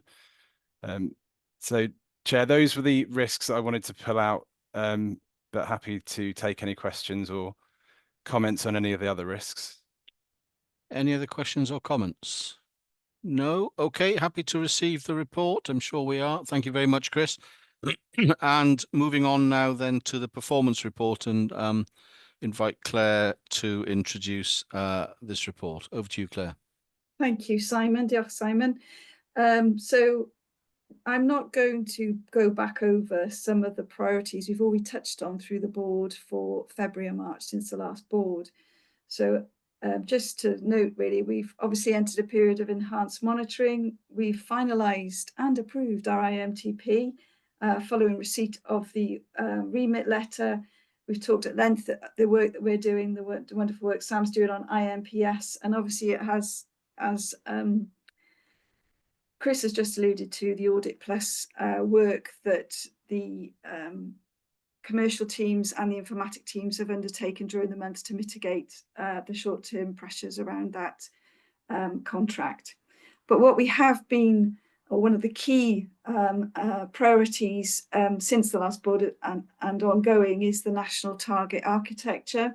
So there's been a significant amount of work to develop the future map to the new Welsh and health and care architecture that has been developed with the teams.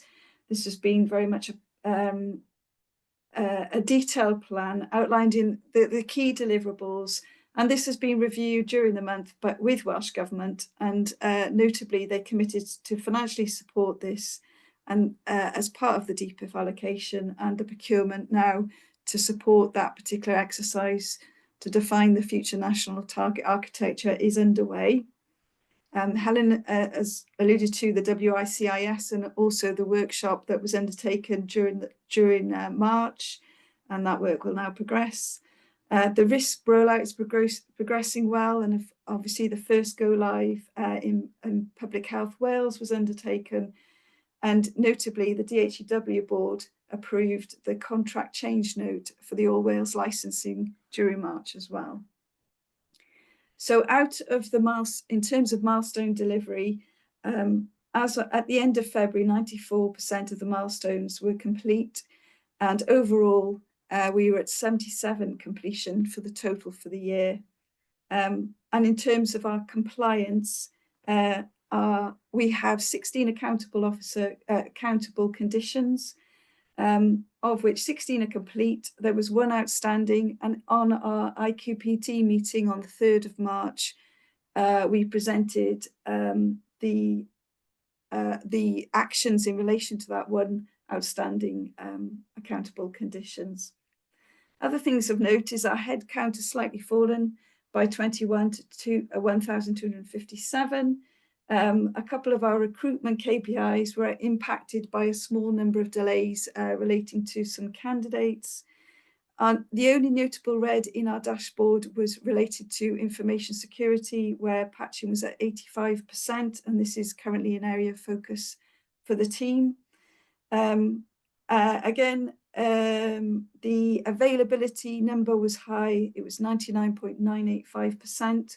There were 5 incidents in February related to 2 of which related to system changes, and 1 was supplier related, all of which have had actions and learnings completed.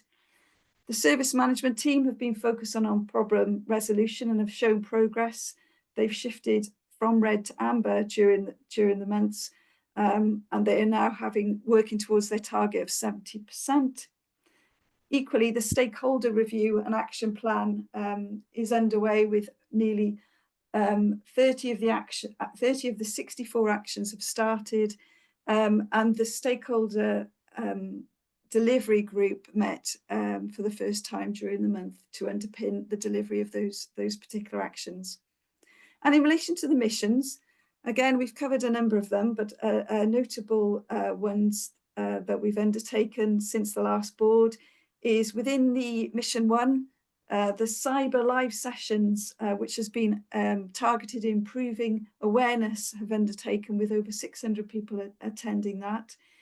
Under mission 2, which is delivering high quality products and services, the vaccination digital engagement session was held with Welsh Government for the community pharmacies in Wales. And again, there's some notable milestones delivered by the vaccine team over the last couple of months. Our EPS prescriptions hit a milestone with over 1 million now being prescribed via the use of the EPS system. And in terms of under mission 4 for driving better outcomes through innovation, the DHCW board agreed the recommendations of the AI steering group. And then finally, last but not least, under mission 5, which is our trusted partnership for high quality, inclusive and ambitious organisation, the senior leadership team met in February, and they focused on the national architecture and the new target operating model. So those are some of the notable performance indicators and actions during the last month, and I'm happy to take any further questions, Chair. Okay. Ruth. Thanks for that, Claire. This is probably a question for Sam Lloyd, actually, because it's about patching. I know that we have been in worse situations with regards to our patching previously and the backlog that we've had. There are a couple of different things that have appeared in the performance report this month. I just wondered if there is a particular need for additional focus on this area again. I know we have been there before, and I don't want to necessarily go back to there. So is that Sam? Yeah, you pick up on that, Sam. Yeah, thanks, Simon. Thanks, Ruth. Yeah, so it is an area of continuing focus, and the patching efforts fall into 2 areas. There's the patching of Microsoft systems and then the patching of everything else, effectively. The Microsoft system patching is in quite a mature position. We've been doing that well for a long time, and those numbers are pretty good. The patching of non-Microsoft systems is the area where we're focusing most, and obviously it's a moving feast because patches are released frequently, and then the numbers, the compliance numbers drop off as we then play catch up to apply the latest patching. I think it is an area of we just need to keep an eye on it. We need to keep the focus up. It's not an area where we've got a significant problem. I think I'm not hugely concerned from a cyber perspective. It's more about just making sure that we play catch up with the patching as it is required. I think there are two other areas as well of focus in the cyber world around, which I won't say too much about in public board, but around disaster recovery testing and documentation as well, where we're having a big push within teams at the moment. So the numbers have taken a bit of a dip, I think, as much as anything as a result of our increased focus and increased, accuracy of reporting. But it is something that the team are working really hard to keep on top of. Marian. Diolch Cadeirydd. Mae'n sylw mewn gwirionedd yn gymaint â cwestiwn ar genhadaeth 5. Ddari Claire ddim cyfeirio at hwn, ond mae'r ffigwr na o 170 o geisiadau am brentisiaethau o fewn DHCW i weld yn ffigwr rhyfeddol o uchel, ac o bosib yn deyrnged i'n enw da ni fel sefydliad. Mae'n amlwg y bydd yna llawer iawn o ymgeiswyr siomedig, ond oedd yn dda gen I weld falle bydde'r ceisiadau, rai ohonyn nhw'n cael ei ystyried mewn adrannau eraill o fewn DHCW hefyd. Ond bydd yn dda falle clywed I be ni'n priodoli'r canran a'r nifer fawr yma o geisiadau yn y maes yma. Diolch. Who wants to pick? Is it Sam best person to pick that up, or? It's probably Ivan, because it was within Ivan's directorate, I believe, that success clearly sits. So it's Go on, Ivan. Well, I'm not going to take any of the credit myself. So Marian, yn Gymraeg, diolch. Fi'n credu oedd yr ymateb yn llawer iawn mwy nag o'n I wedi disgwyl. Gafodd y broses I rhedeg gan tîm reoli'r gyfarwyddiaeth. Felly Bjorn a Louisa sy'n cymryd y clod am hyn. Roedden nhw'n broses drwyadl yn ei le, oedd cyfathrebu a hyrwyddo clir o ran y swydd, diwrnod cyfan o weithdai ac ymarferion heriol, a dweud y gwir, i'r prentisiad. A pan ges i'r adroddiad, oedd I wrthyn nhw bod na 170 o bobl wedi bod a bod na ddiwrnod cyfan o waith I ni I weithio gyda'r prentisiad, a mae dim ond un swydd oedd, neu un cyfle, o'n i'n awyddus I chwilio gymryd a fedrwn ni am y cyfle I ddefnyddio y talent yna ar draws y sefydliad. Felly ni'n cadw hwnna yn agored fel opsiwn. Fel nes ti ddweud, wy'n credu bod yn adlewyrchu yn dda iawn arno ni fel corff bod ni'n cael y fath na o ymateb. Ond nawr wi eisiau bod ni'n pwysleisio ar cymryd mantis o'r enw da na sydd gyda ni mwyn bod ni'n gallu cael ffrwd cryf o brentisiad mewn, nid jyst i'r nghyfarwyddiaeth I, ond ar draws y sefydliad. So mae fe'n gret, mae fe yn glod i'r tîmoedd sydd wedi bod yn arwen ar hyn gyda cefnogaeth o tîm Sam ac ar draws y sefydliad. Gwych. Diolch Iwan. Thanks, Ivan. Alistair. Yeah, thanks, Chair. And thanks for the report. Really, really helpful. There's a lot in there. I just wondered, Claire, should there be a stronger link between our performance management and its reporting and the escalation from level 1 to level 3? In other words, that we perform well and we scrutinize performance effectively throughout the year, and we receive reports throughout the year, but yet the escalation to level 3 was a surprise. And I just wonder whether we should establish a stronger link between the performance management system and its reporting and how the outcomes might affect our organization such that part of it moves into escalation as it has done. Thanks. Do you want to pick that up, Claire? Go on. Yeah, no, It's a good question, I think, Alistair, and I think it goes back to how do we create a balanced scorecard that demonstrates the areas of strength and the areas where we need to improve. So, yeah, which does beg the question as to why we were put into escalation. But anyway, because it's in one particular area, that is covered predominantly in the programme section. And I think going forward, once we understand the actions that we need to take to come out of escalation, how we correlate those and report them within the performance report is something that we need to work on going forward. I think there's some reflection there about how could we have picked this up earlier. It goes back to a previous point and be able to have seen that through the performance reporting. But if you look at our milestones and particularly the programme summary, you can see clearly where the areas of red are, and inevitably I think that's where the focus has been. And yeah, I think I think we need to reflect and look at that going forward as to how we strengthen the report to anticipate areas of potential opportunities to improve. Thanks, Claire. I completely agree. It's not a straightforward issue, but I just thought it would be worth raising. Thank you. Thank you both. Marilyn. Yeah, just on a similar note, thanks, Chair. Similar note on that, Claire. Is it have their reporting mechanisms changed? Because, like Alistair said, perhaps we could have preempted it, but sometimes it's not just about us. Like you said, it's not that simple. It's about Welsh Government, about how they operate as well. So sometimes they change, and we can't always anticipate that. So I just think it's worth sort of bringing that up as well, really.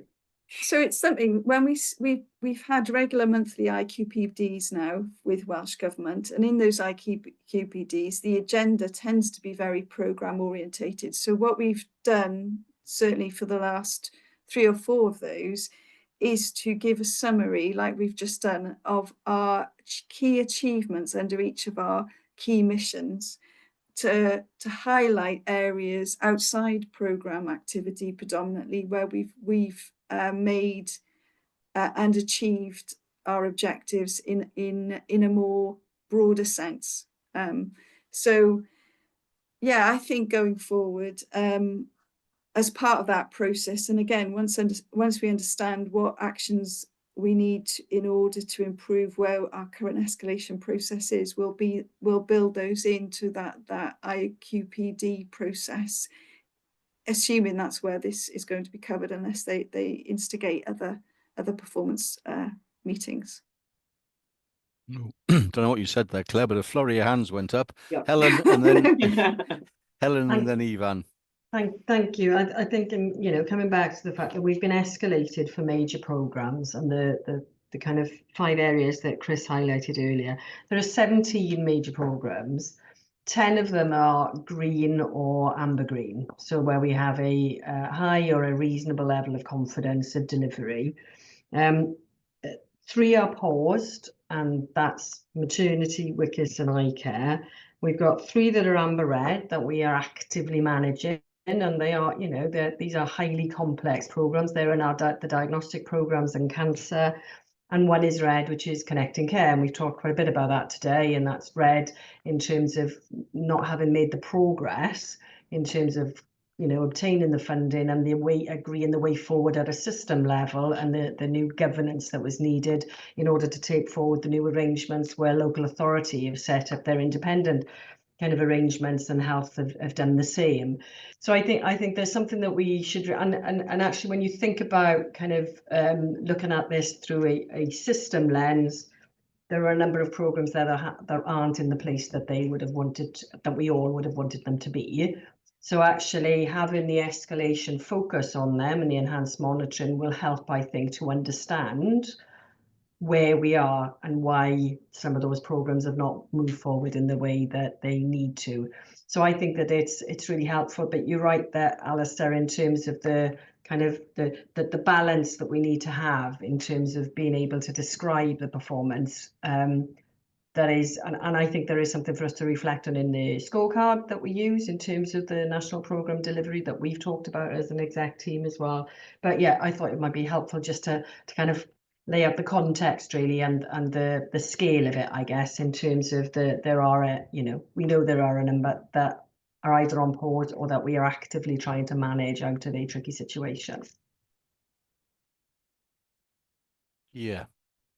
In the context of a couple of them, it's not pause. We don't have a national programme. Well, digital maternity is not a. We've got a role in it, but that is just being agreed with Welsh Government. Yeah. We're working that through, and we are drafting something to go into Welsh Government to formalise that. Yeah. Ivan and then Chris. Thanks, Simon. I'll try and be fairly brief because these are the types of conversations that we have at every programme's delivery committee to try to bring to the surface the difference between a major programme and DHCW. And we've taken the choice, we've made the choice as an organisation with chairs and with Welsh Government to report against those national programmes using a red, amber, green assessment of delivery confidence against the programme objectives. And that is a commentary on all of the collaborative partners that are part of a national programme, not on DHCW on its own. We could have taken the choice to only report RAG confidence of our management in a much more narrow sense. And I believe I've got confidence in the teams that run these programmes that would be a much greener dashboard. But we're committed to honesty and to transparency. That's why we established the Programmes Delivery Committee, and some of those presentations can then be a little bit uncomfortable because it's very easy for people to think that it's a report on DHCW as an organisation, but actually it's a report on the collective endeavour. And just to illustrate one example, and I'm not going to name programmes or health boards or anything else today, but within those collaborative programmes, individual health boards will make choices about their implementation dates and go lives. They have the discretion to delay go lives from 1 month to a later quarter to a later quarter. In some cases, the go live milestone is in our IMTP and is reported to Welsh Government as our performance in DHCW, and yet the decision is entirely set with the health board, and there is nothing that DHCW can do to hold the health board to that position, to that timetable, to that date, or to anything else. They have complete freedom to decide when they go live with a local implementation of a program, sometimes even holding the contract with the supplier, which we are not a party to. So it is a complex environment, and I hope that through this escalation we can work with government and indeed with our stakeholders and delivery partners to be much clearer in our understanding of what it is that we're reporting in public and how, and to explore what the best way to do that is. Finally, from a performance perspective, I feel we've been very, very open and very honest with all of our stakeholders and with Welsh Government about our performance on national programmes and the performance of national programmes in the round, in public and through IQPDs, through JETs and through various other things. And that's what's led ultimately to the escalation status that we're in, which we will now work with Welsh Government and partners to work through and to resolve. But yeah, it's easy to slip into quite a confusing arrangement there of who exactly is responsible for what in collective collaborative programmes. Thank you, Ivan. And finally, Chris. Thanks, Simon. Yeah, it was just to respond to Alice's comment around, so we've been escalated and it being a surprise and the reconciliation between the escalation and the performance report. I guess reflecting back, we've been escalated for major programs. A number of the accountability conditions this year related to major programs, so Connecting Care, Digital Maternity Cymru, Intensive Care, the NHS Wales app. And I think some of the learning perhaps for us is we've provided regular updates through IQPD and other forums on where we're at with them, and perhaps have assumed that we've done what we've needed to do. Connecting Care, submit a business case by September, and then wait for the next step. Perhaps there's some learning about, was that the interpretation that that's all that we had to do by the end of that period? And I think that's why this is an opportunity, and once we work through the escalation framework, to get some of the understanding of what's required for each of them to move them forward.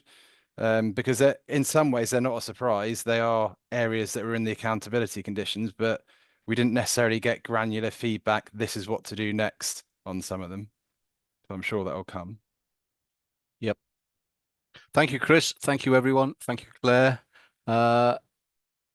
Happy to receive the report, I'm sure we are. And Claire, you're going to take us to the last item, which is a report on an update on the Building Our Future programme. Yeah, end on a high, isn't it? So I'm going to talk you briefly through. I'm going to throw a couple of slides, if that's okay, Ella, just to talk about what have we been doing in our Building Our Future programme, and also just to give you a bit of a highlight of what are we going to be taking forward and working on over the next couple of months within Building Our Future. So if you go to the first slide, just to recap, Building Our Future programme is made up of the segments, which is really our principles that we're bringing to life in that programme. And we've really been focusing on putting our people first, do what it says, put them first. So, and under that, we've had a couple of key deliverables, which is really focused on the culture, about our new product and service related operating model. It's about designing an innovative space, and that is, as you saw from the capital plan, is the first phase will be complete at the end of the month, and also underpinning staff development through understanding the learning portal.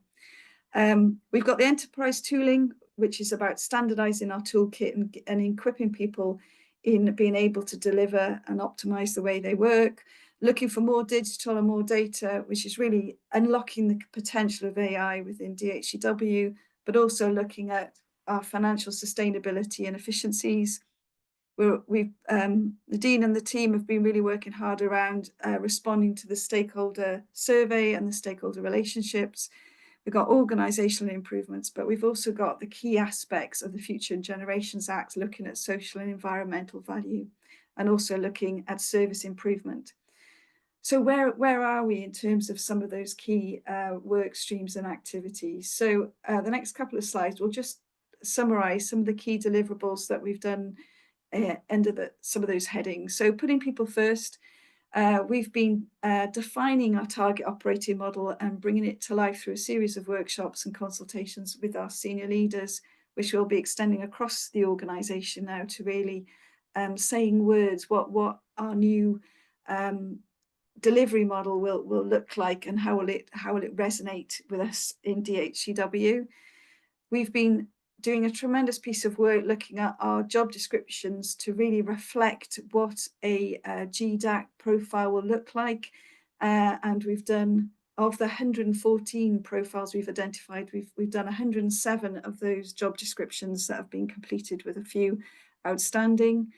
The organisational change process, both in operations and primary care, have started. We have put the primary care on hold until the end of March, to reflect the work that's been undertaken on the INPS rollout, but the operational OCP is progressing well, and we've done some discovery work with the FedIP and the BCS to look at the digital portal, and we will move now into procuring that platform.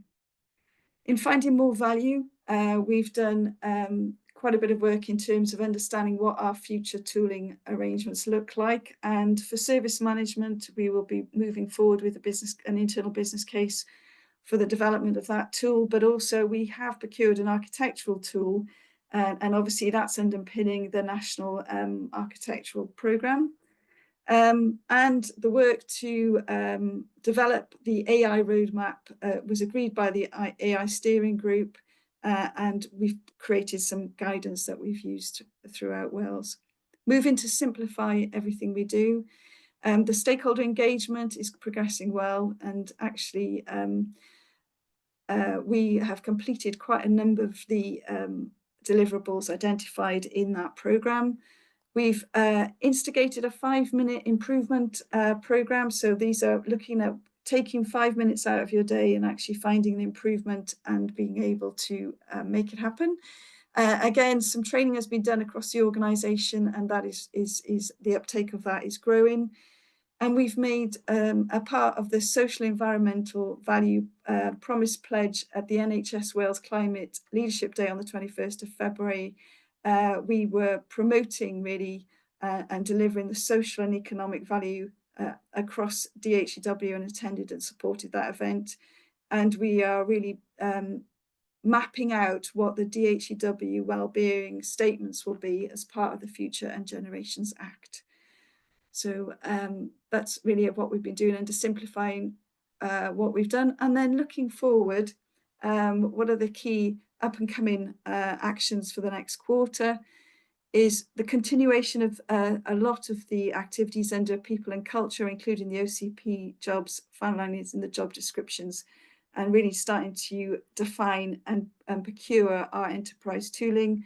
The comms team are working hard to really focus in on the target operating model, and we want to initiate the project in relation to our social and environmental plan and objectives linked to the Future and Generations Act.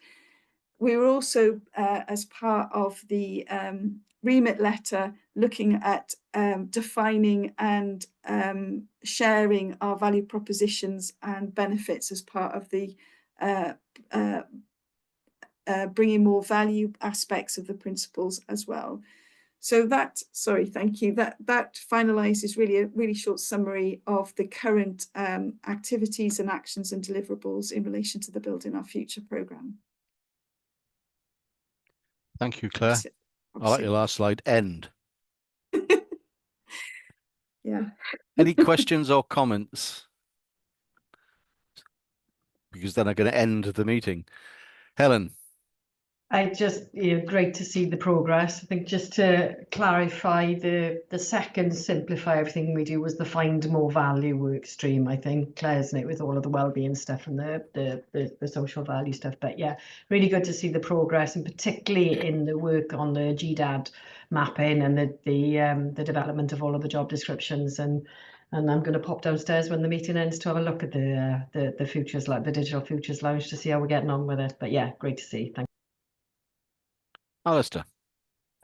Just to say, Chair, I've been keeping a rough tally as been gone through the day in terms of building our future, and I think we peaked at over 100 acronyms.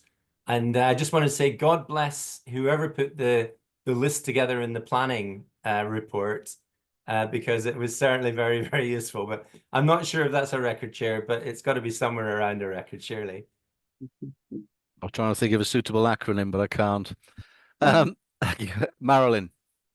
Thanks, Chair. Thanks, Claire. I just want to say I'm really enthused about the project, and I think that it's really underway. And you talked about that 5 minutes to recognise that everybody can improve on things, and it doesn't always have to be grand. It can be small incremental changes, and that's what that'll do. That self-reflection piece of just giving people 5 minutes to think about it. So I'm really enthused for Digital Healthcare Wales for onwards and upwards really in this space. So diolch yn fawr. Thank you, Marilyn, and thank you, Claire, for that report on all the work. Well, all the work that's going on across the whole organisation in this, in this space on this issue. Okay, everyone. Any other woe betide anyone who puts their hand up at this point? Any other urgent business? No, thank you very much. The date of the next meeting is Thursday, the 29th of May. Thank you all. Diolch yn fawr bawb. It's been a long meeting. The March meeting always is. We've got an awful lot to get through for looking back on the year and looking forward into the next year. So thank you all very much for those of you who've presented papers and for your contributions, questions, comments and observation. And I wish you a very good rest of the day. Thank you, Chair.